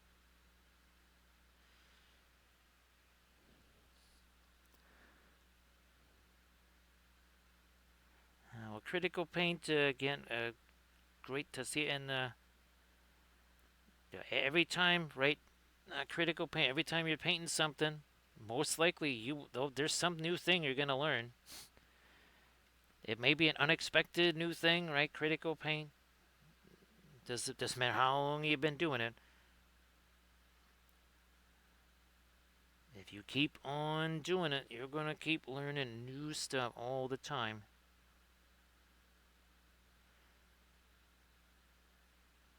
Which cool. That's what keeps it interesting too, right, Nganis?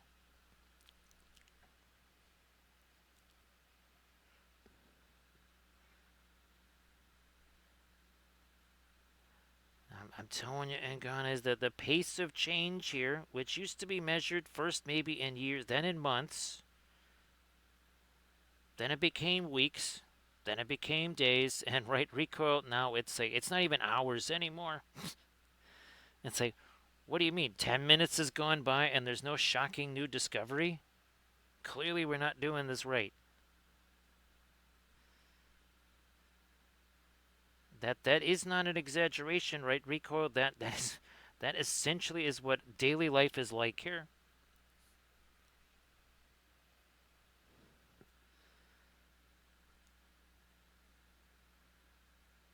What's that thing where you walk into a room, right, and you're just like, I came in here for something. I don't remember what the heck it was. I came in here. I don't know why. There's that same weird feeling of, wait a minute, wasn't I supposed to be doing something today? Yeah, oh, that's right. We're supposed to have a shocking new world-changing discovery, like 10 minutes ago.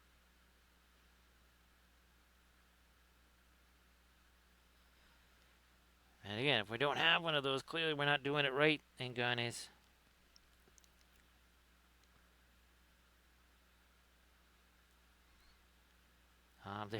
There's some things that I've kind of either thought about or have tried on here in this stream. There's just some things I've been doing on the face here that I'm like, okay, we need to explore that further, and we will on the Giganto version of this. Yeah, as in this right here, because this is the exact same thing. It is the same exact bust. It's just printed out a wee bit bigger. Like the head is the size of the entire bust there. Just imagine when we do all this little nifty stuff here on this big old version. Yeah, we're going to do that. We are going to do that.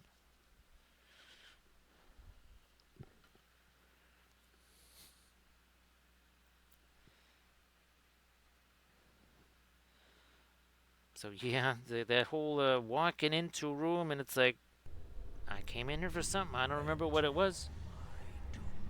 It's kind of like Michael Paint's minis walking into a room and saying, why in the world did I enter this domain? How you doing there, Michael Paint's minis? Nice to see you there, Gilded Brush.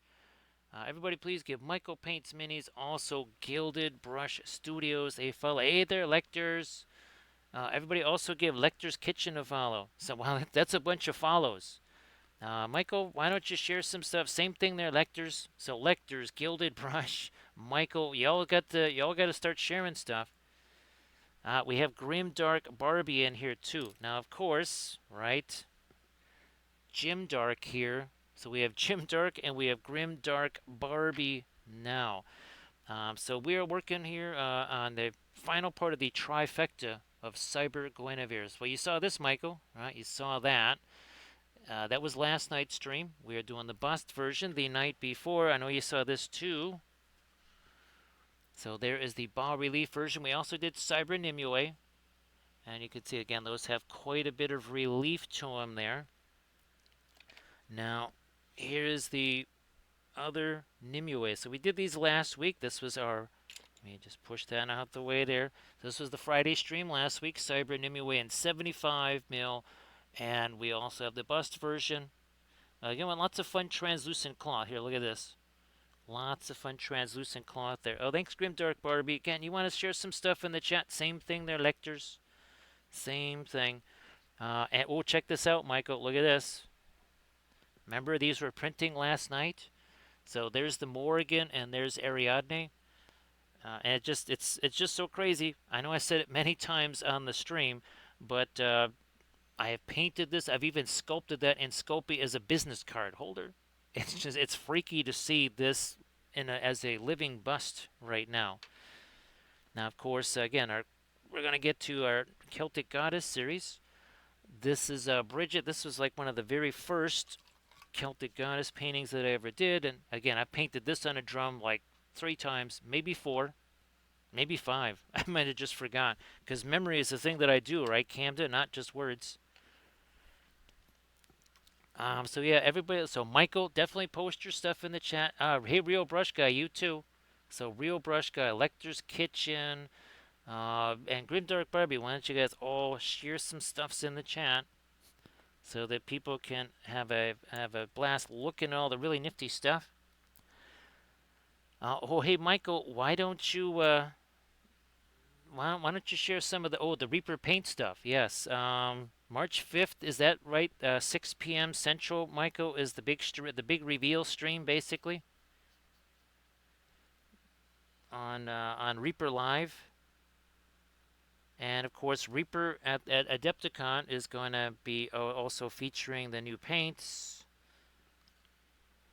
Everybody check out that Discord link that Gilded Brush Studios just posted. Everybody please give Gilded Brush Studios a follow.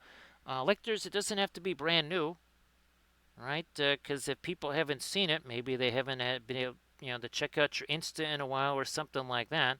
Might as well post some stuff. Nice to see their spoon handle. Same thing, their spoon. You want to share some stuff? Go ahead. Great to see you again.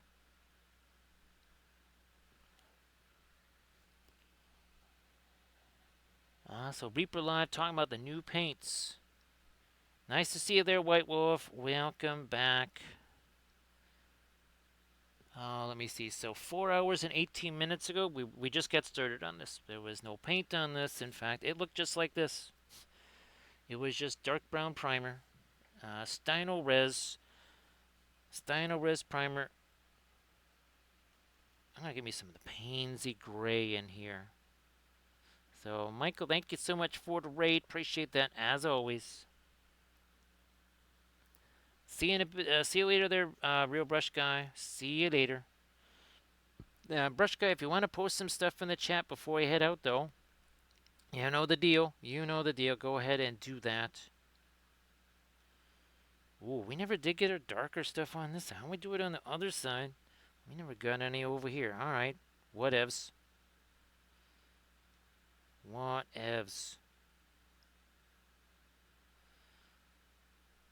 There we go. Darker stuff there. Thanks, White Wolf. Appreciate that. And again, we've been having a lot of fun. So we've also been doing our shadow boxes. And again, more of our Trench Crusade.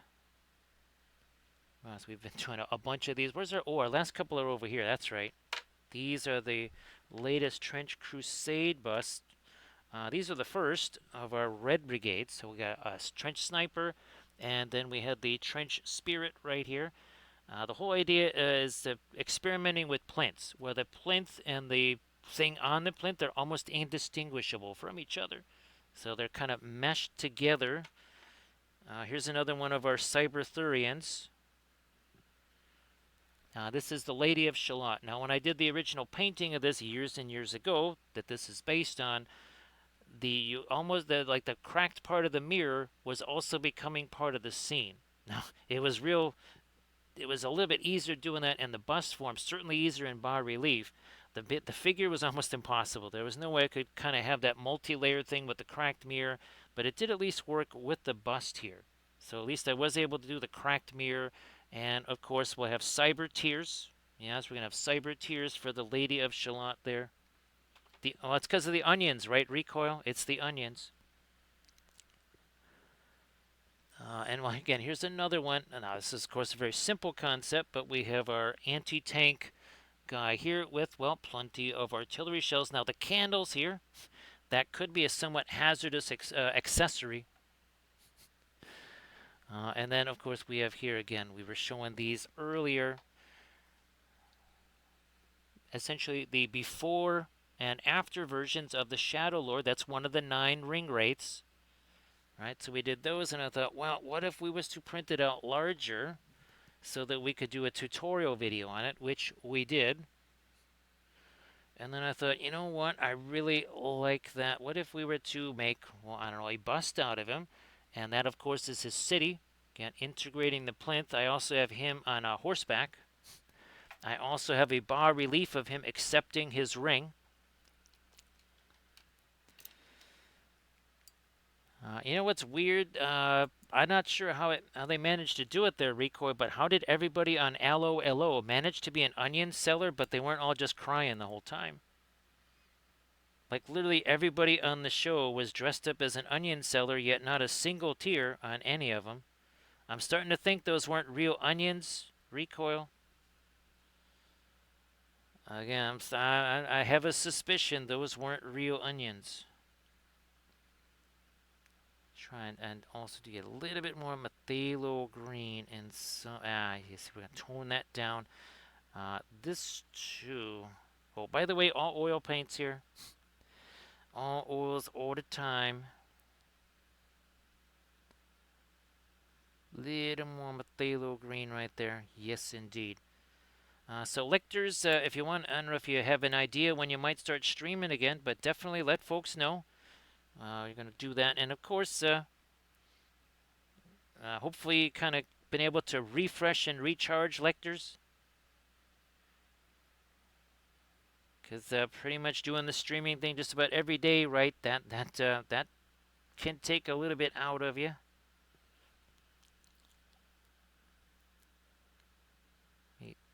Pops and that. Okay, yeah, some of it right there.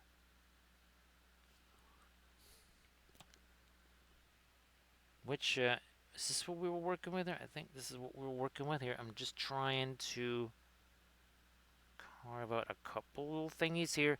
Now I think we can start to play around with this over here. We want to do some of that cyber type stuff. So how's about we get on started with that?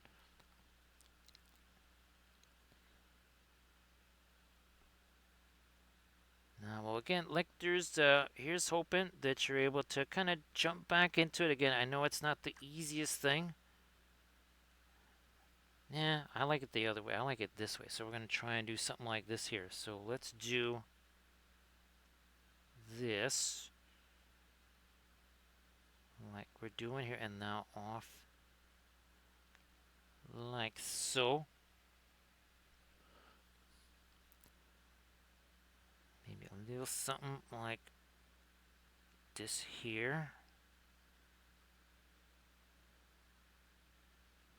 So I'm going to try and get some of these little cyber type elements here. A little bit of circuitry going on.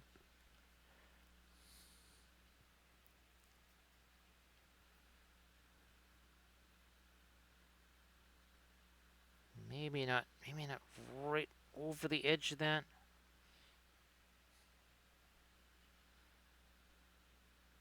Well, we got here. Let's try this. Comes down like so.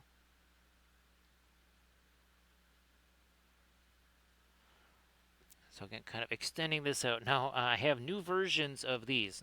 You can. I don't know if you can't quite see it here, but I actually was able to develop essentially a plinth that's kind of doing what I'm trying to do up here. And you can see a little teensy bit of it right there and some of it right there too. So we do actually have some of that on our new plinths. Everybody check out the Instagram link that Michael Paints Minis just posted there. Well, Boise, actually, Boise, you know what? Once you kind of get a little handle on the oils, yeah, Boise, it would be kind of handy if you were to stream the oils because, well, how many times have you heard me say, right, Boise, that you know what? If you see other people doing that, especially people at different stages of we like to call it the oil paint journey. Yeah, if you see people doing it at different stages, you see it kind of it accelerates everybody's learning pattern there. If that makes any kind of sense. We noticed that kind of right away with the oil, right, Michael? Because other folks were using the oils and they would discover something. They'd say, "Hey, have you thought about this? Because I just noticed this right here," and it kind of got everybody thinking maybe a little different way.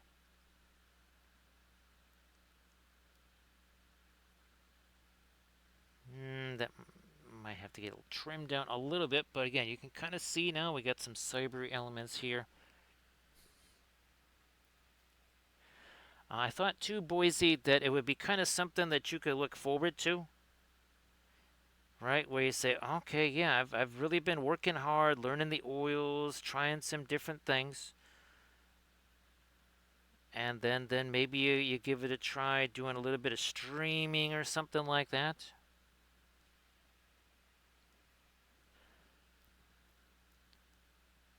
Man, it doesn't have to be anything super complex. I mean, it literally could be like color charts or something, right? Your first stream with them.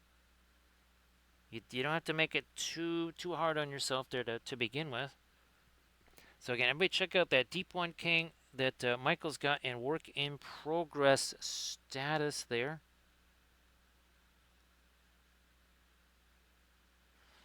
What do we got here? Let's take this.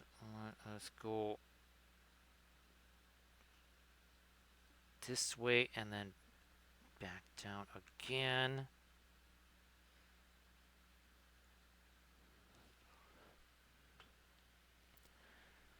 So grimdark, it can depend, let's see where people are, because some oil paints tend to be more local as far as where you can get them.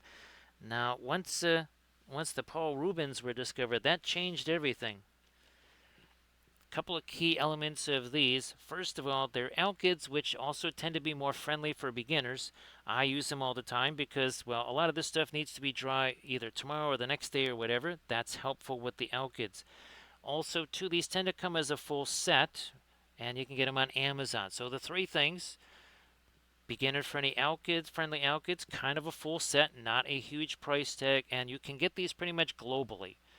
Whereas, well, I'm going to show you a bunch of brands here. It's not quite the same here, and these are our typical brands that we use. I mean, even just these four right here: the Gamlin, the Williamsburg, the Richardson, the Windsor Newton. Depending where you are in the world, those either might be unobtainium or they could be really pricey to get where you are.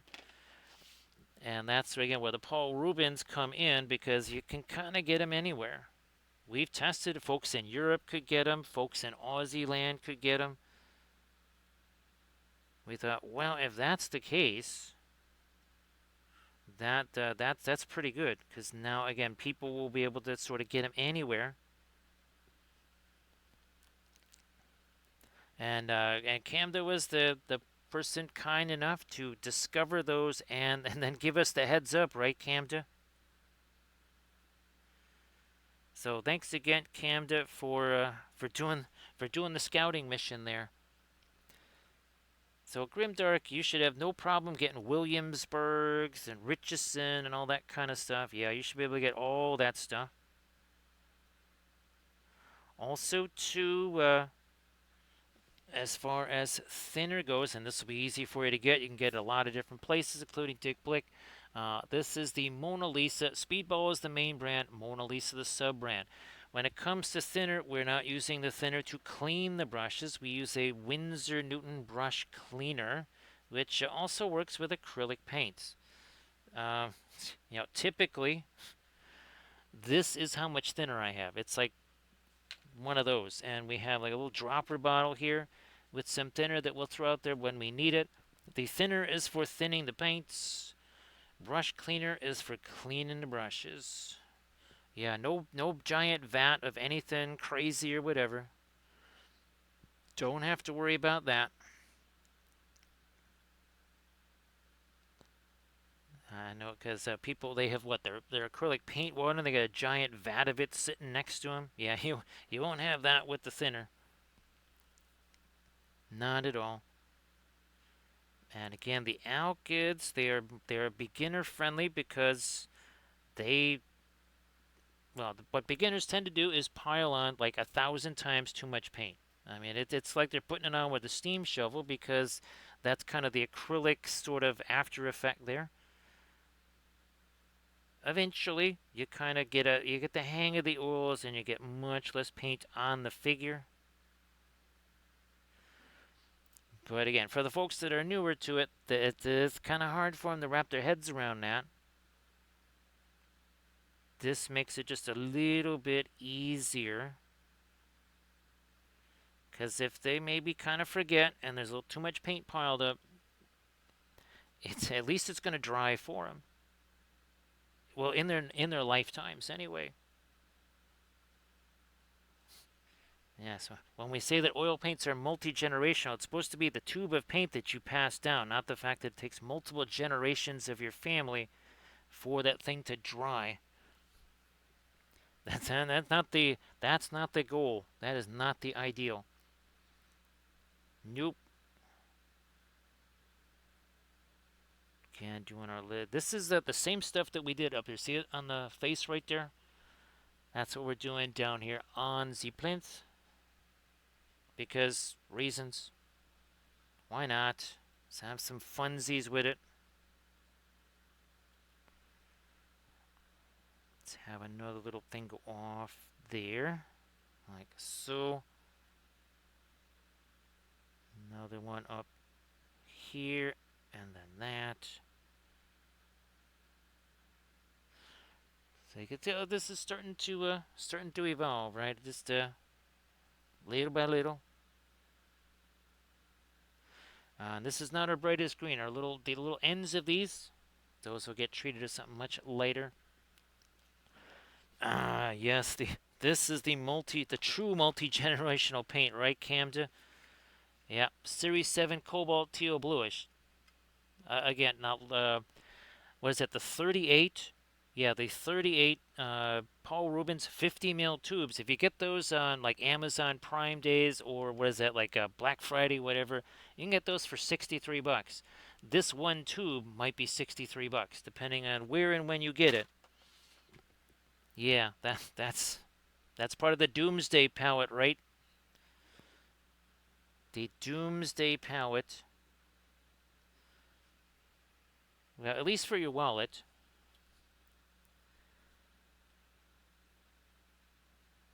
Now, of course, the kids won't mind at all.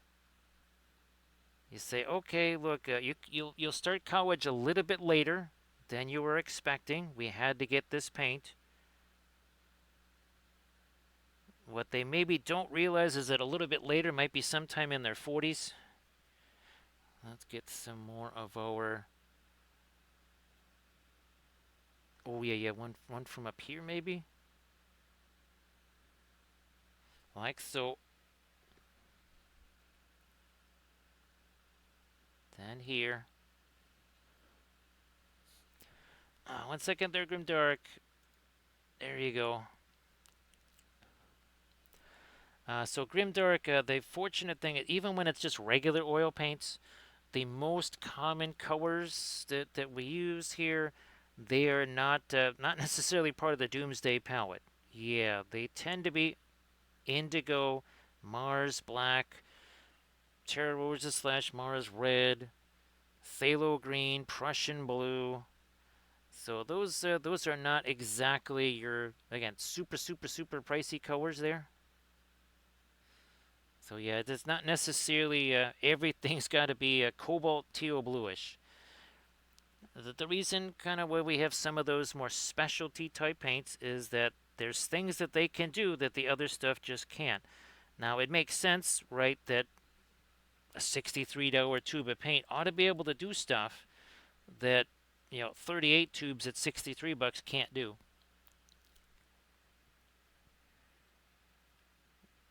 So that's kind of again that when you're doing this, of course, when you're also doing it for a living, If something is going to give you the effect that you need and maybe in a more timely fashion, any of those kind of things, you say, you know, okay, fine, it's worth it. We'll do it.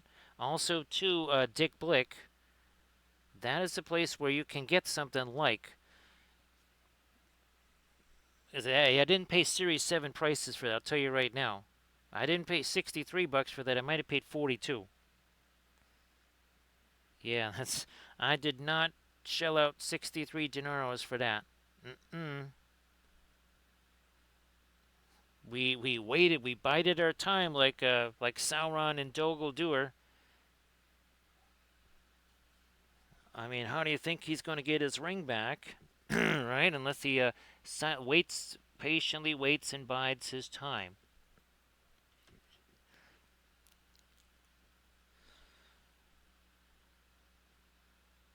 There we go. You can also, well, let's even the Williamsburg paints. Let's say you want, yeah, I want to dive into those Williamsburgs. They do have starter sets.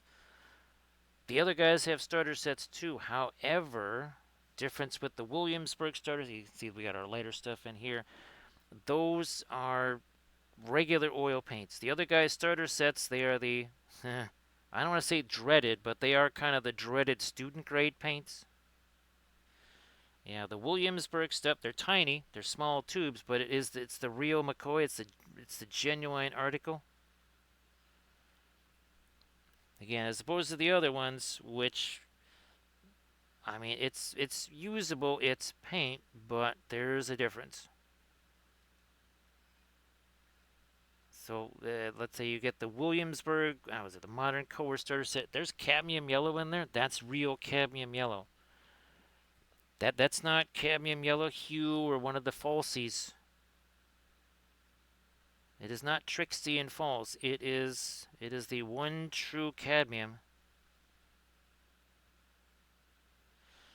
So you can see how we've can incorporate a little bit of the digitale stuff going on there in Zaplant. Maybe not a whole bunch more of that. Again, still not going to mess around with this because again we're still sticking our hand on that.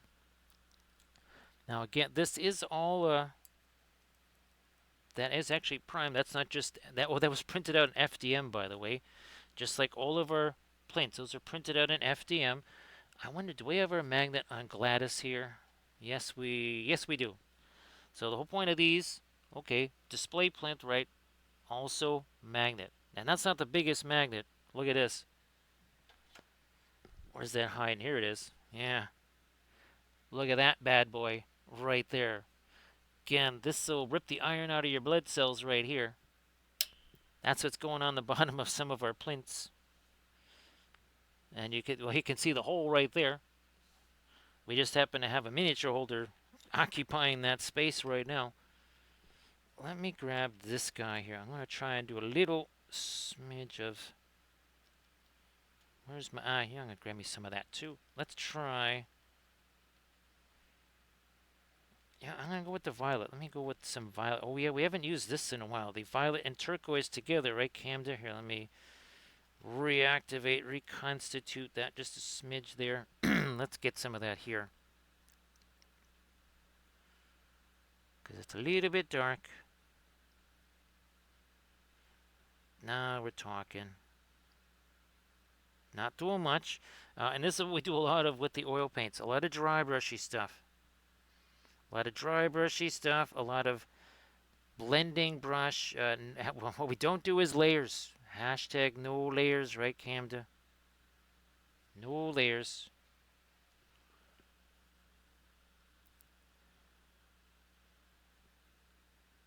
So yeah, there's going to be a difference, but the thing about the alkyds, and here's the other thing too, is it doesn't have to be just only the alkyds.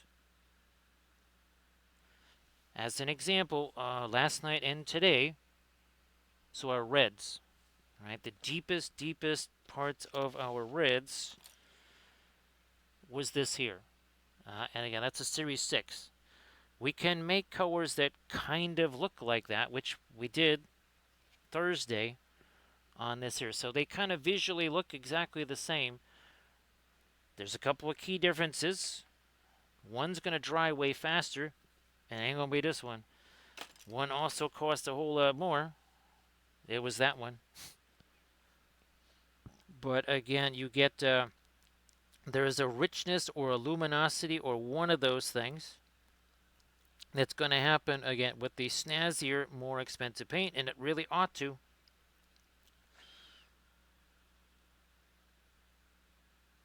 So Pascal, we've been talking a lot about the different types of paints. Again, the Paul Rubens, the alkyds, the regular oil paints, that sort of thing.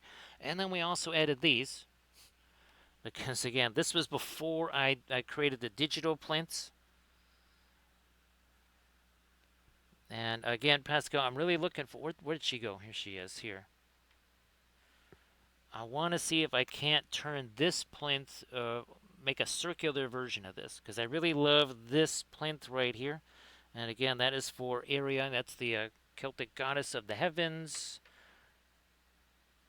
I mean, even this right here, even this down on the bottom of our Morrigan there, that could be kind of interesting. Again, it's just a generic plinth number, whatever. Nice to see you there, Uber Yeti. Uber Yeti, why don't you share some stuffs in the chat? Great to see you again. Well, happy Sunday. Happy Sunday there, Uber Yeti. Now, we need to... Nah, not you. This one? No, not this one here. Let us grab maybe this guy. Yeah, we'll just use this here. Gee whiz, gotta get that yellow out of there if we're gonna be doing this stuff with our greens. Specifically, phthalo green here. Everybody check out the Instagram link that Uber Yeti just shared. Pascal, actually, if you want to share, if you want to share some stuff in the chat again, I know it was like an hour something ago or whatever.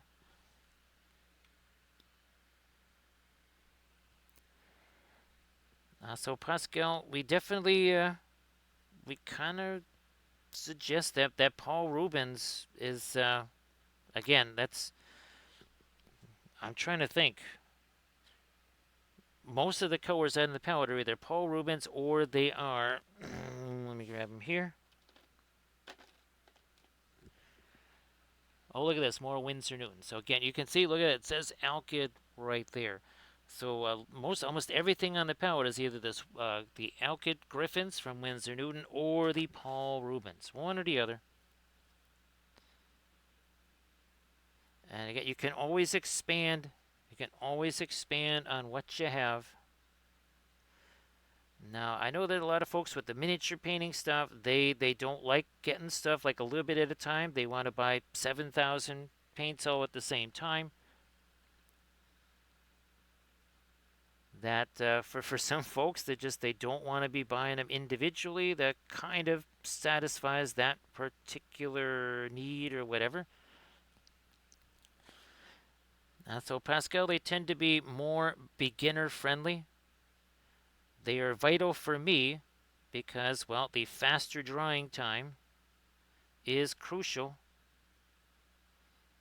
Because generally, if at least the next day, this is not dry, totally dry, but I can handle this and take photos of it and do all that kind of stuff.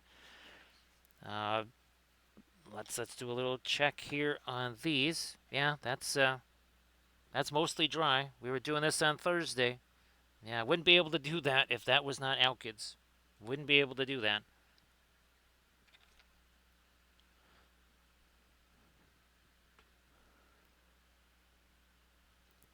And of course, the Grimdark. That's kind of the thing with the oils, right? It is all about the mixing. You can see there's not a whole lot of mixing on this palette. There is very little mixing on the palette. Where the mixing happens is here. I think you heard us talking about earlier, right, Pascal? That this right here, this is your palette right here. That other thing, paint just sits on there. This is your palette. This is where all the mixing happens over here. They also tend to be cheaper there, Pascal, which again, for beginners, is, they're kind of worried about investing a ton in oils. They don't know if they're going to like them. Oh, and of course, right, Michael? Let me see if I can grab a bunch of them here. These, we always recommend doing color charts here. We strongly recommend doing these because they show you several different things, not just what it looks like. You can see some colors are stronger, some colors are not so strong. Now here, these are all pretty much going to be not shiny or anything like that because they're all well, these are, again, some of our alkyds and such. We have more color charts here. Look at this. Let me grab these here. And this is another thing. Okay, so look at this. These are both pigment violet 23, dioxazine violet. They look a little bit different. This is a stronger version. That's a much weaker version. That's basically almost Egyptian violet there. That is an alkyd violet. So it's going to be a difference in paints. Look at this here. Two different quinacridone magentas. That's a little bit deeper, not so deep.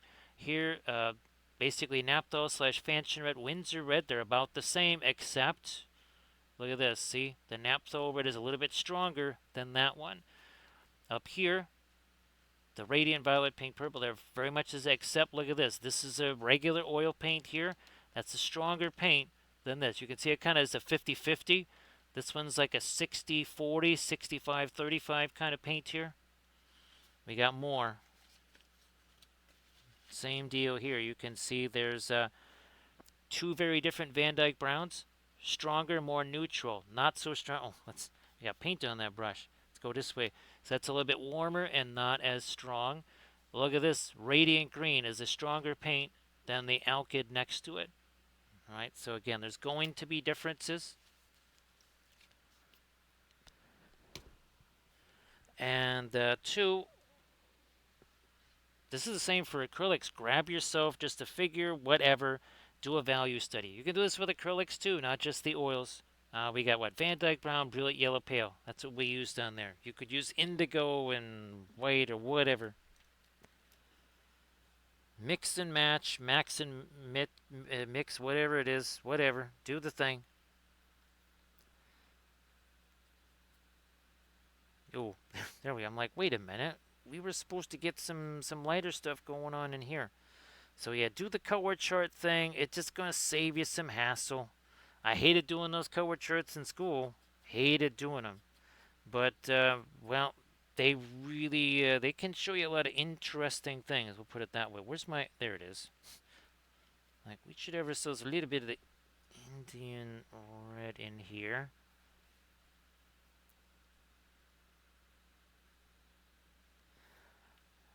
So our plant gets a little bit more interesting now. Yeah, let's get that over here.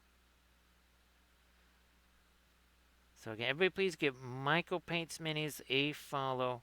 And again, so March 5th, initial reveal for folks at Adepticon. You'll be seeing much more of the new Reaper paints.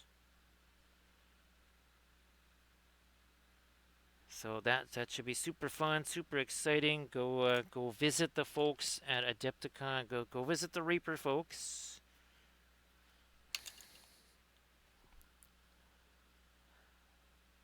No problem there, Grimdark Barbie. And Barbie, well, we got YouTube vids too. Well, the Monday stream will be Armada Mondays, but this coming Thursday, Friday, Saturday will be a set of streams focused on Bridget here. We'll be doing the flat / bas relief. We'll be doing the figure, and then we'll be doing a bust version of Bridget there. Unless all three parts of the Morrigan are ready to go, in which case maybe we stream the Morrigan. Might do that. One or the other. It will be one or the other. Can't look at this here. I just chucked the color on there. Look at it. We'll do it again. It's like plop it on there. Push it around. That's why we call it the old plop and push. Push and plop is a little bit something different. That usually involves some kind of intestinal distress, so hopefully that doesn't happen. So again, join on March 5th, and then of course head on over to the Reaper booth at I almost said at ReaperCon. Well, there'll certainly be the Reaper paints at ReaperCon, right, Michael? No doubt about that. Shall we lighten up this little ridge up here? Sure we will. Sure we will there. Alright, do this over here. Now, all the plinths, they get printed out in FDM. However, we're talking about the 0.08 layer height. And I still can't get over, I don't know if you had a chance to see this yet, Michael, so that this is that same Morrigan, but printed in FDM. I wish I knew about these stupid tiny tree supports, like, I don't know, from the very beginning instead of like a week ago. Yeah, that would have been handy. That would have been real handy on a lot of stuff. Even our, yes, the Galadriel, that shadow box thing that we printed, that would have been nice.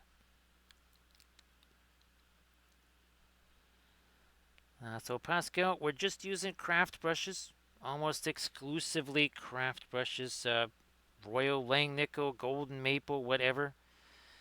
You will want to have filbert style brushes. But yeah, nothing, I just use synthetic brushes, nothing fancy. I gave up on sable. Gee whiz, how many years ago did we give up on sable brushes? Yeah, so no big deal on the brushes there. Again, just simple craft brushes. And again, that thinner, you should be able to get the Winsor Newton brush cleaner. And again, the Mona Lisa thinner, if you can't get that, I've used the MIG ammo thinner. I've used that. It's nowhere near as nifty as the Mona Lisa thinner, that's for sure. As far as palettes go, we do have a couple of sheets left. So this is, like Cam just said, it's just a piece of parchment paper. You want to get the flat stuff only because it's irritating to no end to have it rolling up on you all the time. So just get the flat stuff. It's easier, and I just clip it to a piece of cardboard. That's it.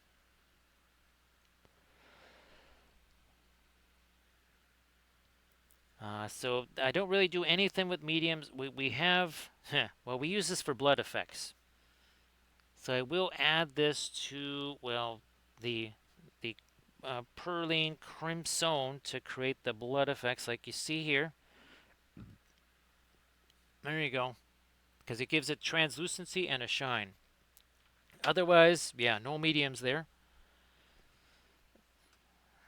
So this is from Speedball. That is the primary brand. Mona Lisa is kind of the sub-brand. I think you can get this stuff on Amazon too. It'll be pricier on Amazon than say if you get it like from Dick Blick or Jerry's Artorama or Gerstecker. That's it. Yes. That's a place where you can get Williamsburg's too. And I think Gamlet is Gerstecker. And again, I don't know if I pronounced that correctly, but on the mainland, Gerstecker, I think, is that's the one to look for. Yeah. Is this oh yeah, here we go. All right, here let's try to get some of the filigree maybe on this stuff here. Again, maybe a little bit of fractal digital look to this might be interesting here.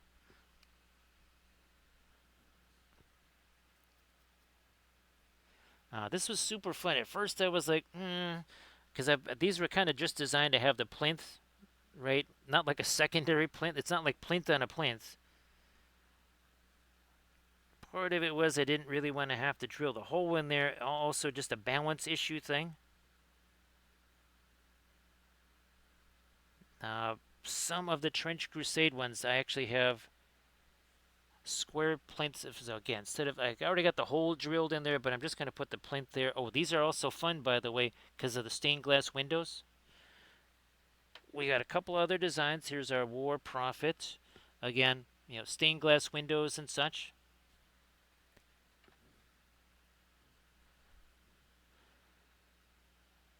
So that, oh yeah, that's, I keep forgetting about that. Was it Gamsol, right? Uber Yeti? Yeah, Gamsol. That's another one that people will substitute in sometimes. And again, very, very little thinner. Most of the time, again, I just have that in that little dropper bottle, Pascal. It's just in the little dropper bottle. Because most of the time, I'm just dry brushing. Most of the time, a lot of this, or it was the, as we call it, the plop and push. I just plopped that paint on there and then pushed it around after the fact once it was on there. And again, the snazzy brushes, I gave up on those a long time. Ooh, these could be helpful. Uh, Princeton Velvet Touch. The key thing is it's a liner brush. It's not a spotter brush. See how long those bristles are? Yeah, not a spotter brush. These just tend to last a whole bunch longer. So yeah, you want to get something like this. Cotman, Winsor Newton Cotman brushes. Yeah, they also have these. These are just synthetics. So Boise, I think did you get to see the beginning of any of these the last couple of streams? I think you might have. I don't know if you saw the beginning, but actually Boise, if you watch some of these at the beginning, it's all dry brush. It's a bunch of dry brushy stuff and then a bunch of glazy stuff, and then well, technically even more dry brushy stuff on top of that. But keep in mind with the oils, right? Since it's all wet, that's why we call it the dry, or the wettest dry brush ever, because we're dry brushing, but we're also mixing wet into wet literally at the same time. Again, that's another one of the ability. Like here, this is essentially like a dry brush. Have you seen me change the color? This entire time, I've been working with the same color. I have not changed it, but because remember I put that little bit of glaze in there. This is mixing with that glaze as I go along here. You see that's every step of the way. That is quite literally mixing. So that one layer of paint is basically three. And like Uber Yeti and Camda were saying, if you think you have if you think you don't have enough paint on the brush, get rid of half of it. When you think you have no paint on the brush, get rid of half of that. And then after you've gotten rid of half of the no paint, then get rid of half of that. That's literally how little paint we're working with here. We joke about it. We joke about it. It's kind of true, right, Uber Yeti? It's kind of true. Again, the beginning, I mean, even towards the very end, we were still doing dry brushy stuff on these. Even towards the very end, a lot of what happened in that sky backdrop, there was all just dry brush. However, look at this. Look at this. So it went from this to that. I changed 0 colors. Whatever's on this brush, we'll change this into this. Part of it is a little bit of a dry brush. So I'm just dragging this along. As I drag this along, it is starting to pick up that phthalo green that's sitting there. See how that is? That's all mixing all at the same time there. Look at that. Have I changed any colors on the brush? Have I added? Oh, there's a whole bunch of phthalo green right there. There's a whole bunch of phthalo green. So again, look at that. Doing all that, one color, no color change. Now let's reconstitute this brush a little bit here. So yeah, Pascal, this is the $5.50. I have gotten them for as little as about $4.85 or so. And the Cotmans should be in a similar price range. They should be very similar as far as the quality goes. I mean, you can use sables if you want. It's just I gave up on sable brushes. Doesn't matter what I'm painting with. Acrylics, oils, watermelon seeds. I don't care. It's we're not using sables anymore, basically.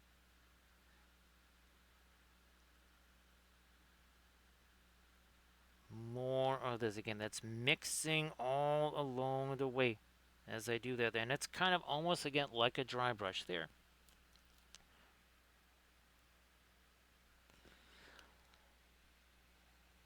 So yeah, Pascal, things like again like the Royal Langnickel. That's made in the UK. It must be. Yeah. Oh, here we go. Here's I mean, there's like a set of 36 of them or something right there. Let's see. Oh, there you go. Well, actually, hey, Pascal, do me a favor and just if you send me that link via the Instas there, I can check that out.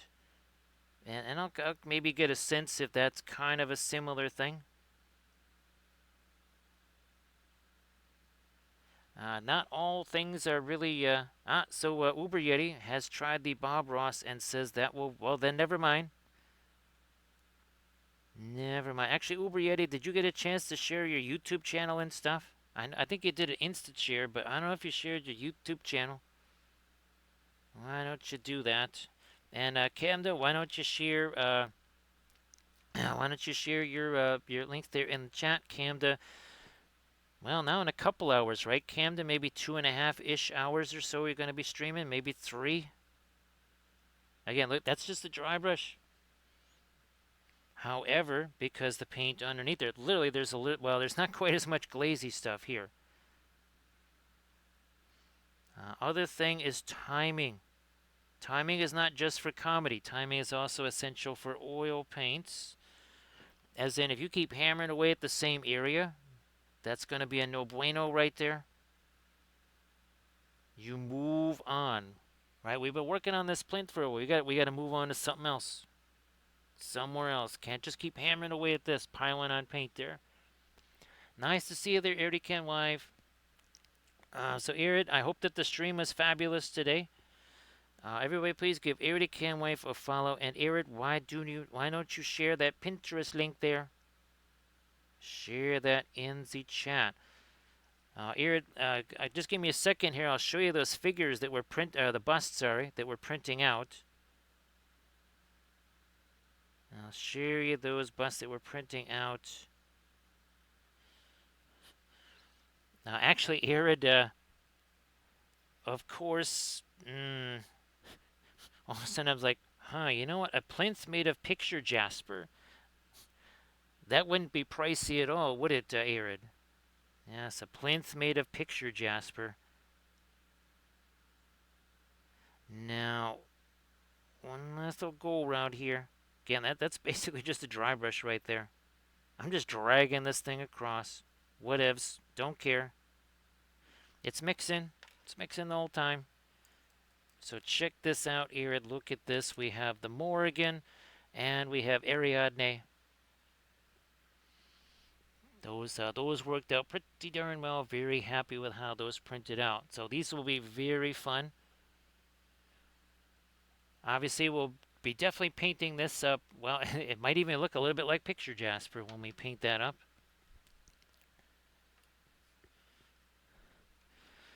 Yeah, and well, of course, we've got the giant version of the Morrigan all printed out. What are we doing here? More. Fine. Whatever. Let's do a little something, something there. So everybody check out the Pinterest link that Irid Wife shared. Now, I think Irid, let's see, is the next stream going to be 80 for you? Or no, maybe the Monday stream. No, it'll be the Thursday stream. I think will be 80 for you, right? Because I think Conrad's he had a 77 today. It was a 77. So I'm thinking for you and Camda and Valfair, you guys got to be pretty darn close. Pretty close to 80. A Sunday stream. A special Sunday stream for Irdican Wife. Actually, geez, Arid, hasn't it been a month or two since you last did one of those streams? Everybody check out the YouTube channel that Uber Yeti just shared.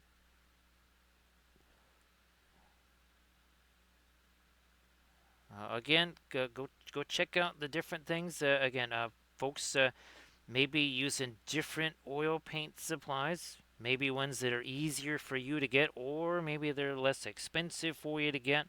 It can't hurt. It cannot hurt. I thought so, Irid. Yeah, and of course, well, the status of things. It's a stream about food. Doesn't matter if it's dog food or not. It's making me hungry. I, I know that probably shouldn't happen, but that's what's happening here. We're kind of on the hungry side. Oh, you know what? I think I've been using the beat up brush here. How's about we switch over to maybe the one that is? Yeah, all right. I'm like, wait a minute. Why is this acting funky? All right.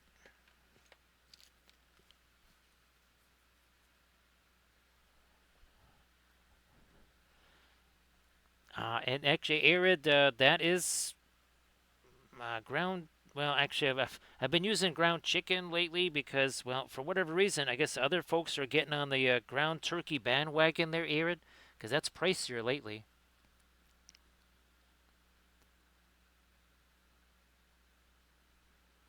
Yeah. I mean, this is a cuisine channel after all. Well, it's the Omni channel because we also do home repair. We also do physical fitness advice. Yes, home repairs, physical fitness. I mean, that's why we strongly recommend hydraulic cement. I'm telling you, it should be the only construction material. Houses should not be made of anything else but hydraulic cement. Just ban all other construction materials. Houses would last forever. And they wouldn't leak. There you go. Well, if they did leak, you just need chuck some more hydraulic cement on there, and your house is good to go for like another couple of years.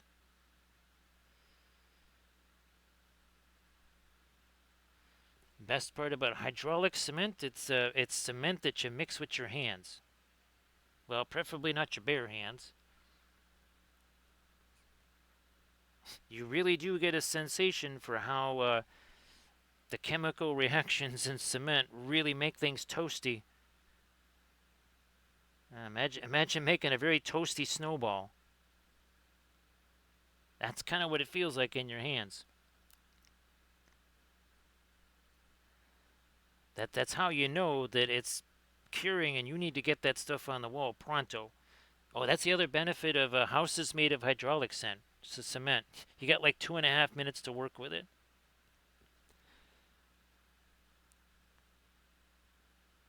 So again, that's a yeah. Recoil will have our own our first housing development.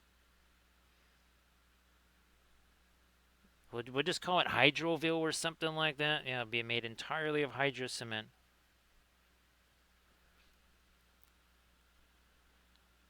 That's fantastic there. Ooh, let me try to lighten you up a little. Get that edge. Yeah, I realize we have plinth on a plinth here, but again, in here, and here's another one of those big old magnet holes. Now we won't be using this magnet, that colossal one. We'll be using kind of the next size down, which is this one right here. I mean, that one might still be able to rip the iron out of your blood cells, but at a greater distance, or not as great of a distance as the other one.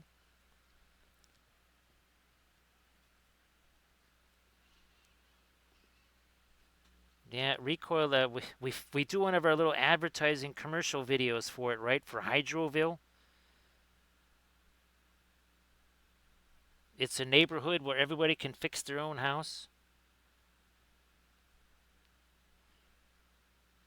And that all they sell at the hardware store is just hydraulic cement, nothing else.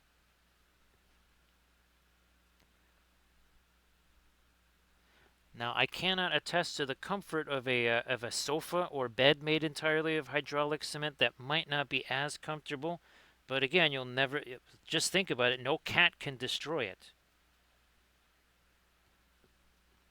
A sofa made of hydraulic cement is invulnerable to all forms of pet destruction. Let's do some more of our greens over here. Like this. Circuitry infused in stone. I might try this angle here. Wasn't gonna no, maybe we'll just leave it that way. We're gonna get maybe some of our darker phthalo green in that, maybe.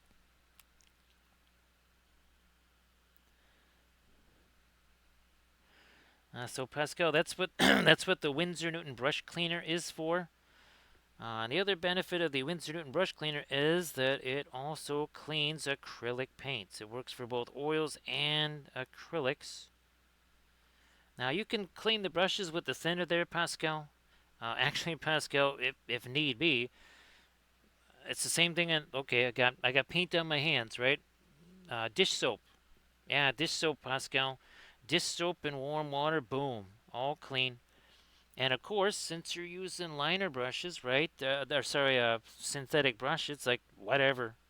Dish soap, not a problem. No biggie.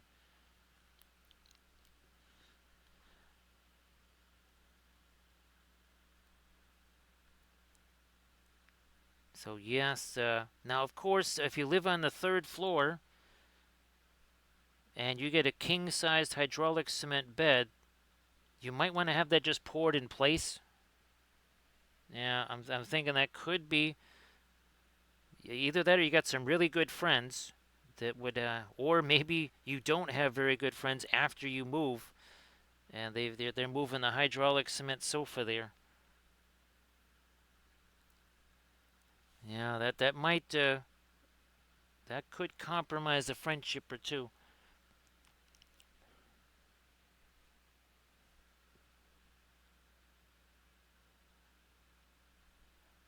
So again, our other plinths, the only two plinths that I've got this in is again the Morgan the Morgan Le Fay and our Gwenny here. Because again, I'm okay. Where's Nimue? Obviously, something very special in mind with that, right? Because we have a whole display that goes with it. And again, we're going to be putting the water effects here to create that little waterfall. So okay, that's a very different type of plinth there, just like there, just like our Lady of Shalott, our Onion Lady there, right? So we're trying to tell the whole story. Now you do see we have the circuitry there. The circuitry is going to be going into the water, and again, basically circuitry tiers going to be happening here, and then you've got obviously fractals here on the mirror. So the mirror is going to be kind of like, a fractured code, basically.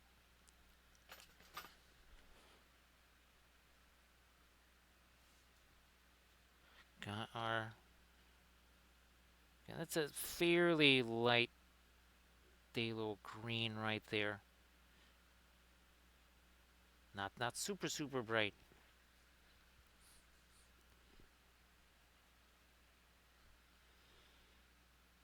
Getting that going here. More of our light green in there. Oh, and of course, Pesco, if you have any questions pop up, you say, what about this? You can always just shoot me a message there, Pascal. And again, I'll try to get you some of the other files and stuff, and I will again be working on the because those shadow boxes, yeah, Pascal. I think you heard the story that every step of the creation of those was failure.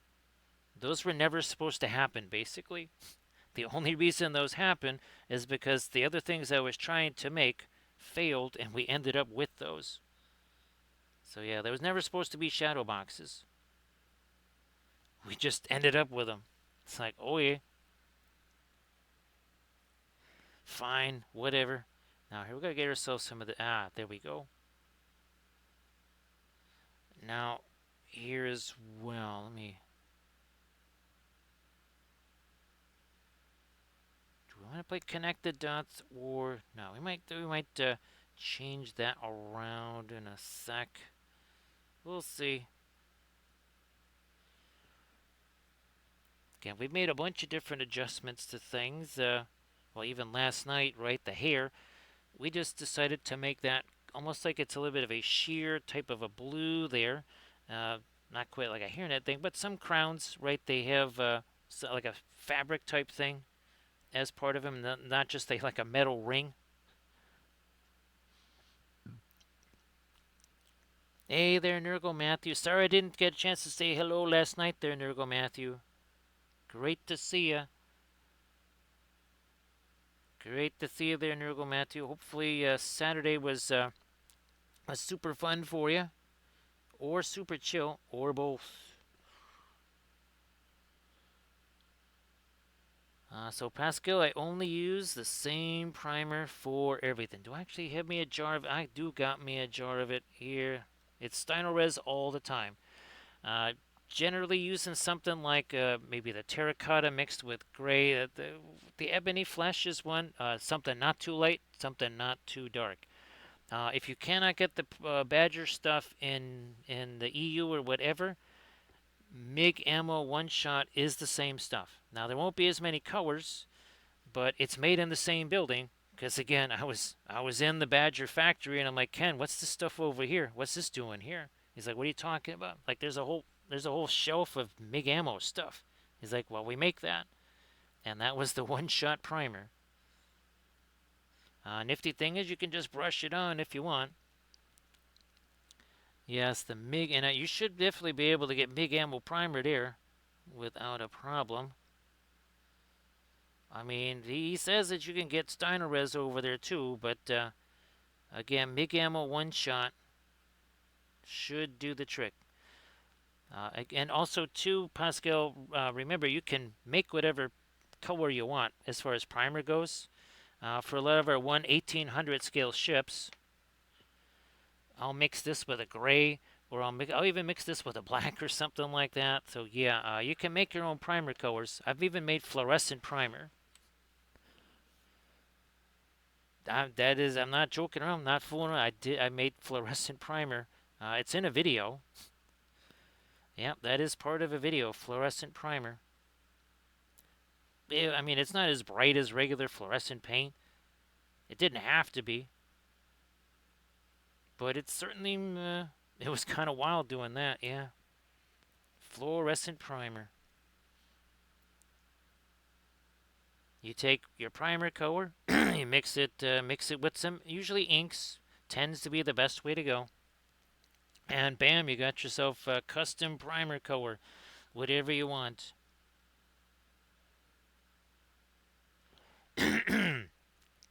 Sorry about the voice there. There's been a lot of extra voice usage this weekend, that's for sure. Let me get a little more you in here. So again, you can kind of see some of those digital elements now, and it was super fun being able to continue those out onto the second plinth, because the plinth has a plinth apparently, because we don't have enough plinths. And well, now we got more and more plinth designs. Good grief.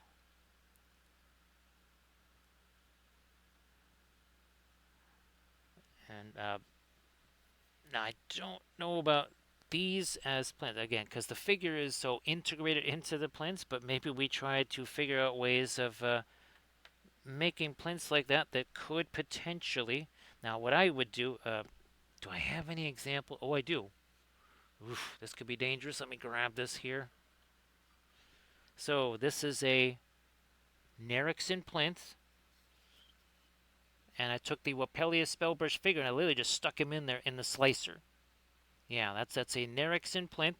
Remember the Kathy figure? I stuck a Giro right here, so I did the exact same thing with the Kathy figure. I just literally set the figure into this plinth, and then I added the Giro figure as kind of a bas relief on the front. me get that back up there.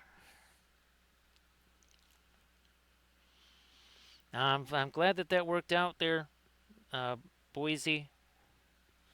And again, Boise, you start feeling comfortable with the oils. Actually, oh, Boise, here's another reason why they're fun to stream. Because, well, you can get interrupted and do other things. Well, did the paint dry on my brush here? Nah, not going to do that. So it actually makes streaming a little bit easier. Because again, if there's an interruption, whatever's going on, well, that paint, unless your interruption is like 2 hours, you should be pretty good. Yeah, you're gonna be good to go. Won't have to worry. Now I'm going to go back up in here and do a couple little lighter tidbits because that's really had a chance to set now. That's probably been a good hour, 5 hour, 10 minutes since we were last messing around with this part of the bust here. Also gonna maybe see if we can get some even lighter lights in the our filigree on the sides of the cloak there. Now, do I want? Fine. A little something there. That is a very light green. That is not white. But we're trying to have, again, the light coming through the eyes. Now, I'm really looking forward to doing that here. I mean, look at this. Again, the head on this thing is practically the size of this whole bust. So when I get to the oils on this, again, this is just with the marker brushes and an airbrush right here. Just think what we'll be able to do with the oils over the top of that. So if you're not necessarily comfortable doing oils start to finish, well, what if you do that? You do part of it in acrylics, whatever, and then you do more in oils. You can go the other way too. Once the oil paints are dried, they're just paint. No different than if you painted it with acrylic and it dried. Same deal. So if that kind of makes folks feel a little more comfortable using the oils, it's like, not so sure I want to be using them for the entire process. No, you don't have to. You don't have to do that. So yeah, Uber Yeti, what's funny is that when I first started using the oil paints, they were never supposed to be the entire thing. I was going to do the initial stages in the oil paints and then all the stuff afterwards in acrylics. Turned out it was just easier to do the whole darn thing in oils. And I mean all of it in oils. Ooh, here's what we don't have. I haven't actually messed with you yet. Have not messed with you. Not going to do a bunch of this, but we're going to do some of this. Alright, what do we got here? For some parts of our gold, some parts of our metal, something like that. Here we are. Getting a little teensy bit of this here. Maybe some of our glowy things. This was one area for sure. Yeah, look at that. Boom. Immediate difference there. Also there. Yeah. Yeah, looky there. Big old difference. Yep. There we go. That really stands out now.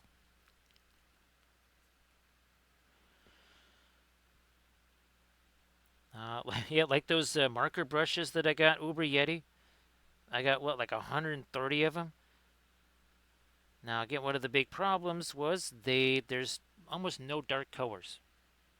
Like, as in almost zero. Out of those 130, there's like 4. One of them is black. I'm like, okay, this is not bueno right here.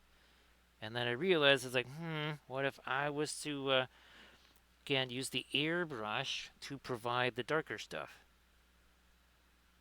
And did that in an experiment just the other, actually, right now it's the most recent tutorial on the Patreon page. And we're always trying to find. Ooh, look at that! Look at that! We're always trying to find different methods, different tools, because again, some folks might be more comfortable with something else. We don't want people to think like, well, this is the only tool you can use, or this is the only way you can do this. Plenty of ways.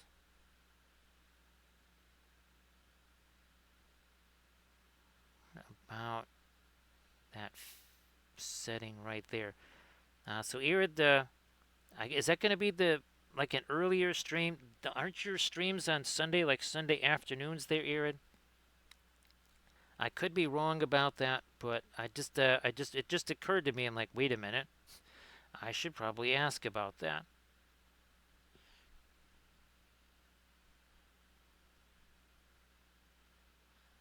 So the nifty thing, I don't know if you had a chance to see that video there yet, Uber Yeti. I was actually able to do like a little bit of opposite world, where like on the skin tone, I took a greenish color in the airbrush and actually was able to get some nice little subtle tints in the skin tone via that way that certainly wasn't going to happen with the marker brushes. Not at all. I want let me I mean, we already did get these relatively light, but I'm gonna try these little how's that? Oh yeah, yeah, yeah. Now these, come on, little light. Oh, we never did do this one. Gee whiz, what the heck?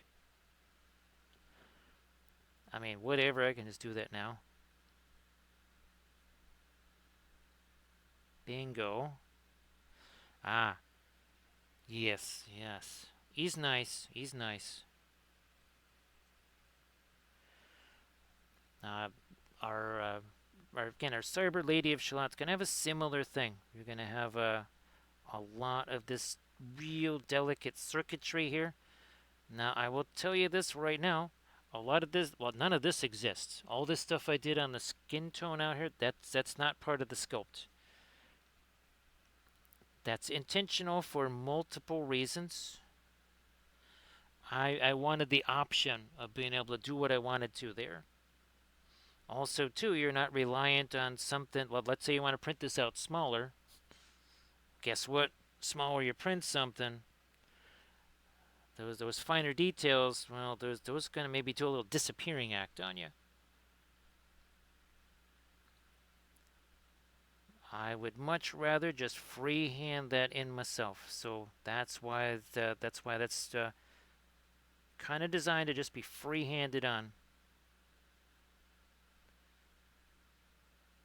That is not really engineered in the sculpt. There's hints of it, which you can then kind of play off of or whatever. But yeah, it's not a dominant part of the sculpt, needless to say.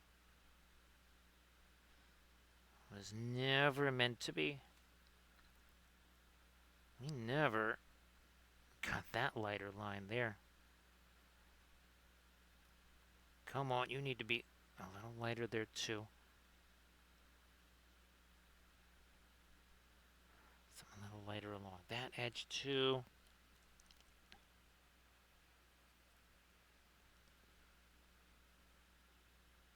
This now along here.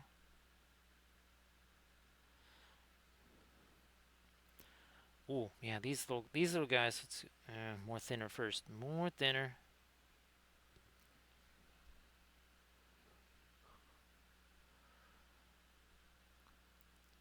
Making these, yeah, just a little lighter there. Oh, and none of this exists. Yeah, none of that is on the plinth. This is actually one of my, like, basically more like a fantasy style plinth that we're turning into. We're digitizing it. I'll see you later there, Pascal. Thanks. Appreciate you being here, Pascal. Appreciate you being here. And again, I think, Pascal, you'll be able to really do some fun stuff with the oils there. And again, you got questions, whatevs, just shoot me a message there. Whatever. See you later. Again, everybody please give Pascal rules a follow. Pascal's got some really fantabulous miniatures streaming. Couple more lights right in there. So see how that's again starting to stand out. The color that we're using here. Oh, actually, if you're wondering like what was the genesis of this particular plinth, I was trying to design a Gondor plinth because I did a Harad one, which of course was a little too late for all the Harad stuff I've been doing. It would have been nice to have the Harad plinth. I don't know when I was doing like the dozens of Harad figures.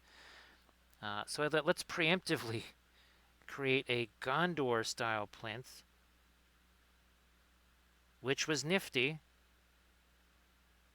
And then I sort of removed all the Gondorian elements out of it and all the white tree imagery and everything else, and just made it more like a generic fantasy plinth.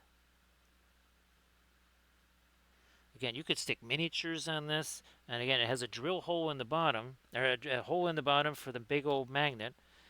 These are the other things I'll try to get up on the Patreon page. I'm just trying to make sure they work. This you could hollow out and print this in resin for sure. It wouldn't take up a ton if it's hollowed out. I mean, it wouldn't be hard to hollow out something like this. No need to worry about interior geometry. So we'll see in a bit there, Pascal. Did we do... Okay, I sort of did stuff here. What about this? Haven't done this side. We did all the other ones except for this. All right. Away we go here again. Just trying to pick out little bits and bobs here. So I think the way that... Oh, yeah, this was all like mostly white marble, and then this was like a dark blue band right here.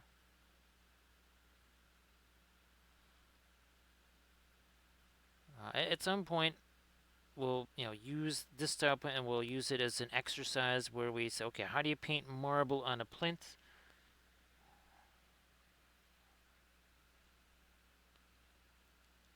Ooh, lighten up you in there, then down over here. Now that.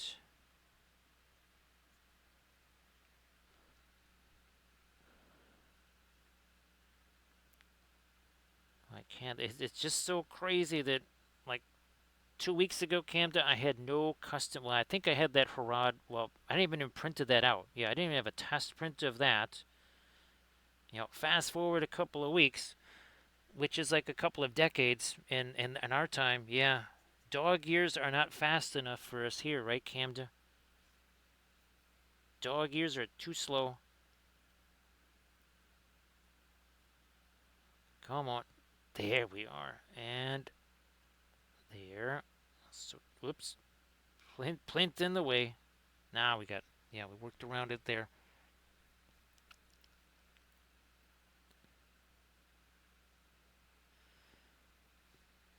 Oh, well, I guess I could print out a giant one of these and stick the giant Guinevere on that. Oh my gosh, that would, I don't think I'm going quite that far.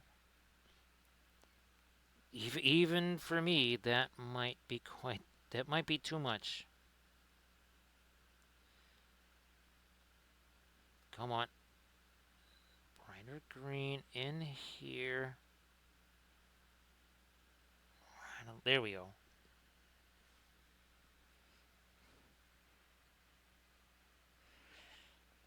I've been trying to think of the best way to approach that lesson. I mean, I'm not going to make a... Well, I don't want to make a special Patreon series just on plinths. I guess it would be part of my printing workshop series. Because we have one or two different series, don't we, Camden, already? I'm not sure I need like a 20th different series.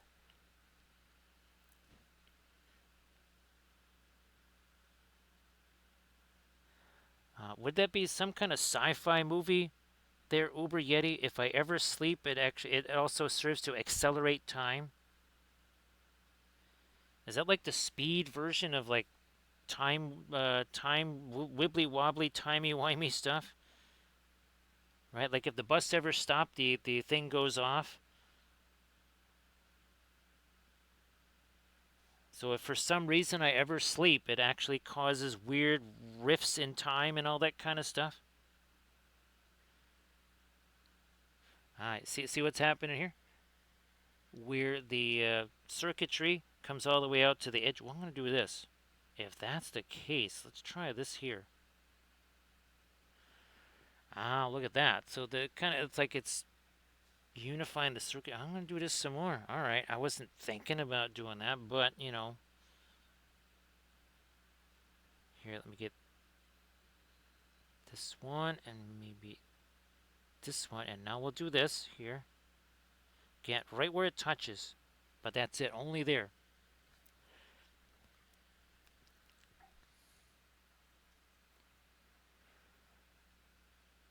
Uh, maybe that's how the Cyberthurians were created there, Uber Yeti.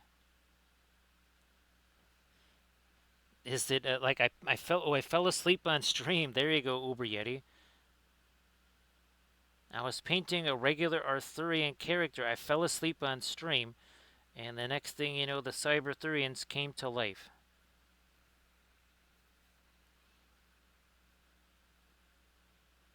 There we are. Some a little lighter there.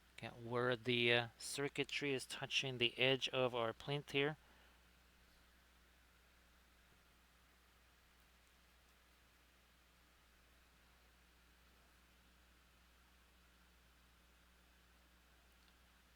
Touching up a little bit of a light there.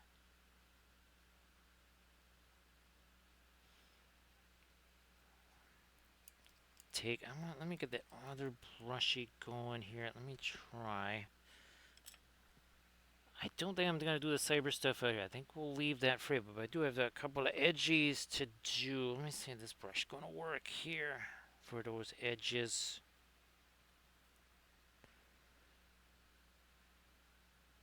Like this here.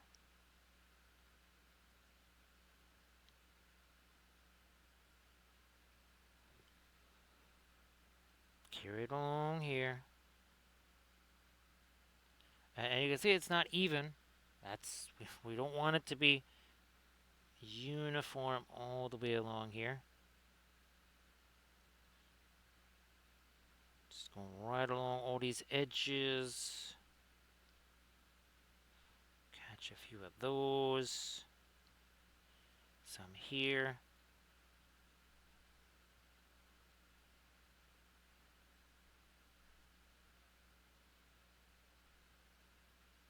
Also over here. Now dark. Some of the panes gray. I got some of our Mars black, or sorry, coal black, I guess you would say. Coal black. Smush this down. Here we go. Still too much junk here on that brush. I'll get rid of some of that.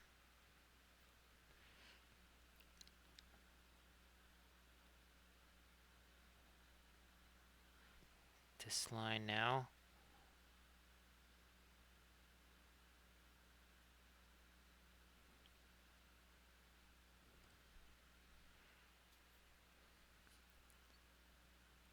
Doing that here.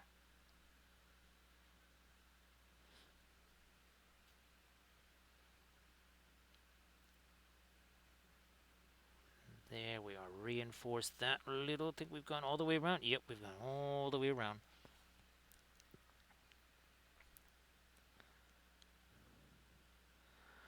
Now there is a little. This is where some of our glazy stuff got a little waggy. I'm gonna maybe. Is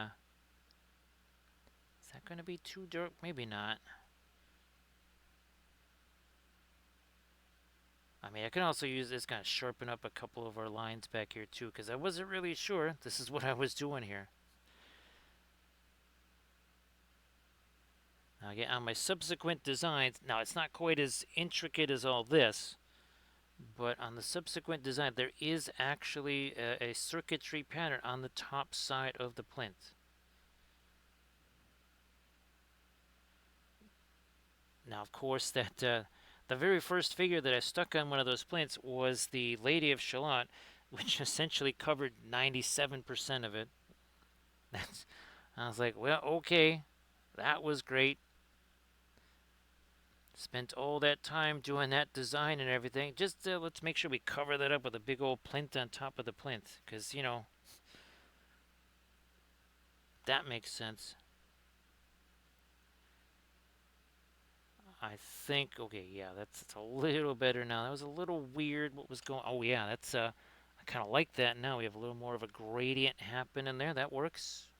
I'll take it.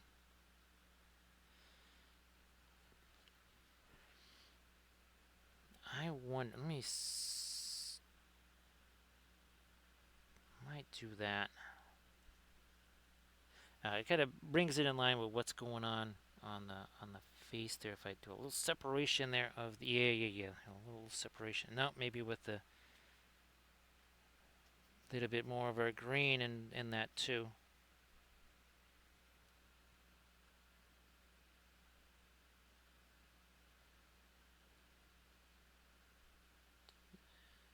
Nope, did it there. Okay, we're good there. This one. Not trying to make you dizzy, just trying to say, okay, where do we need to put these darker elements here?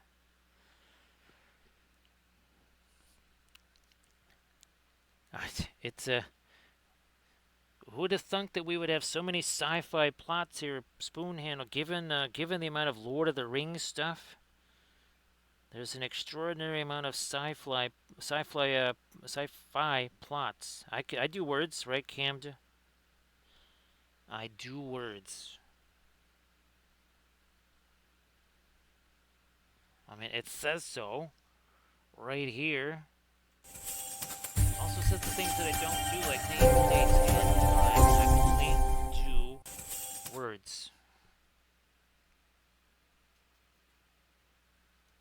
More of the darker phthalo green up in here. Almost, again, trying to have this be somewhat digital there. Now, I was hoping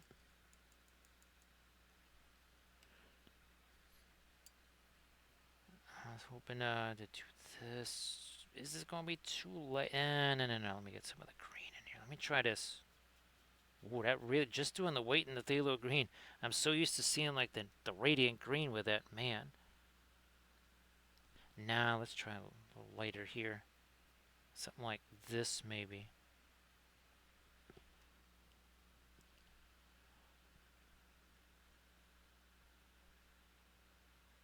Ah. There we are. Yeah. I'm going to give this a try here.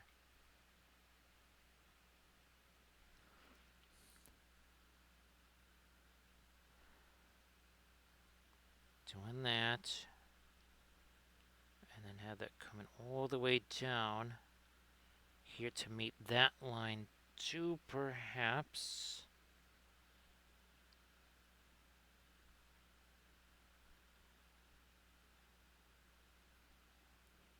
More of our lights going on there. Some over here. Ooh, this thing got super dark over here. Come on. That's better.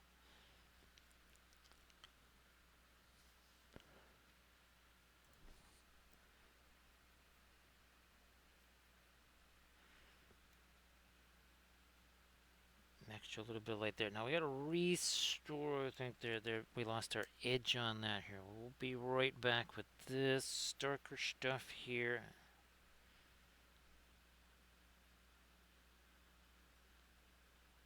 There we go. Yeah, that I lost a couple of times somehow. Now up here, let me take let's see our umber.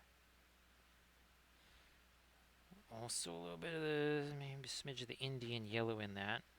Now again, I'm thinking that may not be good for detail purposes right there. So I'm talking about the alkyds. Remember how I said they set up quicker?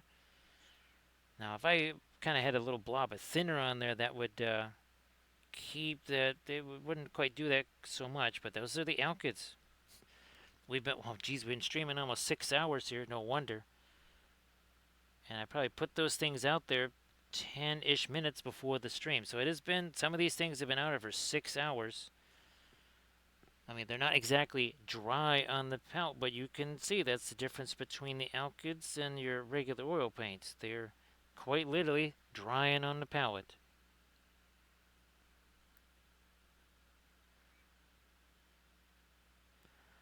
It's because it's always the in-flight movie there, spoon handle. It's the only genre of in-flight movies. That's why we call it sci-fi. Yeah, there's nothing else on the in-flight movies but sci-fi. Cuts down on the business expenses there, spoon handle. I mean, it is a discount airline after all. People want things like wings and engines on plane. That stuff is extra. Don't come free. Let's do this. And then, of course, they get all complainy when it's a little bit chilly in the cabin at 35,000 feet.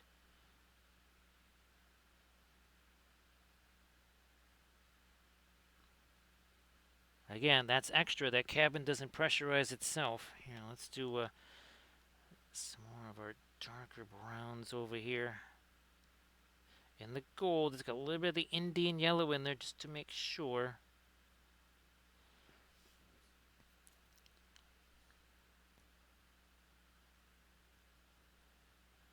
Yeah, I have a feeling that that airline spoon handle is probably not quite as comfy to fly as Con Air. Yeah. Again, it's a practical airline.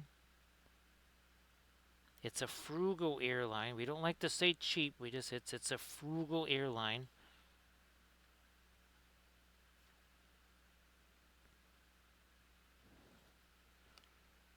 You don't have to worry about bird strikes or anything like that because the birds are the ones hauling the plane around, so not a worry. So it's a very safe, very, very safe. Let's get some of that. I'm going to put a little bit of this into the hair, I think, in a few places.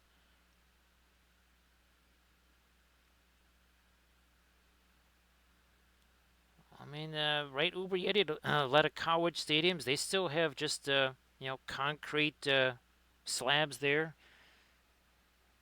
They don't have individual chairs. You don't need those on planes.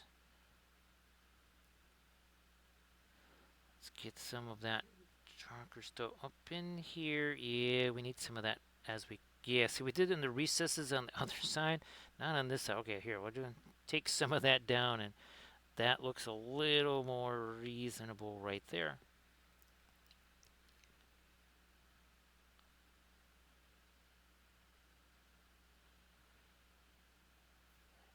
Now, darker, darker, darker. Here, we're going to take some of this. Maybe mix it with our ombre here. Not a super glazy thing, but somewhat. I just noticed here we could use a teensy little bit of separation right there. Ooh, a little more there. And now we'll just start pulling some of this up. Look at this. We're going to take that and just pull some of that up this way.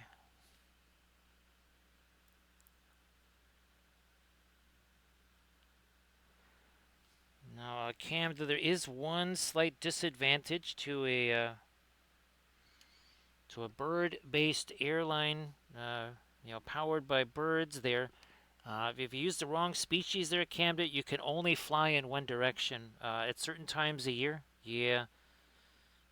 So certain bird species, again, that you only do that for the southern regions of the country, Canada, because that's where they're going to be headed. Now that, again, you could think that's a positive for people that are flying to those southern locations. They're going to have to stay there a while. Yeah, they'll have to wait until summer to get back, but again, they'll enjoy their time down there. So we do something lighter here with the blue? Nah, no, let's not do that.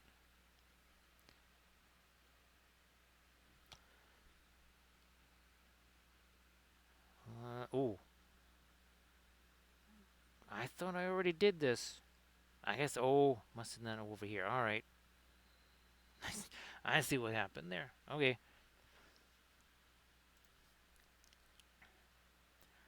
for the last bits of our darker filigree cannot work here. Let's that in here and then in there.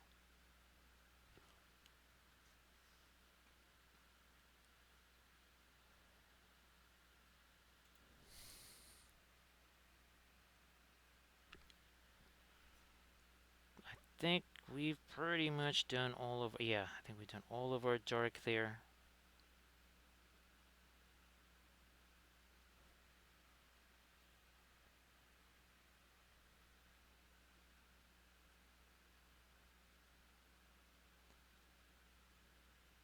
Ooh, no, no, we got to infuse this with some of here. It's not exactly midnight green. Well, we're basically making pearline black. We're taking the coal black, mixing it with the phthalo green, for all intents and purposes, making ourselves a pearline black right here. All right, a little more of that. Okay, I think we got this set up here. So our gemstone there, we got a lot of mid-tone, we got some light. We don't, come on, there we are. We're missing a little bit of our darkest green. Right there in that one gemstone, good to go now. All set. All set. But no, I do think as the well now it's after 4 in the morning here too. Even with the earlier start. But now as we approach 6 hours doing this, I believes we need to get down to see what's going on with our printers and all these other things. At this point, we say thank you very much for all the bits and the subs and the follows. We also had a bunch of raids. We appreciate the raids. Thanks for the raids. Also, Armored Wolf doing all those moderations. We appreciate that too. And well, I guess Armada Mondays we'll have that battleship that we're going to be working on. One more Battlefleet Gothic Armada Mondays. Yeah, Cam, it's very regional. Yes, it's a very regional thing. Which movie you're going to see on plane there. So here let's do a little quick comparison. I might even zoom out a little bit so that we can see these a little easier here. One sec. Let me do this. 72 mil and bust form. Looky there. Looky there. And of course, we also had the bas relief form. Again, the trifecta of Cyber Guinevere. So thanks again, Camda, for being here. And well, geez, Camda, you're going to be streaming in a little bit there. Yeah, pretty darn soon. So see you later there, Spoon. See you later, Uber Yeti. Can appreciate everybody being here. Think we'll maybe head on over to Brush Master here. I think yeah, he's streaming. So there we go. So we got that raid countdown underway. This was super fun. We even managed to again do plinth on a plinth. Look at that. See you later, there, Landras. See you later, Uber Yeti. Okay, here we go. And I will see everybody on Monday.